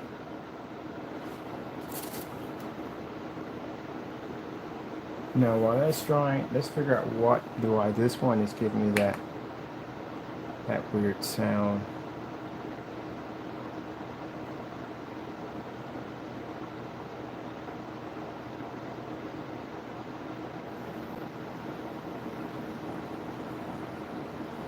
Nothing. Okay. Nope, there it is again. It's here.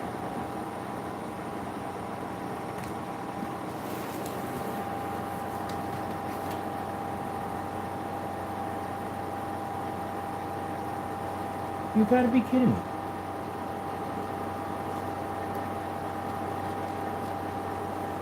It's a fan. Alright, take it out, pull out the fan, put the other one in. I don't know what's wrong with it. Like, it's weird.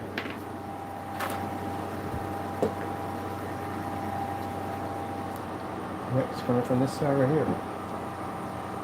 Let's apply it. Yep, that's making a noise. It could be the ball bearings. Anything could have basically went wrong. That's the funny. It's the interesting about PC builds. Like anything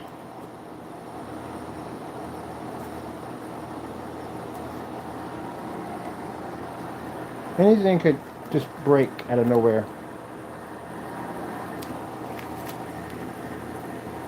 There could be something hitting it. These are brand new fans. That's what I can't understand. What would cause that? Nothing. Quiet as can be. Watch. Look at that. Quiet. Absolutely quiet now.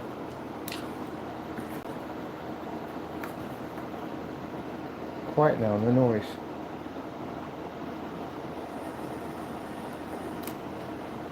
That's what's causing that.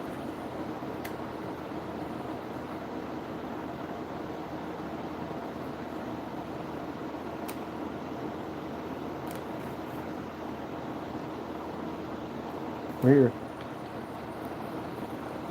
Definitely weird.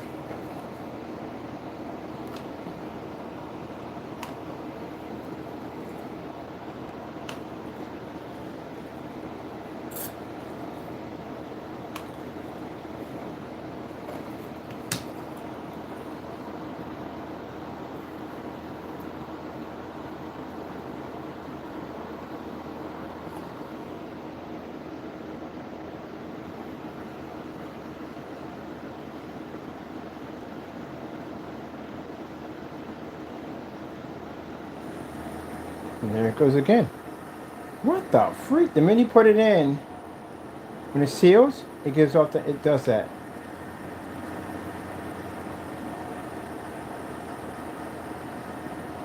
That is the weirdest thing I've ever seen in my life. Alright. We'll take it out, swap it out for another one. I don't know, that's just strange. You know, if this has to sit on top of a case, and it has to be mounted in, it's kind of the same vibration issues. Alright, you're ripping up my work, man. Well, that could be definitely an issue.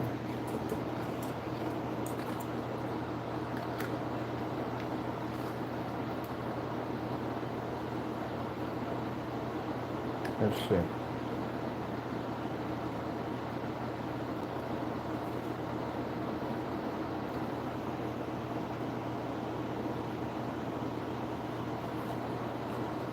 Could have been all that twine in there.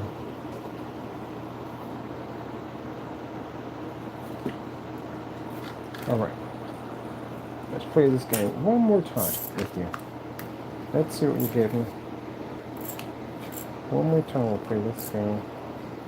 No, let's swap you out for another one. Let's try you one more time.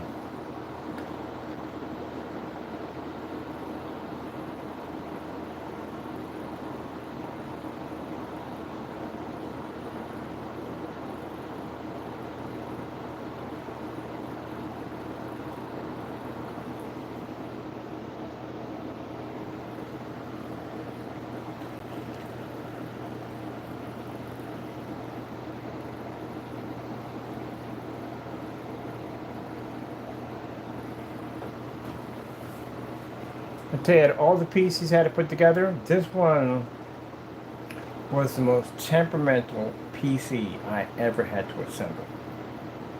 Like, it had all kinds of issues that went down with it. Multiple motherboard failures. This thing fought me tooth and nail. That motherboard right now, which I'm trying to figure out, maybe it could have been a voltage issue, why it's flashing on like that before it starts. That could be it. Could it damage a PC? No, I ain't gonna damage anything on it. It's just something right here is a voltage issue. But this is supposed to be, these are the regular fans that came with it, the stock fans, so it should not have been an issue in any way whatsoever. But just in case, I am gonna hook it up through the power supply and then go from there and see what happens. If nothing, if it works and it cuts on, everything runs. But then again, we had the no. Yeah, no, that would definitely affect the video card too. But just in case, I order me another board just in case, because I got to go through the process of taking it off, putting it back on. But at least all the post screws are in nice and tight, and this is even. So, and that was making a weird rattly sound. But then I had stuff twined in there, so that glue string was in there twined in there. Oh man. That was fun.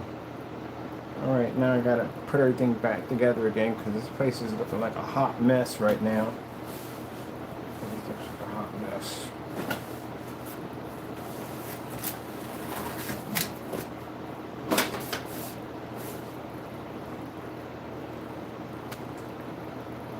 Screw my life.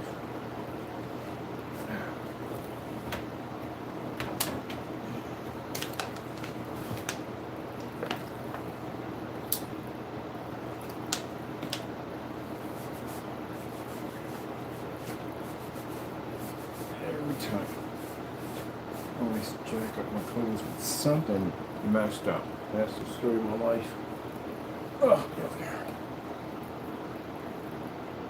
I let that run for a bit.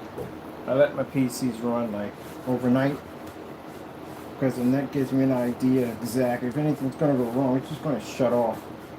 That's pretty much what's going to happen. So just let it run. See what goes from there.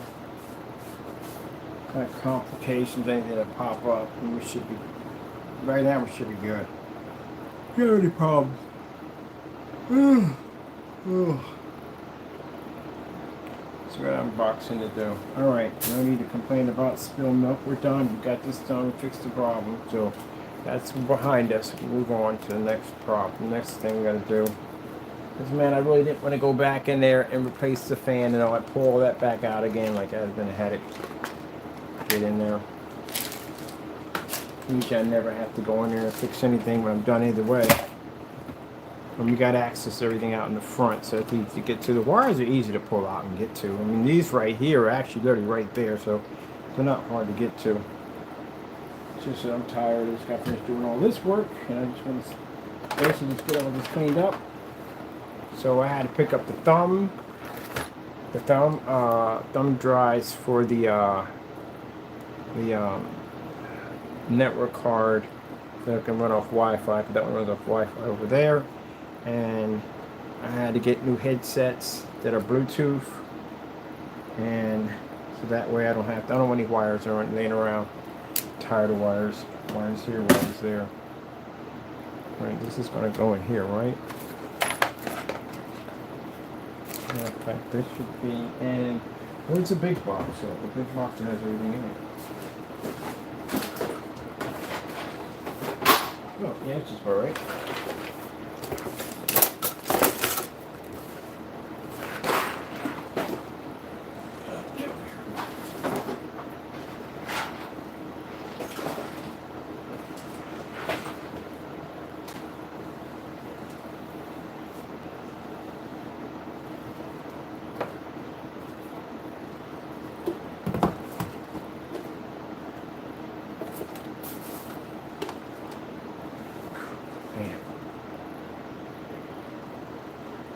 Yep, I mean, one of those days. Alright, sit here and get it done. Let's go. Got a lot more to go. Get this cleaned up. Get to the next level. Whatever else we gotta do next. We gotta go with that projector. I haven't had time to do that yet. Get this finished first. So, let's get this cut off. Still got more work to do on this. At least everything's done on that, so we'll finish that one. So, now, yeah, I could have went out and I could have just bought the cases and did all that way, but again, like I said, I like the power supplies and my parts to be exposed, and the racks that you make is not my cup of tea. On top of that, they come with like 40,000 pieces. And I'm like, I'm not going to do all that to assemble one of those things. The racks are pretty headaches. So, some people may find them easy. To me, they're headaches to me. I don't want to assemble them. So, like I said, to each his own. Some people may find them easy, and I find them quite a headache. Let me see. I'm not going to build anything for a while. Just want to get this up compacted so I can get ready to set up my screen, which I want to use for my PC, and get rid of this monitor. The monitor's giving me really bad headaches.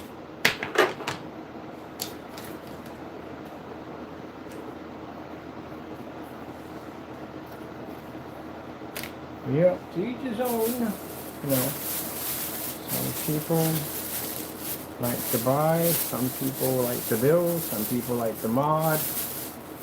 Everybody's a little bit, everything for everybody.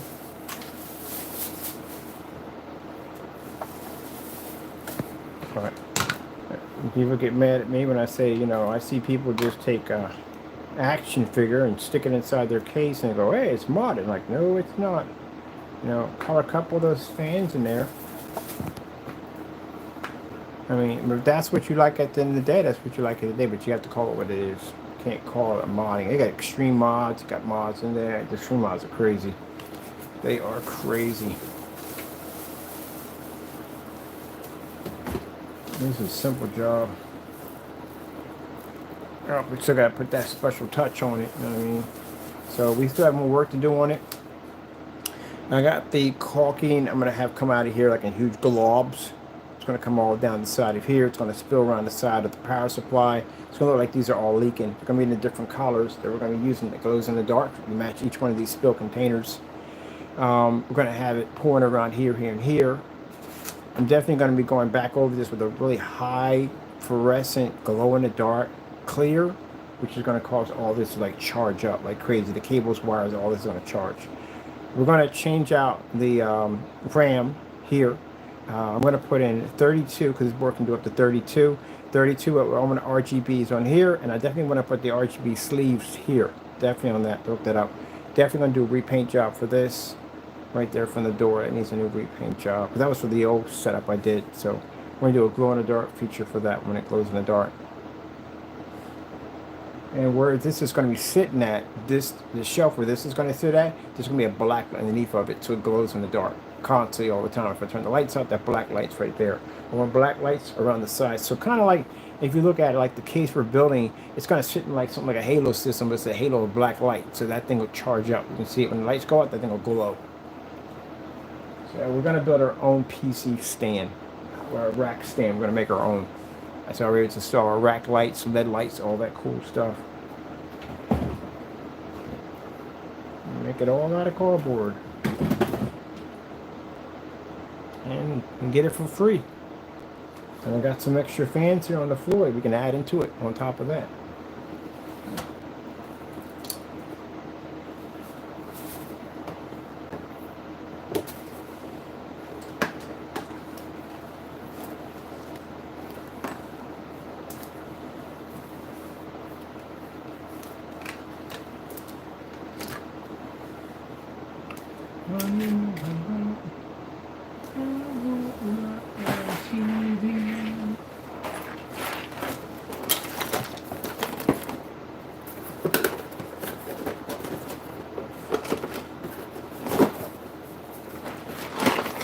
I've never had, oh, that was funny. That was real funny. Single mothers are interesting. I'll tell you why they're interesting. Because they do a lot of stuff on their own. They do a lot of stuff on their own. They got to do a lot of stuff on their own. Everybody else will help them do it on their own. But I had this one single mother. She was cool as I don't know what. I was like, you got a toolbox or something broke? I said, you got a toolbox? I can fix this for you real quick. She's like, I got a toolbox. She's so proud of her toolbox. I didn't put it down because she was proud of it. It was a little tiny toolbox. It was. You know what I mean? It wasn't like the, you know, like the Craftsman or the toolbox system I had. It wasn't that. But I could have sat there and went in there and go, oh, man, that's not a toolbox, man. That's a kid's box. I didn't say, I said, no, that's a really nice toolbox in there. Where'd you get that from? You know what I mean? Because they're proud of that. They're proud of that box at the end of the day. So that's a pretty cool box. So what kind of tools you got in there? But looking at, she has some nice little odds and end tools. And so every once in a while I go to the store, Home Depot, or whatever, get a tool and put it in there for her. She never knew because she thought it was hers. And they're like, when did I buy this? Like, you don't remember buying that? I was with you when you bought that. You remember that? Okay, yeah. So yeah, I needed one of these. Yeah, you've been having one of those. So bit by bit by bit, I was amping up her box. Yeah, because she was proud of that box. You know what I mean? Who am I to go in there and tear that down for somebody? You know what I mean? I'll build that box up for her. Put something there. There we are. We are back again. Kaboom! All right, there we go. All right. So yeah, it was pretty cool. She had a nice little toolbox.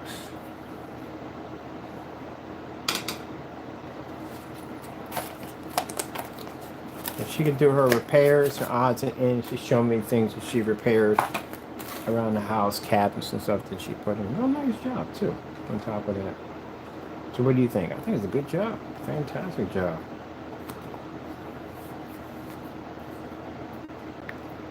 Was it a good job? Yeah, it was a good job. She did a good job. Working on things around the house and work on. But you learn all that. You know, you got no choice, you know what I mean? Especially when you get to a point that you don't want anybody around your kids. You don't want bums around your kids. Ugh. Put that over there. I remember that little toolbox she had.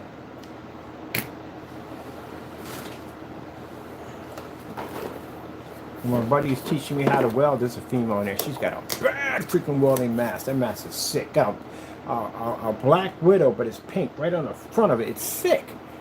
I was like, some of it even lights up a little bit. I was like, what the freak? Yeah, she's a bad welder. She ain't no joke. She's no joke. This is the reason why I hire women lawyers. I would rather have women contractors work on my place because they have more to prove. They'll get the job done. Not saying the man will get the job done, but they just got more to prove. They'll get the job done, man, and it'll be an amazing job all the way around. Because they'll work harder for it. They got more to prove at the end of the day. They fight harder than anybody else. I hate to say it, man. I know you can get upset by this, but sometimes you're too relaxed. You think that the world's all set for you. I get the whole plate. You come in, and everything's set for you. Food's cooked. It's made for you because you're a man at the end of the day. You got that complex disorder. That's what I don't like. A woman at the end of the day will work far harder because she got more to prove. And a person got more to prove is going to work harder than everybody else. Yep. They're going to put the grind in because they got more to prove. For some people, things come easy in life, and for other people, it doesn't. And for the people it doesn't, they are the hardest workers you will ever see in your entire life. Because they will prove their worth. And that's why all my attorneys are women. Yep. All the women. I'm not saying that a man's not a hard-working attorney. There's plenty of them out there at the end of the day. It really is. And some good ones out there, too, on top of that. But I prefer women attorneys. Like all my doctors.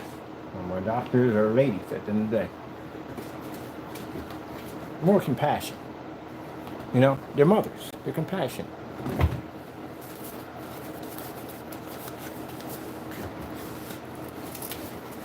I was seeing a psychiatrist when I was going through the stress in the house with agoraphobic. Woman. All women. And no, for people saying, oh, but it's just for you to argue and... No, that's disrespectful. You don't do it at the end of the day. You hire them for what they're designed to do. If they're coming there to work, they come in there to work. That's what they do. Respect them for their skill. Don't ogle and goggle over time. What are you, like 5 or 6 years old? You're a kid at the end of the day? Grow up.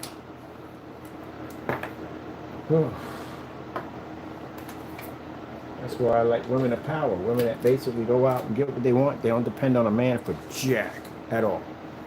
You never hear from them saying that dependent. No, they don't need you at the end of the day. I like women with professional skill. People are professional. All women that's doing it, women of power. Lawyers. People who are basically, like I said, FBI and all that crazy stuff in the day. Women of power that go out and get what they got to get. They don't depend on anybody. I like that.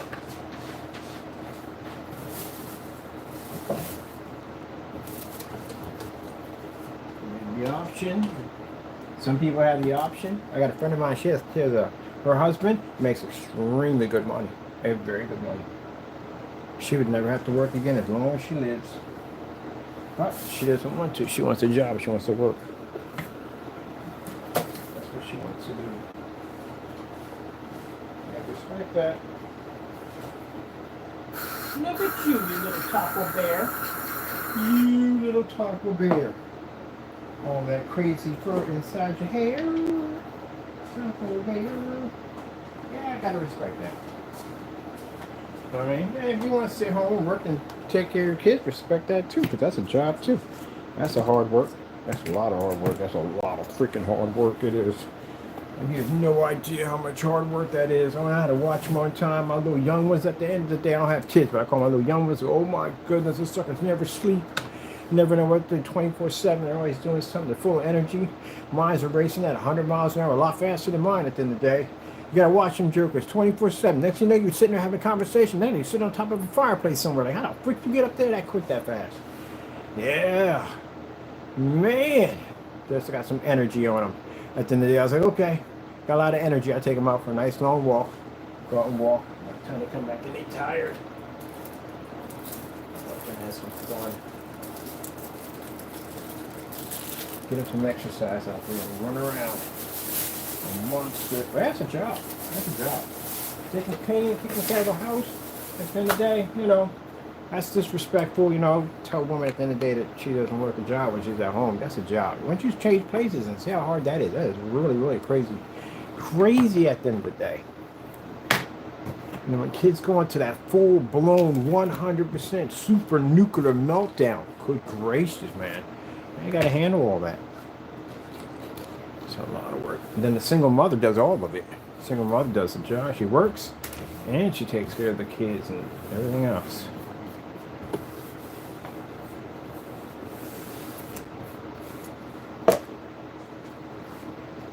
That's why when you come home, you take off your boots, kick them anywhere. That's why she's ready in your life. You know what I mean? You know, my sister, when she works, he works. When he comes in, he takes the boots off, leave them at the door. They all take the boots off, leave them at the door. There's actually a pretty good idea, too, on top of that. You never know what they can track into your place. Yep.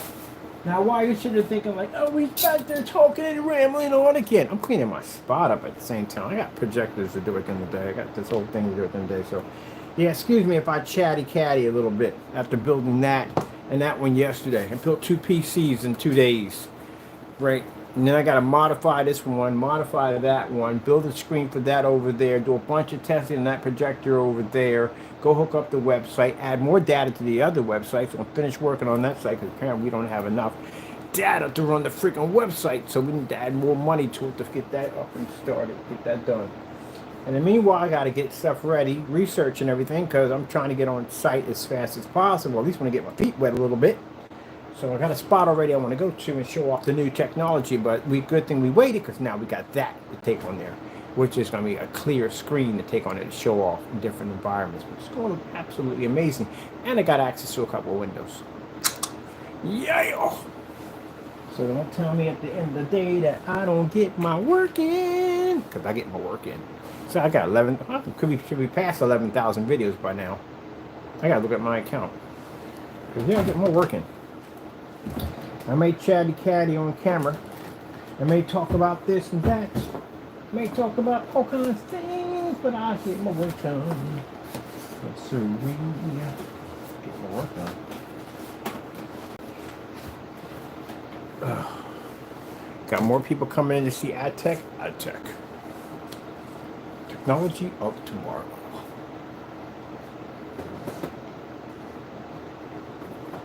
And once I get my showroom, oh my goodness, I'm gonna blow that sucker to the room. At all kinds of people coming in to see that. I can't wait.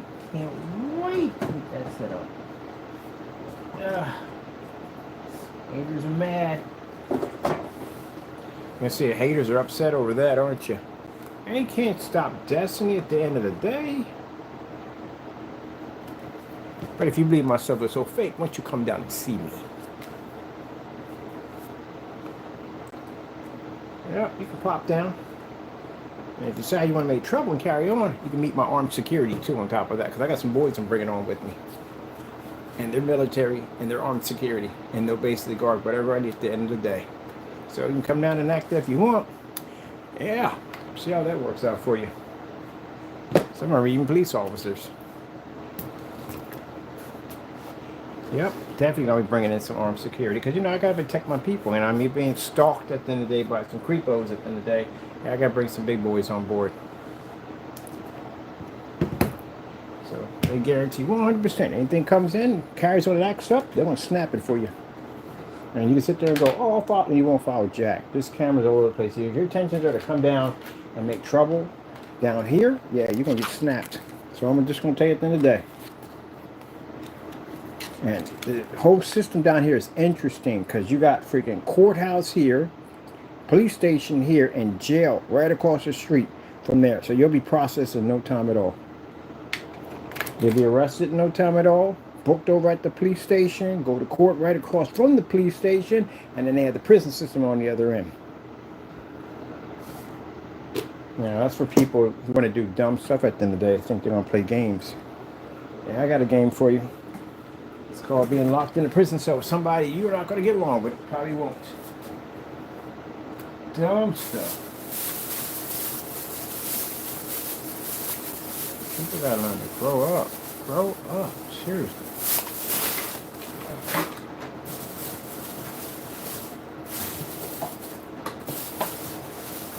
And if you're lucky, you get a chance to meet the Marine, because he's going to be down there too. Yeah, I'm going to bring him on board. As a matter of fact, he's got some skills at the end of the day that I'm interested in. Not those skills, the other skills. Basically, he does construction work, and he said, I need some stuff built. Like, you know, get zoning, because I'm glad that's why I went through zoning, got all that information from them. So basically, if I want to get something built, like, you know what I mean, build a theater room or something like that, he's good with that kind of stuff at the end of the day. He can build whatever I want to add in. If I want to put up a special room, and for this I want to dome out the ceiling, he can do that kind of work. So definitely going to bring him on board. So him and his buddies will be coming on to do some work to dome out a ceiling, because I need a ceiling domed out to show a planetarium effect with the product.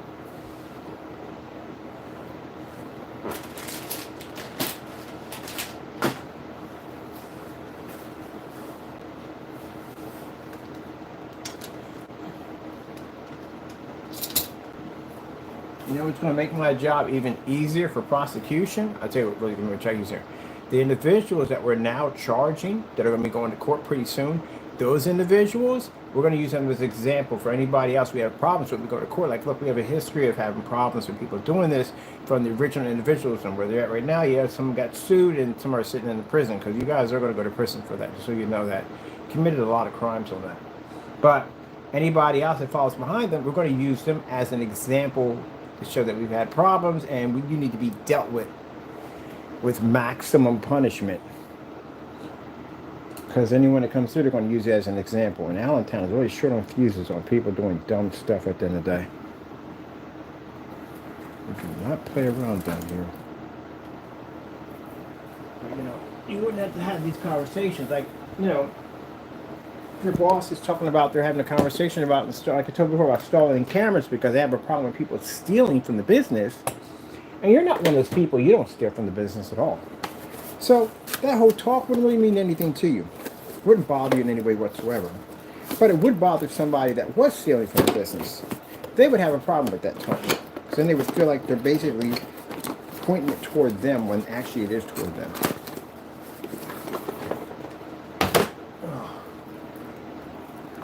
So they would have that issue. Woo! You've been struck by a smooth criminal.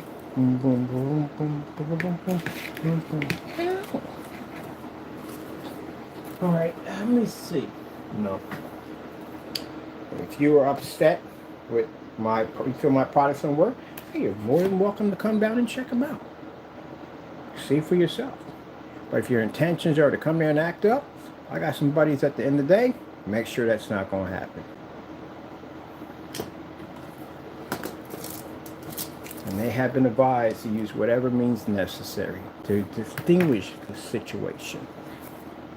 So, your call.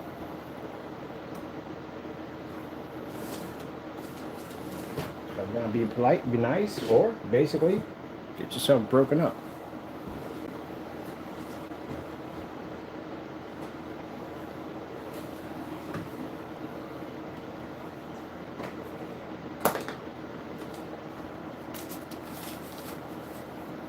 People have common sense will come down, check it out, love what they see. That's why people come down to my house. When I hadn't happened to I had people come down, customers come down to pick it up. They came down, very polite, very nice, respectful, as people are supposed to be. Came in, I let them inside the house. They saw the technology. A couple were on camera. I got to find those videos too and post them. But a couple were on cameras. Yep, and came in, I got asked for permission. They were recording, they saw everything, liked it.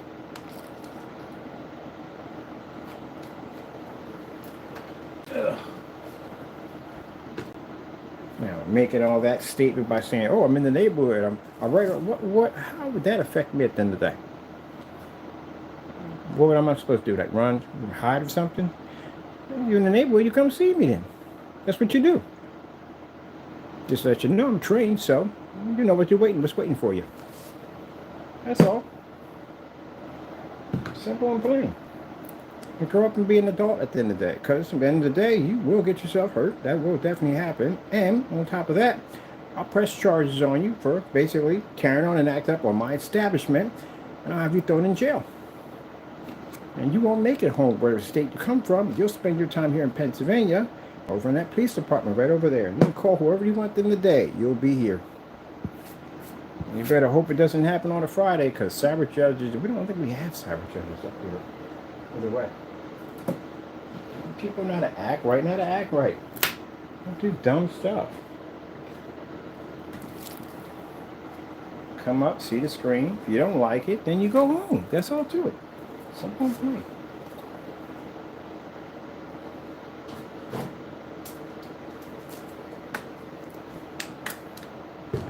I explain something to you. You know why people have bodyguards? They hire bodyguards in the day? Not because they're afraid of you at the end of the day. I know people that are professional fighters, they have bodyguards. I mean, they'd beat the living crap out of you. Like, beat the brakes off you. But you know why? Because they can be sued. That's why. And bodyguards sometimes have umbrella policies underneath them. If they go a little bit too far with something on handling the situation, they only can be sued up to about $5 million, because that's an umbrella policy they have on the bodyguard. But the reason why they have those bodyguards in place is because if they were to reach out and put their hands on you, you could sue them for a lot of money. You could hit the company pretty hard. That's why they have bodyguards.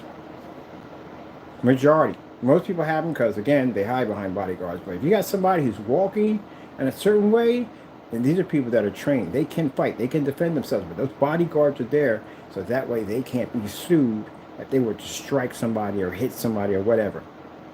That's what the bodyguard's job is to do. Now look at Al Bundy.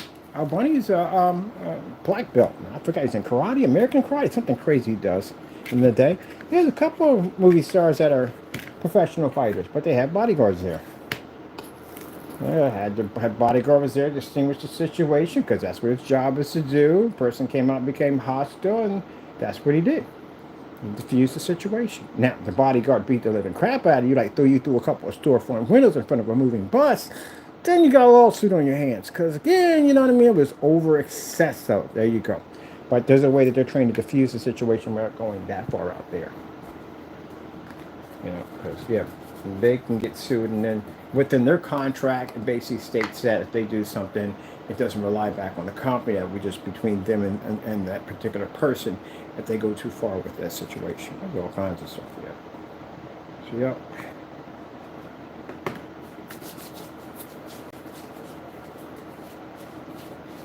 But people think people get bodyguards because they're afraid. No, they get them because in the day, if they were trained fighters, and most people are in that field, are trained to fight, to defend themselves. If anything happens, if the guards are taken out, they have to be to fight and defend themselves.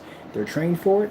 But just in case, and I mean, that keeps them from getting sued. That's like basically the umbrella policy if you drive a car, expensive vehicle. You drive an expensive car, or any car you have, you get a $5 million, $10 million, whatever umbrella policy on it. That means they can only sue the umbrella policy only. They can't go after your company, can't go after your business and all that stuff. That's why the policy's there. It's kind of like, look, man, sorry I made this mistake the other day, but here's like $10 million or $5 million, which most people are going to take. You know why? Because usually lawsuits would take forever to fight in court. Let's just go to small claims, you can knock it out real quick. But certain cases would take a while. It could take years before you see that money. You could die before you see that money. So it takes a while in some of these lawsuits. So if you're going to get that $5 million right there on the spot, some people will take that right there from the door. Look, we can go in court. You probably win. You know, you might win. But this will take years. You'll probably never see your money, ever. You know what I mean? Anything can happen. But I got $5 million right here that you can take right now with you. And it's never happened. You know how many people will take that $5 million? A lot of people will take it. Because then you got to pay lawyer fees and all that stuff, and that could eat away from your profits you're going to make too. That's $5 million. Lawyers don't even touch that. There you go. Uncle Sam might get a piece of that, but not by much. But I'm just saying, that's what it comes out. No lawyer fees, nothing at the door. Take that $5 million. It's never happened. I take the $5 million. Because I know a case like that, it's going to take for a while. It's going to get tied up in court for a bit. It's going to be tied up for a bit. So, yeah, no lawyers, got to pay no money out. Nothing at the end of the day. I'm just going to take that off the table. Yeah, that's what them umbrella policies are for. Now, if you know you can get more, like if you get hit with a big company, you know you can get more than that. Sometimes they walk in there and write you a check. They'll walk up in there and go, look, you know, we messed up. We made a mistake. How about this? How about we write this check out? You take this and it's never happened. Yep. No, it'll disappear. That's what happened. It happened to a friend of mine. He got hit by a car, a company truck or a company car. Who struck him on his bike. And they came to his hospital. CEOs and everything, showed up with lawyers and everything, right to his front door, right to the hospital, came up. First they came in, they moved him to the top floor, the luxury area, you know, you got the money, they put him up there. Let them know that they mean business, you know, and came in, you know, talked to them, how was it, so and so and so. And he said they came in, they said next door is moving on to the top floor. That's where people got the good insurance are up there. He's up there, you know what I mean, chilling. They came in, the guy says, look, this is the deal. This can get drawn out in court for a long time. I'm just being honest with you. But we'll give you this money now. You know, lawyers get involved in nothing. You can take it and that's it. So, we're roughly thinking about like 500,000 to $1 million. Either way, it's good with us. And he asked for $1 million. He got it. Yep. Now, could he got more if he went with a lawyer? Yeah. The lawyer's going to take a huge chunk out of it, like 35-40% out of that. And it's going to take forever. $1 million, you could flip that easy. If you know how to spend, you know how to flip money, how to make money, you could flip $1 million easy. You could flip 500,000. You could flip 50,000. You could flip 10,000 if you know how to make money. If you want them jerks to go out and spend all your money out, go party, drink, carry on with your friends and all that other nonsense, blow money on cards, you don't have nothing to show for it. Not a thing. Not a thing. Smart people go out and they invest their money in real estate, and restaurants, businesses, stuff like that. They'll put money in stock. That's what they'll do at the end of the day. And they'll have money saved in the bank collecting interest. They'll always have money on them, no matter what. Later on, they can get those nice vehicles and stuff that they want because they invested in the money that they got. $1 million, you should be able to flip that easily. Easily. You should be able to take 100 grand out of that, flip it. Put the rest of it in the bank, let it collect interest. Easy. But first thing people do is they go out and they buy trucks and cars and this, that, and the other. They just blow right through it. The next thing you turn around, you got nothing really in your bank account. You got all this debt because this is stuff you got to pay off at the end of the day because you bought it. Yep, they can live without their means. That kind of money, I won't even buy a big house. Give me a nice little comfy house at the end of the day, an old place of land, by acre of land. Get a nice little comfy house at the end of the day, something I can build with my own hands and work with my own hands on it. Yeah, I act like I never had it. That's how I would act. I'd flip that money quick, which I'm planning to do either way with that technology over there. Now, that's a different story. If you're talking about that getting $1 million, but when you're talking about basically developing a technology that companies are going to be involved in, and they're going to pay you millions of dollars just to have that technology splatter across their windows, that money becomes endless. Doesn't have a bottom to it, because every company's going to want it. That means you're making a lot of money, real quick, real fast. I got a window showing coming up pretty soon for that thing. Pretty soon. All right, let's get this thing lit up. So I got my area all cleaned up behind here. Got to take my extra fine brush and go over top of my other screen over here. Get that done. I'm going to do lens shift demonstration. We show that off right over there. Man, if I get to a point, well, I know it's going to happen. That technology is going to make millions of dollars. But at that point, I'm donating millions of dollars to people. I'm literally going to drop millions of dollars into organizations to help other people out, especially food drives. I'm dropping tons of money into food drives so people can have food. And I mean good food. Good food. I'm dropping tons of money into that. Drug rehab programs, all that stuff. All that stuff. Heck, I even want my own shelter. I want a Christian shelter where people can bring their pets in, because that's what they don't do. They're allowed to bring their pets in. Some people freeze out in the cold with their pets because they won't leave their pets out there. I want one. I want one where people can bring their pets in, because the pet's family member at the end of the day. I don't get that. I understand it's probably the policy of probably the state at the end of the day. Well, forget the state. We'll make our own at the end of the day. We'll have one at the end of the day where you can bring your home, you bring your pets in if you want. Pets for your family at the end of the day. Why shouldn't they be there? They should be fed just like you're being fed. So, yep, I'm going to dump my money into a lot of stuff to help people out.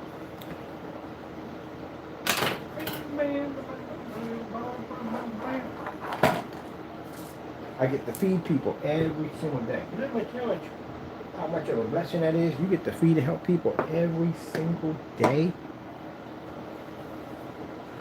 Every day I leave out that door, always make sure I carry $10, $20 on me, 30, 40, 50 bucks. You never know how to eat that day. Plenty of people out there don't have no food. They don't wake up and have nothing to eat. You imagine waking up with nothing, nothing at all. How are you going to eat? Nothing. Nope. And I want to make sure that anything we do, everything we do, we don't get no credit for it. All of it goes to God. If they're going to thank somebody, they're going to donate to anybody, you give that thanks to God. If you make a plaque, give that plaque to God. We don't want anything in our name. Everything goes back to the Lord. Because that's where it came from. Go put out I got a little graphic card. I like this card so much. It does so much. I love it. I love it. But you gotta have a high-end card. If you don't have it, you don't have a cool PC. Yeah, right. Get over that nonsense. Move on with it. I want to hear you all crying on about your cards. I'm quite happy with my card. I like my card. I do want the 3050. I want the 3050 RTX. Sheesh.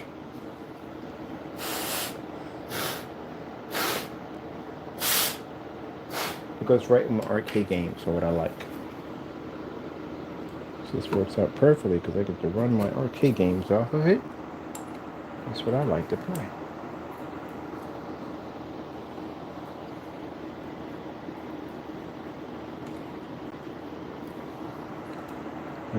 People make it sound like if you got old parts in your piece, that could run like the Atari 2600. Like, gee whiz and parts, no, you can't even run. Somebody said something, you can't even run the GTA 3. Really? Did you read the specifications on that? That if I don't understand the specifications. No, you can run those with no problem whatsoever. Yes, sir. Take the time out. Look, before speaking on that matter, go get yourself a Steam account and then go over and take a look in the library. Go over the catalog and go to the store and see what all the stuff that's in there. You're gonna be overwhelmed. I guarantee you're gonna get overwhelmed. That library in there is bigger than the library that you have right now sitting on your game system account. Because I got the same thing over here.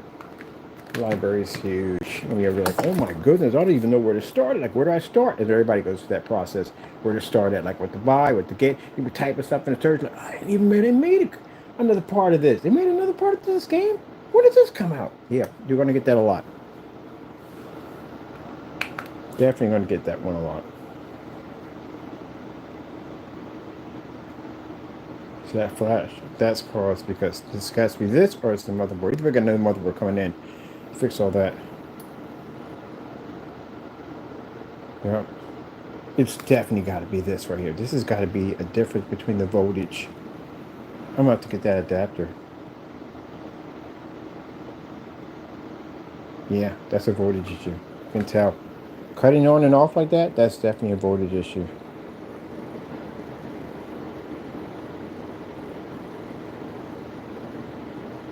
So I might be right on this. If I'm right on that, that means I don't have to buy a new board.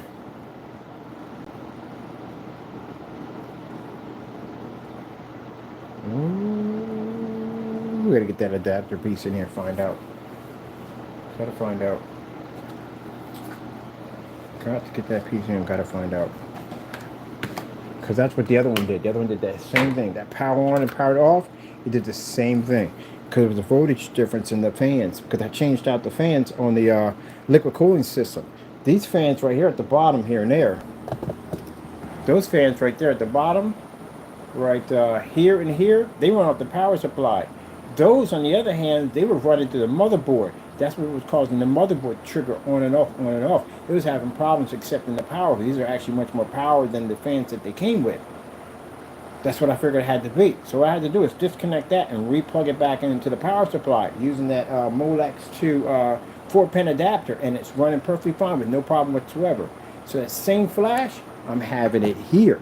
So I got a funny feeling that for some reason this motherboard is not compatible with these fans. So what I'm going to do is I'm going to actually reroute that to a Molex adapter down there, Molex to 4-pin adapter, and run it. And if that thing triggers on, that saves me the money. I have to buy a motherboard.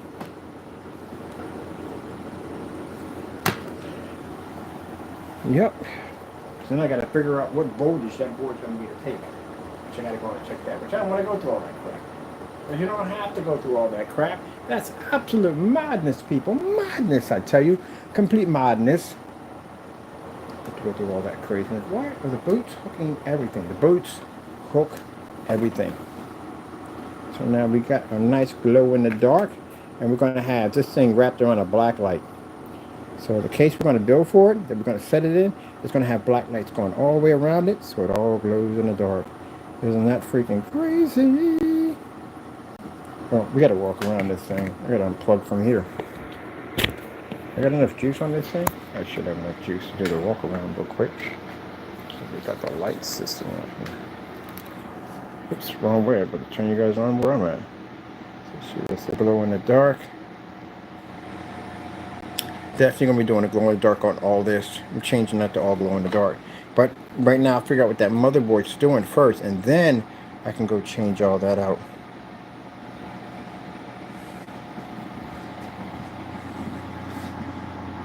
There's a little open canisters. Pretty soon we're gonna have our bio goo shooting all down the side of that.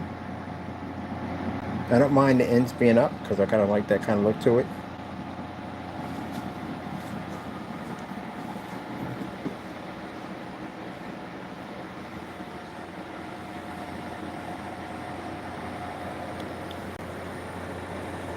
Power supply glows in the dark too. That's why they want to cover up my power supply, because my power supply has glow in the dark paint on it, and I did not want all the cables have glow in the dark paint on them.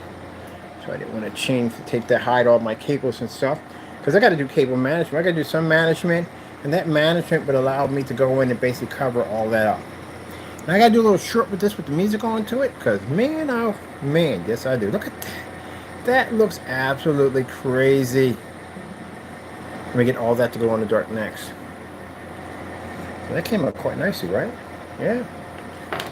And guess what? I saved some money, a lot of money, because now I didn't have to go out and spend the money for the cases now. Because I got my own cases now. I've got my own cases. The taco sitting over there talking about you.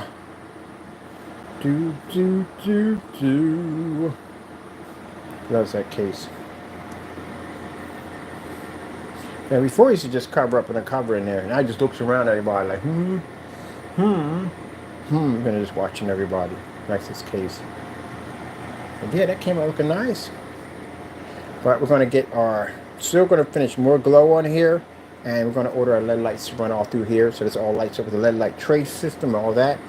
And the fan on inside, I'm going to pull that out, and I'm definitely going to basically have the fan glow in the dark in red. That's going to come out pretty nice. All right, people, hope you enjoyed the builds. We're done. Next, when I get everything straightened out and get a chance to just process for a little bit, then I'm going to basically open up that box over there, which has a projector sitting in it, which we need to show up on that right there, and the screens we have over here, which is actually showing our quantum. Is it quantum? It is quantum black star. Yes. So can't wait to show it off on here. That projector is a little different from that one. It's the same model, but this one has a standard lens, and that one has a zoom lens. All right, gotta go, and God bless. Oh, of course, we gotta add real quick. I'm so sorry, Jesus. Thank you, Lord, for blessing us with amazing technology and amazing skills to be able to do this. Because again, like I said, didn't know how to do all this stuff. Amazing skills to be able to put these beautiful PCs together. Thank you for blessing us with our health and our strength, because we need that every day. Without that, we would never really do this either. Thank you, Lord, for all that you blessed us to have and receive on this day. Thank you, Lord. If it weren't for him, none of this would ever be possible. None of this, none of this, none of this, none of this, none of anything we have here would not be possible without him. All right. Thank you all for your time. I got to go, and God bless.